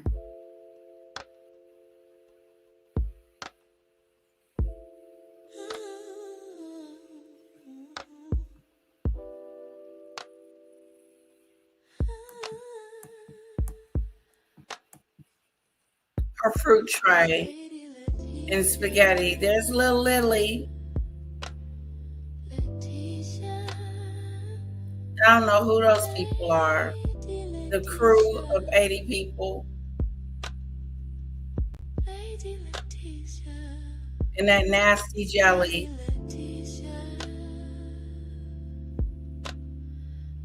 Okay, she didn't make a concoction. Bacon. Oh, season 2.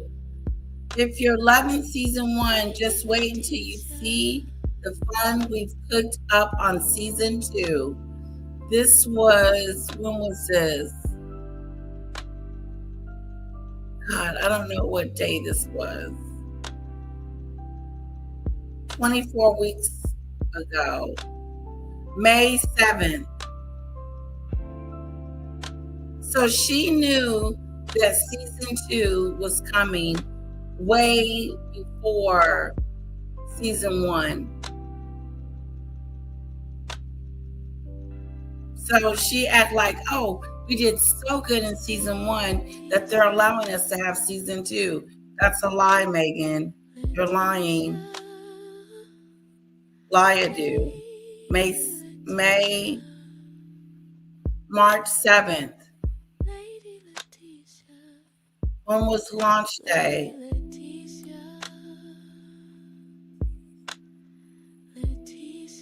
Okay, and this is Lemonado.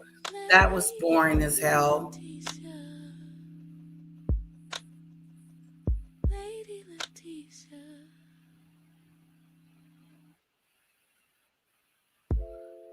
Oh, she's trying to say someone sent her this card.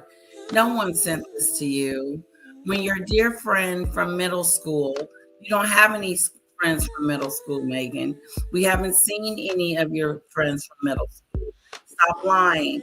Middle school / high school sends you something from your alma mater, and it brings the biggest smile to your face.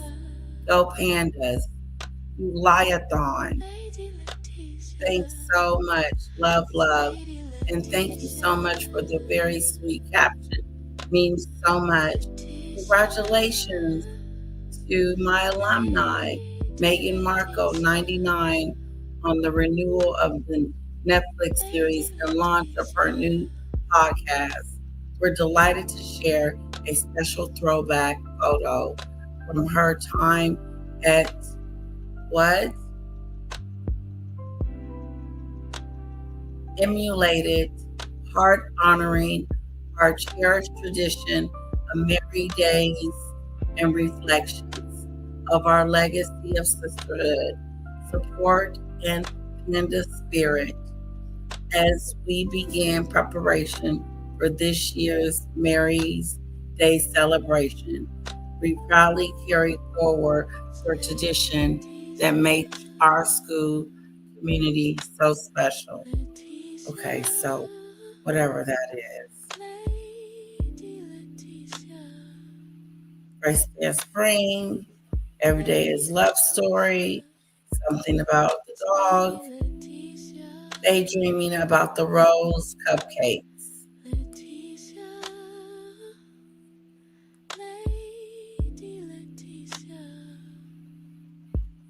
This is our week, BTS, from the shot at my house.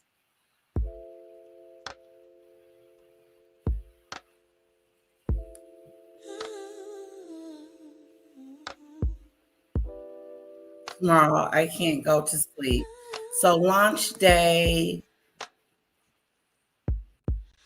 This was launch day. So I would say maybe a month later, they told her that they were going to have season 2. Come shop as ever collection. This is the Lemonado, guys. Woo!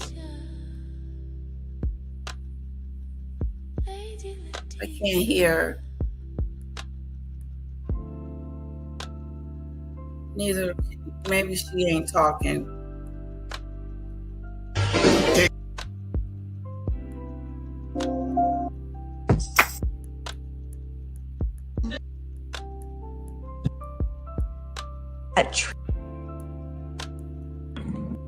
Yes, it's a good day for.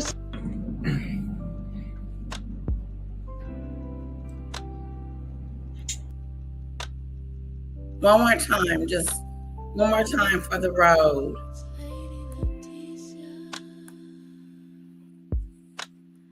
One more time for the road.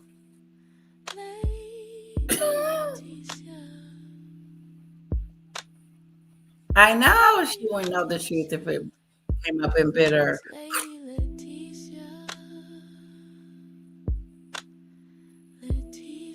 Yeah, she joined a family with huge history behind it.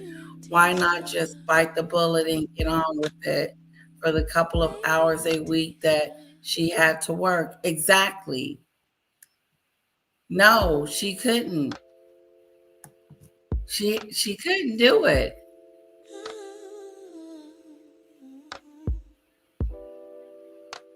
Oh, you don't think so, Shanoa?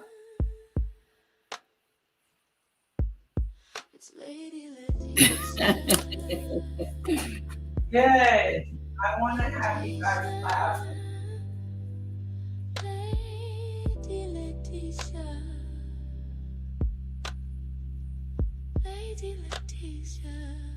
That's good. I'm glad, guys. I feel like I'm gaining weight again. So I'm back focused on my diet. She didn't get that. She had joined a family with huge history. You had a huge history, girl.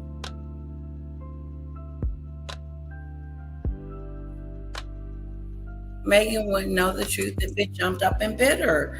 That's what I'm saying. Whatever book she comes out with, whatever storyline she has, whatever that she has to say, she's going to be telling a falsehood, a falsehood.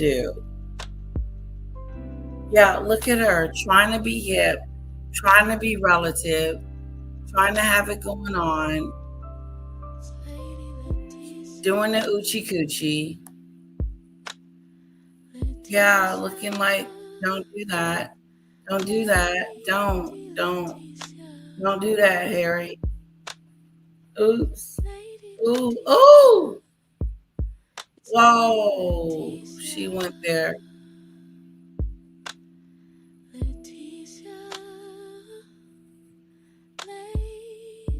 She went there. Look, one more time for the road. Shake what your mama gave ya. Shake, shake, shake, shake, shake. Shake what the, uh-oh. Uh-oh. The robot. Look at Harry's hands. Look at his butt. Look. The prince. The Duke. He's supposed to be a Duke. Uh-oh. Uh-oh. Uh-oh. She's going down with it. Shake what your mama gave ya. Shake, shake, shake, shake, shake. Shake what your mama gave ya. Become Harry. Come here, Harry.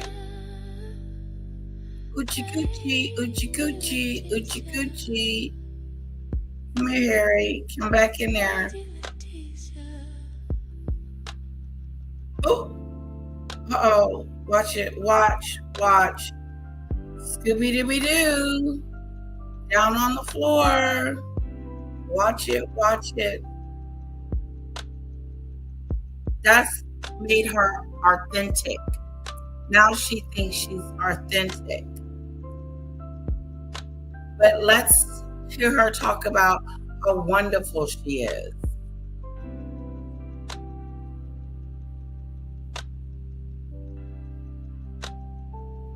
No, we're not making that silly spaghetti with lemons in one pot with no one else can eat it but you, and that's it, one pot spaghetti. No, that's for a single mother with no kids and no husband. Oh, you made enough food for yourself. You were selfish.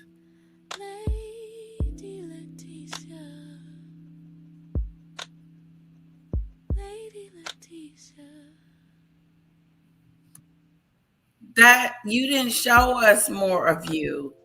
You faked more of you. The purpose of the show is the purpose of the show, she said, was to show more of herself. Have you guys gotten more of herself since you've been watching her? Okay, we're at 23. We're going back to the shooting. Miss Sack.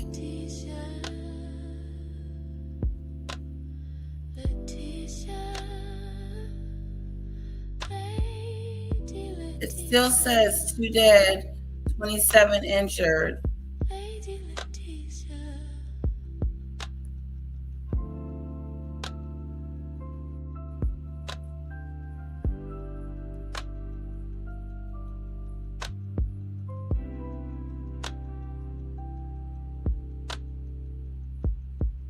And earlier today, just before 8:30 a.m., our city experienced an unthinkable tragedy.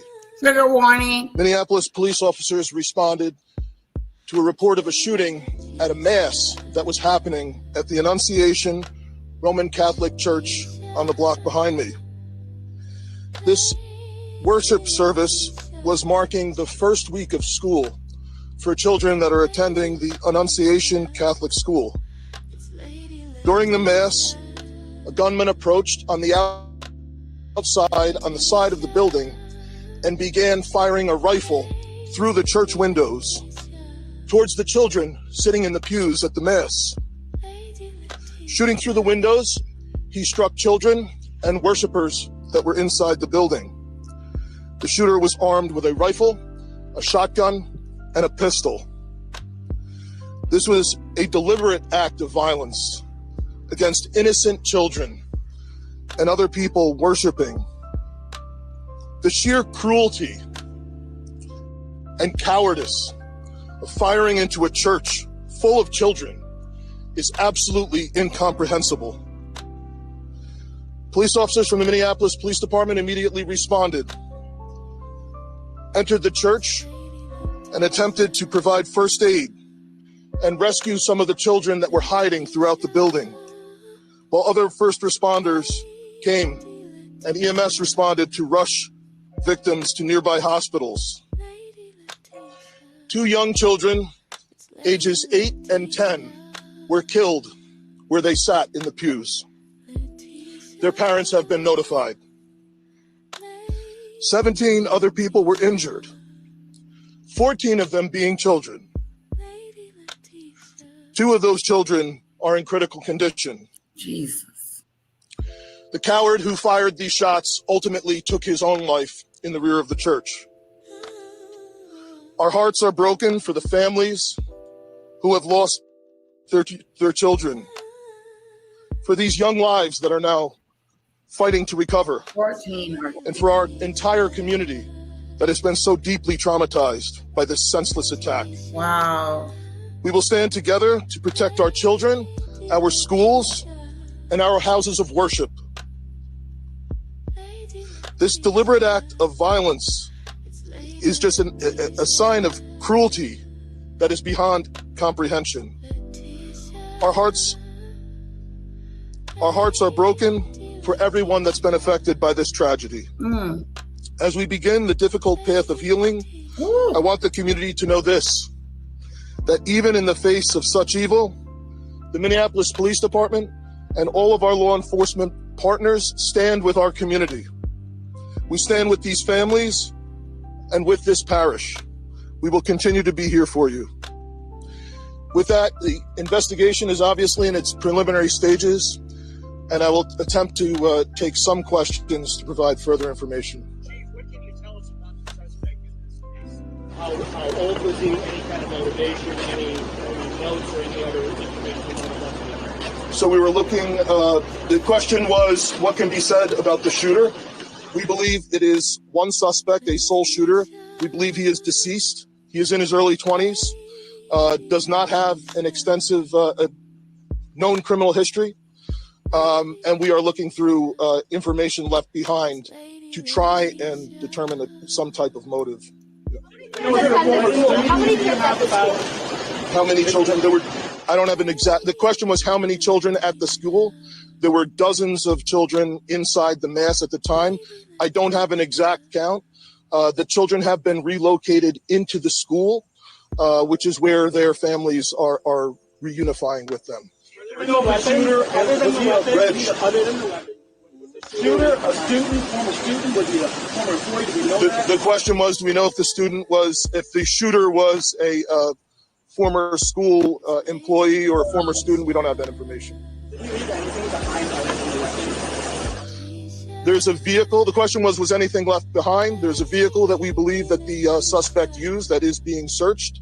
And we will be conducting other searches related to this. Wow. Inside the parking lot. There was some neighbors who said that the door to the church had been barricaded. Yep. Is that correct? So the question was, neighbors had said that the door to the church had been barricaded. The shooter approached on one side of the church building, and on that side, at least 2 doors, it appears there had been like a 2x4 placed. So not all of the doors around the building, but on the side where the shooter did fire. On the outside, yes. Shootings related. The question was there any explosives? Were there any explosives that were found? The question was there any explosives? There were reports of that. There were no explosives or improvised devices that we found. I do believe there was one, I guess you would call it a smoke bomb, like not an explosive, but a sort of a firework that would release smoke. And which side of the building? North, south? The side that is closest to us, here, on this side. Chief, was this incident related? I don't have specific information on that. Is he dead from a gunshot wound, this suspect? Yeah, the question was, is he dead from a gunshot wound? The answer is yes. We believe he took his own life in the parking lot. Was this outside or both inside that he was shooting? The question was he shooting outside and inside? He was absolutely shooting outside of the building on the side of the church, inside through the windows. It appears he may have gone inside, but I don't believe we've located any casings inside the building. So I'm not certain if he fired also while inside. It appears, if not all, most of the shooting happened outside the building. This is happening in the United States of America. Taylor's asking, is this related to any of the other shootings? This does not appear to be related to any other shooting. See, and remember when Meghan and Harry said that it's safer here? You can just walk up and start shooting. A 23-year-old had access to a gun. It's a shame. It's a shame. We do not have these strict gun laws. We're putting them in the hands of people that are mentally something wrong with them. And then we wake up in the morning and tragedy strikes. It's horrific. And then all they can say is, we're sorry. Get the guns off the streets. Have more stricter gun laws. Have to have it. And why would this 23-year-old be walking around with a gun? Hello? Well, guys, I want to thank you for hanging out with me. I appreciate the time and the love and all that good stuff. I was going over Meghan and you, but I'm out of here. I want to thank you guys. Have a wonderful afternoon and kisses. Replay gang. Don't forget to hit that like button.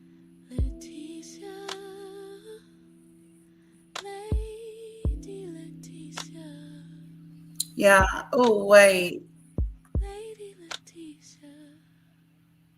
I will never get over. I will never stop looking at this picture of Harry's naked body.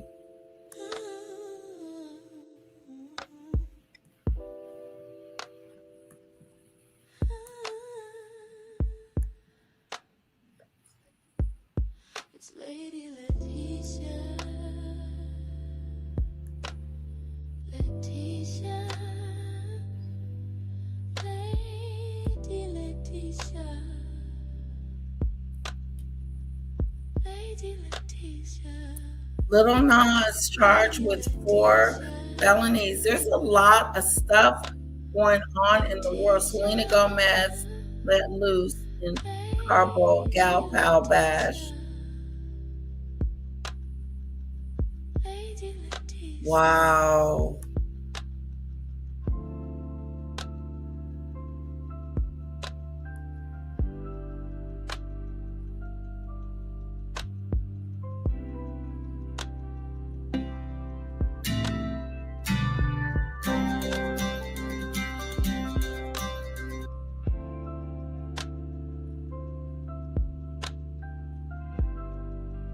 Okay, that's TMZ.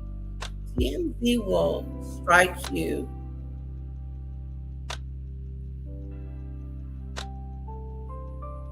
Oh, Little Nas lawyer says he. Oh, I wanted to show you guys something.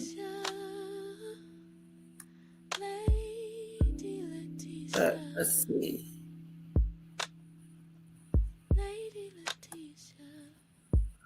I wanted to show you guys something. I wanted to give you guys an update on Little Nas too. That's what my channel does now. We're doing all kinds of situations.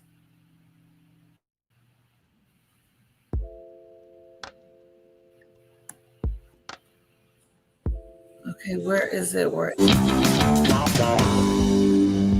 Welcome back to TMZ Live. Snoop Dogg took in a movie recently with his grandkids, and he walked out of it not too happy. The movie was Lightyear, a kid's movie. It's you know, part of the Buzz Lightyear and the whole thing. Yeah. He said the issue was not so much the movie itself. He had a problem with the plot. and that there were things in this plot that he was not prepared to discuss with his grandchildren. Who he took? Yes. So this is Snoop on the It's Giving podcast, and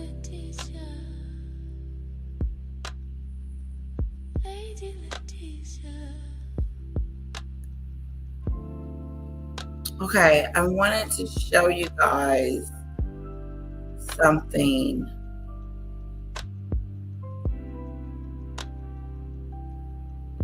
Okay, just a sec. I thought I saved it.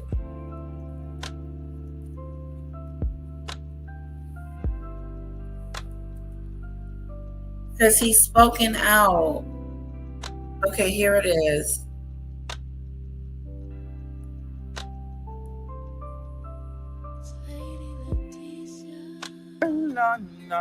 Nah. Hey, What don't up? be late to the party tonight.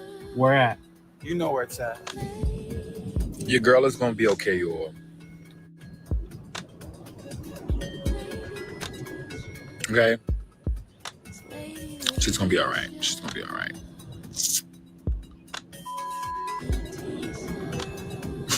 That was terrifying. We don't know what happened. Right now, there's nothing in the record that drugs were even a part of this. That was terrifying. That was a terrifying last 4 days. Wow. But your girl is gonna be all right. Lil Nas X speaking out after spending 4 days in jail and receiving 4 felony charges after taking to the streets of LA in nothing but his underwear early Thursday morning, as captured by TMZ. Yeah, get my good side. Every side. A 415 Mad News running to the officers. That dispatch call coming out after the rapper's release from custody on bail. He's potentially facing years behind bars for allegedly attacking police officers, but pleaded not guilty. He'll be back in court on September 15th. He's in good spirit. He's all right. He's That's very his father. remorseful for what happened. You know, but it can happen to any family. You know, he's going to get the help that he needs, and just keep him in your prayers. You know, give him the same grace and mercy that God give everyone. Your girl is gonna be okay, you all. Okay. Okay? She's gonna be all right. Wow. What do you guys think? Nah. Hey, What don't up? be late to the party tonight. Where at? You know where it's at. Your girl is gonna be okay, you all. Guys, what do you think about Lil Nas? Really quick. I think he might be out of jail. I want to say he's out of jail, right?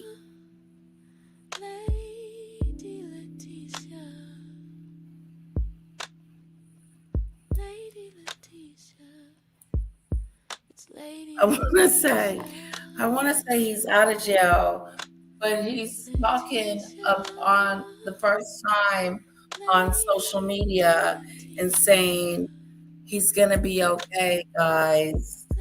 I'm gonna be okay. Your girl's gonna be okay.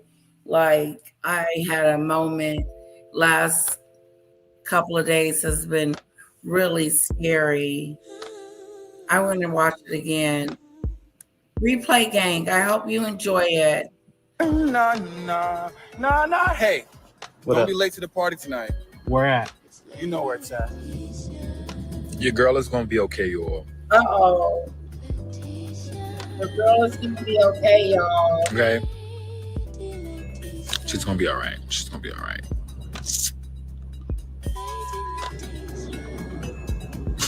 That was terrifying.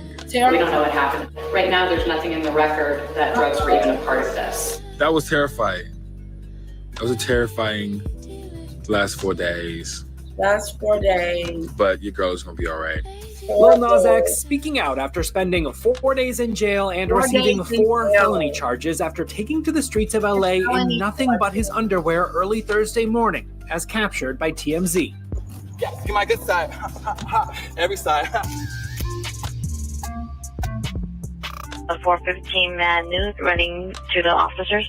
That dispatch call coming out after the rapper's release from custody on bail. He's potentially facing years behind bars for allegedly attacking police officers, but pleaded not guilty.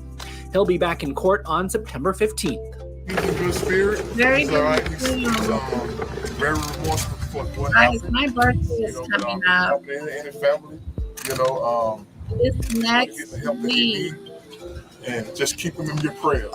Sunday. Give him the same grace and mercy that God give everyone.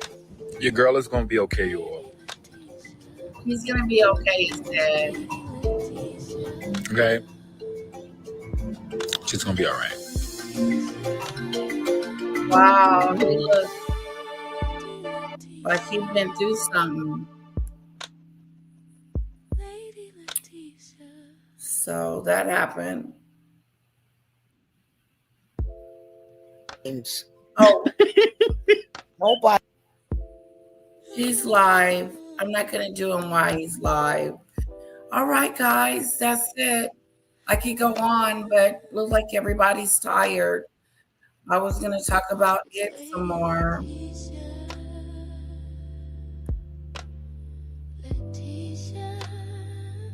I mean, honestly, I just think her interview is a repeat of it's just a repeat.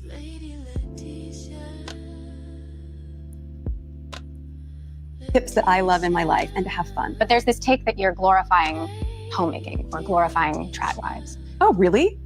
That feels odd to me. Yeah, how do you respond to that? That feels odd to me. I mean, I hadn't heard that. But I'm really unapologetic about the fact that though would it be lovely to go and churn your own butter? Sure, maybe. I don't have time for that. I don't have time for that. And I don't think you get an extra gold star if you do that. Okay, So for me, a lot of it is how do you show up thoughtfully? I don't have time to make dinner every night. I wish I did. I don't have time for that. I'm great at ordering takeout and plating it beautifully. And look, and yes, do I have small things where even on my kids' plates, I wipe the side of the plate? Someone might go, oh my gosh, that's so ridiculous. For me, that's 2 seconds where I get to present something that looks a little bit more beautiful. I have absolutely no judgment on trad wives. If that works for them, then they should do it. But for me, I think there is an in-between. And joy for me comes in finding that sweet spot in the middle. This year, alongside her Netflix series, Meghan made her first move into online retail with As Ever. It's an evolution of her passion for lifestyle content, which dates back to The Tig, a blog she launched in 2014 that touted fashion, beauty, and travel tips. That shut down shortly after she started dating a prince. Meghan wouldn't share sales figures for As Ever, but so far, most of its inventory has quickly sold out. As Ever is also cooking. Just had another launch. Yes. The rosé sold out also in less than an hour. 44 minutes. I was shocked. How do you keep up with demand? When you sell out that quickly, you actually, it's a double-edged sword because it's an incredible thing to happen for any small business and any startup. And at the same time, you don't get the same metrics and learnings about which SKUs and products are the most coveted because it's all gone immediately. So then we prepped for the second seasonal drop and 10x'd our inventory and thought for sure that would at least last for a couple weeks. That sold out in a couple hours. And suddenly the conversation goes from at the start of this year talking about a few thousand jars and lids to we need to do a purchase order of 1 million. And that's a huge jump in just a few months of starting a business. And the plan is to go global. Yes, absolutely. How long does it take to develop each product? What's that process like? Oh, goodness. I'm exasperated in some ways by that only because it is such a tedious proposition to scale your own home recipe to something at mass and maintain the same, not just quality, but the same flavor that you're able to do at home. And I think any home cook would say that. If you say, great, can you make your cobbler that I love? I say, great, of course I can make my cobbler. Great, can you make 1 million cobblers? Can you teach someone how to make 1 million cobblers that taste just like the one that you have at home? I also have to be conscious of, people who really understand canning can say the bricks method when you're going at scale. Now I'm gonna get all nerdy and jammy with you. I can tell the details. But there's a lot of detail in it. There's lots of tiny nuances that I don't think people would think about and then make sure that it can come out the way that feels reflective of what I make at home. What about pricing? Like, how did you She didn't do price. determine your pricing strategy? Like, what are the margins? Yes, the pricing I think is key. From my standpoint, I know where I came from. I remember being in high school and having my after school job. And all I wanted to do was save up to buy a shirt that said BB. Yes. Right? That just said BB. And if you could get the one with the rhinestone BB, you really made it. And I always think about that version of me who there might be a brand or a person that you look up to and you want to have a piece of what they're sharing in the world. And that can't be something that is out of price range. That can't be something that is so aspirational, you're never going to be able to afford it. So there is something I think really important in that the first hero product was this $9 jar of jam, which my 15-year-old self would have been able to buy. And then after you finish the jam, you could use that to put your flowers in it, little jar, or your pens on your desk. And I like the idea of having something that just felt signature in that way and keepsake packaging and affordable. Celebrity brands are all the rage right now. What's going to make yours stand out? I think the authenticity is probably what will help it stand apart. Also the price point. I think certainly when we're looking at economically what's happening right now, you really want things to be in a range that people can still have a piece of, whatever ends up happening with our economy. More than anything, I've just poured so much love into this brand. And I would say the same for so many of these celebrities who probably have dreamed of something for a long time. And at the same time, when they see it come to fruition, for a lot of them, are they writing copy and doing all these things? Maybe they are, which I think is incredible. Everyone is putting out something unique in the world, even if it feels like there's a million tequilas. I'm sure they all have a different point of view in some regard. And I really do believe that a high tide raises all boats. I believe that. I think there's room for all of us. It's a very crowded room. Celebrities like Rihanna, Selena Gomez, and Ryan Reynolds built billion-dollar. You are making wine and going back and making biscuits and dough and all kinds of stuff, and you can be sitting around being a princess. You are so lost. Businesses by capitalizing on their fame to influence consumer behavior. It's creating something of an entrepreneurial arms race in Hollywood. The most popular verticals are beauty, fashion, and alcohol. Meghan's Rosé, while getting good reviews, is joining a pretty packed celebrity shelf. To build a brand that endures beyond the viral launch, some celebs have partnered with operators or raised capital from outside investors. Meghan is taking a different approach. The Netflix of it all. You have a really unique relationship with them. How does it work? Like, take us behind the curtain. Sure. Who has the last word? Creatively, they very graciously said, no, this is your baby and this is your brand. So all creative decisions and final decisions like that end up with me. The CPG division might be. Oh, everything is my decision. I'm in charge. I'm in control. So here we go. Be newer for a lot of people to hear about. They have been doing that with a lot of shows and brands that they've had and been in the consumables territory and market. Stranger Things, they've introduced a line of ice creams or pizzas. So they have a lot of incredible suppliers and manufacturers that. Sounds like she's going to interview. The brand is this and that, and then it's like that. You know how you start here and the brand is doing this and the brand is doing that. It's so boring. You're boring. I want to be able to listen to what the hell you're saying, but I can't because you bore the hell out of me. That they are comfortable working with, and then I'm able to try the products, work with those teams as well, and then sort of green light. While you can go to Netflix's website and buy Bridgerton pickleball paddles or Squid Game plushies, Meghan's jam-inspired brand is not just an extension of her series, but a separate standalone business. Do you have any backers other than Netflix? No. Or are you looking for other investors? At the moment, no. Netflix is my partner and investor. Why not raise money on your own, where you might have more control, you might have more financial upside? That had been my plan. And I thought that it would be great just to build out my own team and really do it purely on my terms. But then I also would say Netflix made a really compelling sell. We began our relationship with Netflix 5 years ago, purely as a production company with R12 Productions. And we've managed to have some wonderful shows and docuseries that we're really proud of.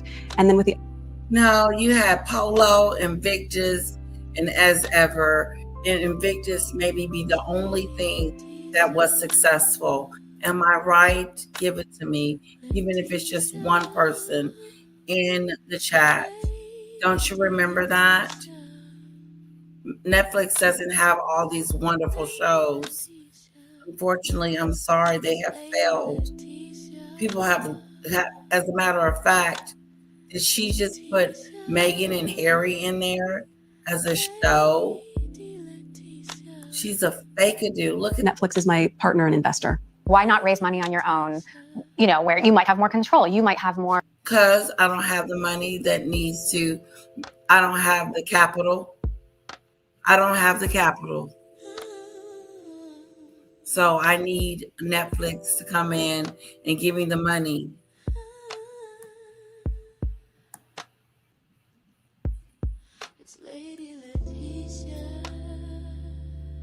Our financial upside. That had been my plan. And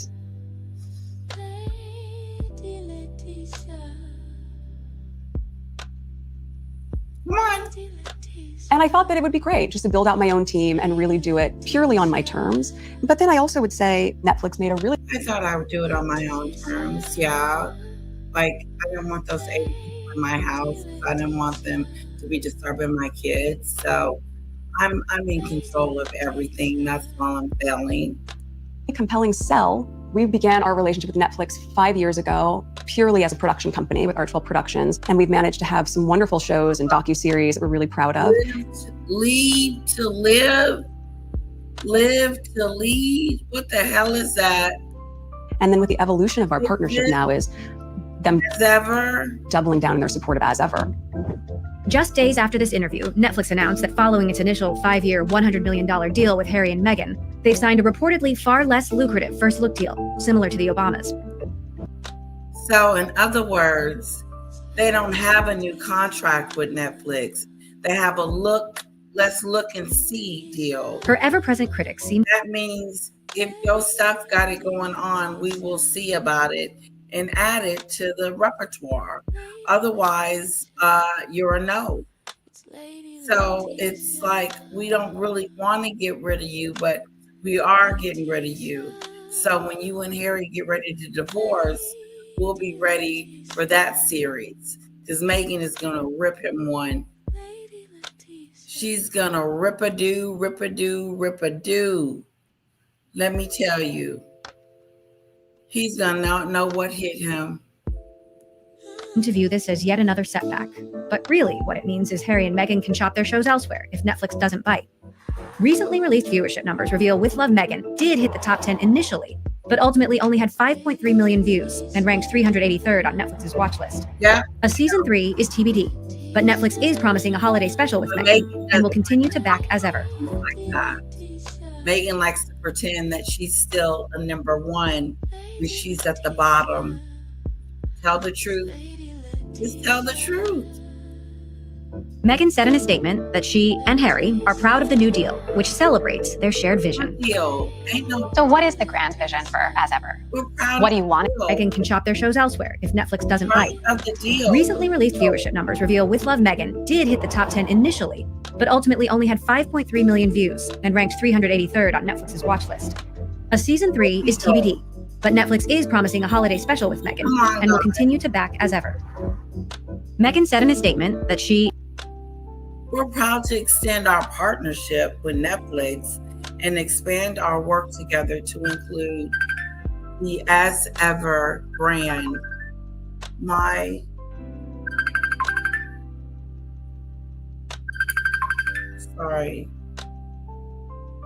As Ever brand. My husband and I feel inspired by our partnership, who work closely with us in our Archwell production team to create thoughtful content across genres that resonate globally and celebrates our shared vision. Shut up. and Harry are proud of the new deal, which celebrates. Ain't no new deal. You guys are hanging on by a thread. A thready do. Aren't they hanging on? Shared vision. So what is the grand vision for As Ever? What do you want it to be? What don't you want it to be? I don't want it to feel generic. I don't want it to feel cookie cutter. I don't want it to feel like it was phoned in. Mm-hmm. And I know that it would be impossible to feel that way because I know how much time I spend on it from soup. I don't want it to feel like it was phoned in. Phoned in where? Where are you taking this? To nuts, but I want it to be something that people feel excited to have in their home, and especially to be excited to have in their home, like those flowers you had in that people feel excited to gift. So what is the path to profitability? Yeah. Mm-hmm. The scaling is going to be key, and certainly shifting out of D2C, not necessarily into brick and mortar of our own, but in what product? I can't keep the jam forever. Finding the right retail partners that make sense to be on the shelves. Do you want to see it at Target or Williams-Sonoma or? I think a key retail partner is going to be very valuable. And also, look, if you look at the categories, it might not just be one. We might have exclusivity in certain ones that make sense for the consumables, but as you expand into candles or things throughout the home, where do those live that make sense? So between the show and As Ever, the podcast, it's been a busy year. No, it's been a busy year, but it's been a quick busy year. The year's over. Everything has come to a close. All we have is Instagram. Am I right? Is she doing any more shows?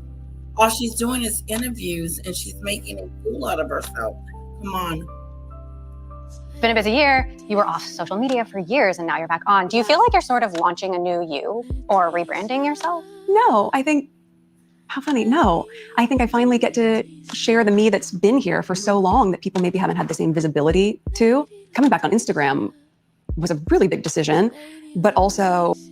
What a big decision it was to come back to be at the TIG Timmy T.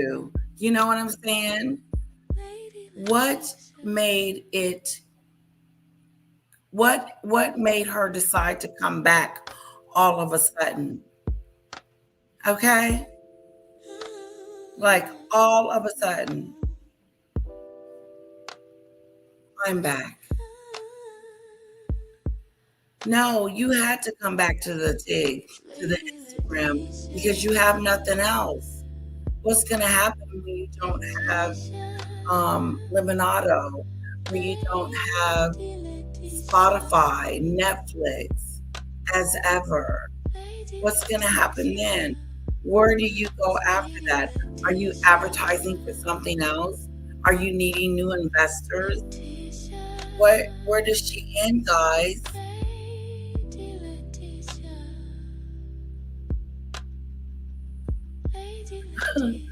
Americans just joined. America's mess. The rules just joined the shit show. Hello, Amy.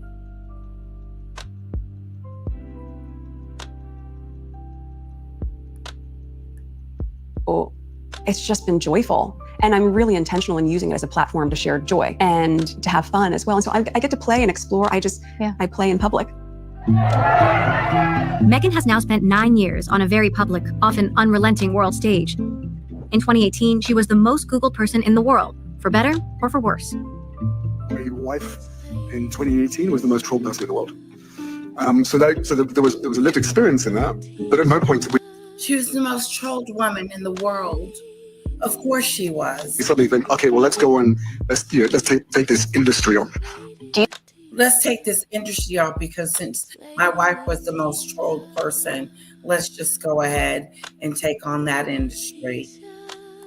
You feel like it's hard to sort of show your whole self? I waffle with some of my choices before I make them. I'm generally very decisive, but social media is a great barometer for this for me, because putting out a video of myself 9 months pregnant was a really big choice, but I also wanted people to see themselves in my story and our story, and to be able to show that with all the noise that might happen in the world on a day-to-day basis. No, you tried to feel like you were going to be relatable, and you're not relatable, unfortunately. It's just really unfortunate, Meghan, that you are not relatable. It just totally is. And no matter what twerk do that you do, it is not going to make you popular. You're just going to continue to just, was a really big choice, but I also wanted people to see themselves in my story and our story, and to be able to show that with all the noise that might happen in the world on a day-to-day basis, real life is still happening behind the scenes. Really real life. But you put that out there, and some people, like, they tear it apart, you know? I'm sure they did, I don't know. But I also protect myself from seeing that.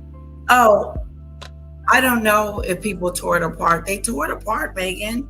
It was ripped to shreds. I don't care if it was or not. Yes, you do. You do too care.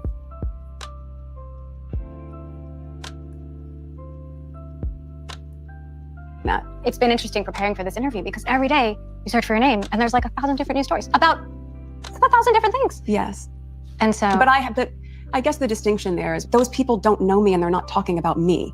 And that's a really hard place to come to terms with, but that's the truth. So if you can really compartmentalize it and go, oh, right, there is a very, very powerful machine, and it's all about generating income.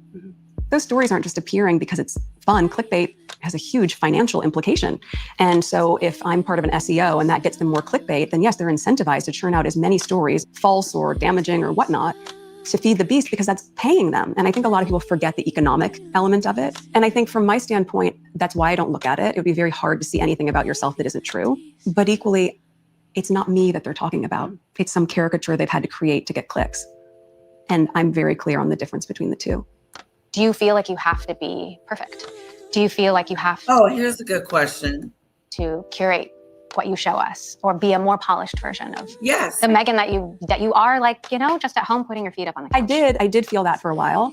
I felt a lot of pressure to, even though I wasn't seeing it, you could feel the energy of it. So you feel a lot of pressure to go, is this hair out of place? I bet it is, but I'm okay with it. Is someone gonna say something about anything? Probably. Once you make peace with the fact that they're gonna say something about anything, then that's a hard place to get, where you can make peace with that. Then I think you just settle into being yourself. But whether you're high profile or not, it's hard to be a teenager. It's hard to be in your 20s. You didn't just become high profile, Meghan, overnight. Okay? Anyway, guys, I am headed out. Thank you so much for enjoying this. I do want to, guys, thank you guys for enjoying my live yesterday on Timmy Tuckett and her BS that she loves talking about. So thank you for allowing me to talk about Timmy Tuckett. That she so-called herself a friend of Treez, turned her back on Treez, and pretty much said some really funky things about Treez, and even showed her daughter. I mean, I thought that they were friends, but I guess when you stop being friends immediately, like Timmy Tuckett does, it reminds me of Sardinia. They don't know how to be friends. They don't have that within themselves of becoming a friend, becoming someone that can be trusted. No, because they are so quick to dox someone, to strike someone, to be evil and disrespectful and nasty. Yes, and jealous. Don't forget about the jealousy. There's a big jealous bone over there at Timmy Tuckett's house because it is what it is. I heard it has 2 teeth and something was going on with his teeth. And then I heard that it was a jailbird. Yes. And then I also heard that it was Section 8. Now, some of those things, there's nothing wrong with it. There's a lot going on over there for her to say anything about me. So before you start talking about me, take a look at your own, look around, and don't worry about what goes on with my darling little one. I have a husband, thank you very much. My husband helps out. I have a person that is a helper, a helpmate. Yes, something that you probably don't understand because you probably never had that. So with that said, sorry, Timmy Tuckett, for your lack of. But little bit is always going to be in good hands. Trust me. Worry about your what? You said you had grandkids that you were taking care of. Are you sure you're taking care of them? Are you sure? I remember hearing in one moment that you were telling someone to get out of the room. Now, I've never told my little one that. I've said, excuse me, give mom a moment. She's talking to her friends. We'll be done in a moment. But, you know, you wouldn't know how to talk to people because of just your lack of training. Maybe.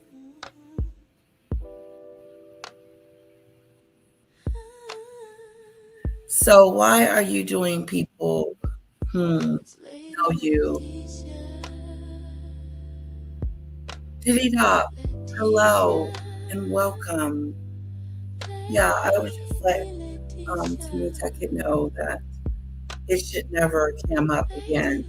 It shouldn't pretend like it's me, act like it's me, hope it's me. You really don't do a good rendition of me. So,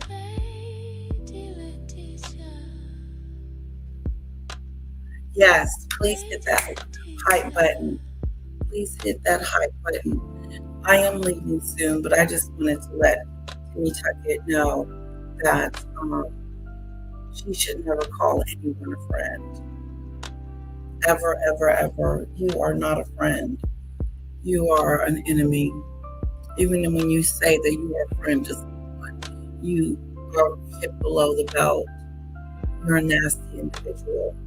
That's what I said about you. If you didn't hear what I had said about you, here's what I said. I said, you're not a friend. The way you went at Treez, showed her daughter on your platform, called her all kinds of names, went below the belt. That was you that did that. No, you snapped. And that makes you a nasty person in my book. Someone that can't handle a back and forth without going below the belt.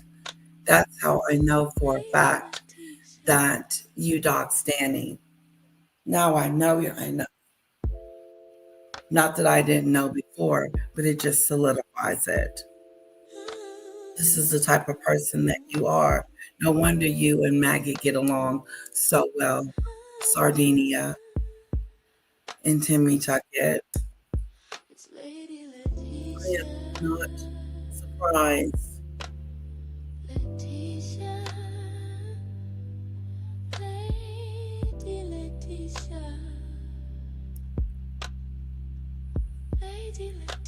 Let me fix this.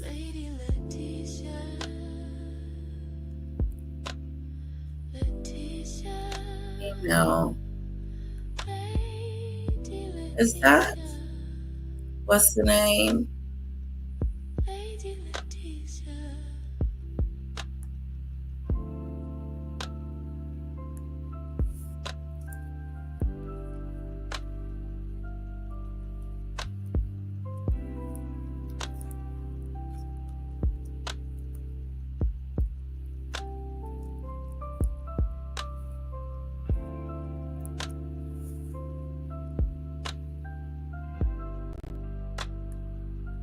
Yes. So, like I was saying, just rude, nasty.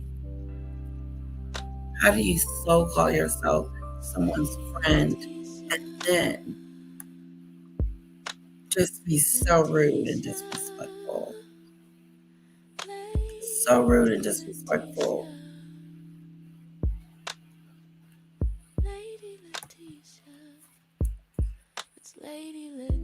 Yeah. Very disrespectful. Those are the type of people you can have a decent conversation with because it's their way or no way. It's like, why even bother? Yeah, she's like a Mrs. Know-it-all. Oh, I know everything. Yes. Yeah. So anyway, I'm leaving. But before I go, I just wanted her to know that you're not a nice person. There's nothing nice about you. You're mean, disgusting. You're hateful, nasty. You go below the belt, and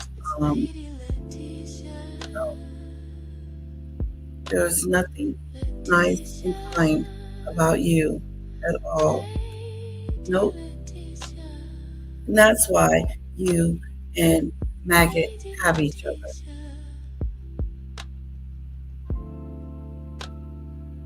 I did hear that you are very sensitive too. I am not trying to interject myself into what you got going on over there, but I did want you to know this, that you are a very mean person when it comes to being someone's friend and saying that you rock with someone. You really don't.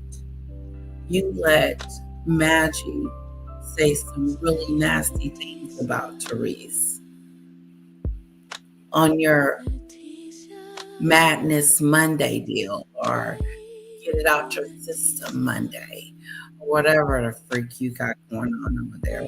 It's a bunch of BS. No, you're not this kind, sweet, oh, come over and hang out with me person. You're not. You are the opposite. You remind me so much of Sardinia, but even worse than that, because I saw you firsthand the way you treated Treez. You couldn't wait to get out there and start showing pictures of her daughter and videos. And I mean, who does that? Who says that they are your friend and then turn around and say some of the most cruel things to you and try to embarrass you and do things that are just immoral? It's just really mean. And just do us all a favor. Please do not ever cam up. Please keep the light off. Yeah, keep it off. Keep it off. Because no matter what I look like, when I look like it, I'm always going to look better than you. It just is what it is. And what are you, 60 something? And I'm 52. You look older than 52, 62. You really do. You look older, like you've lived a long roughness. Like you've lived a pretty rough life. Like, like something went wrong.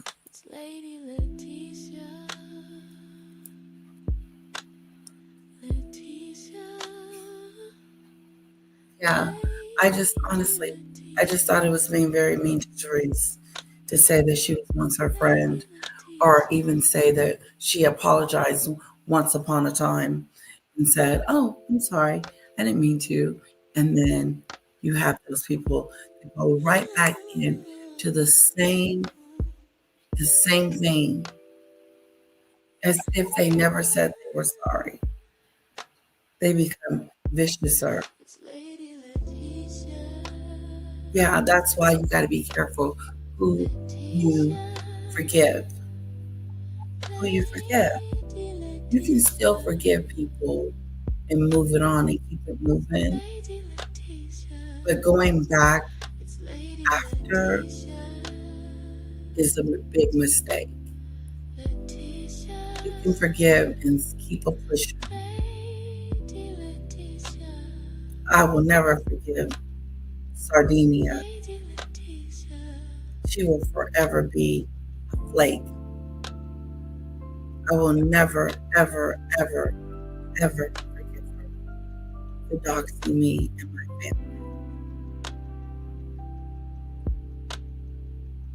And now she has a friend just like her that treats people really bad. It was a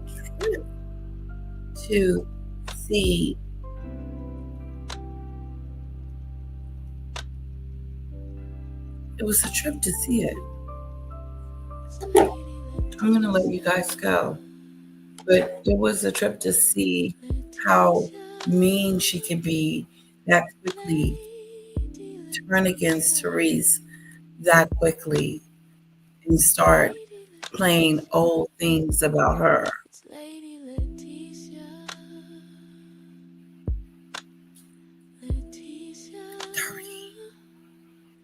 Dirty. dirty, inconsiderate people. Why do people even listen to it? Because it likes the drama? Because it's full of it. And in my opinion, she was wrong the way she treated. But it don't care. Because it's like its predecessor, Meghan.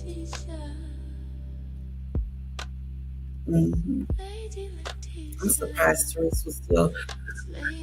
They were even being friends even after the fact that she knew she didn't like Meghan.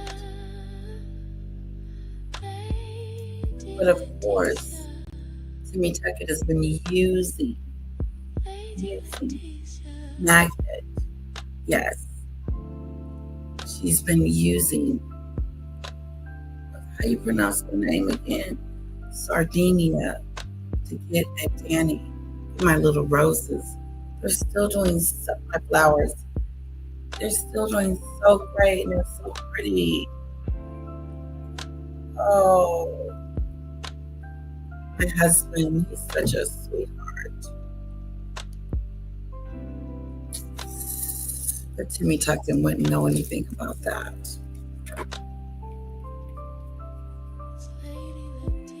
Would she? Guys, I have nothing to do. I gotta go get Kara in like 30 minutes. So I'm just hanging out. But I'm gonna let you guys go. Thank you, thank you, thank you. But I mean that about Timmy T. She needs to try a different wig. She needs to try something. Because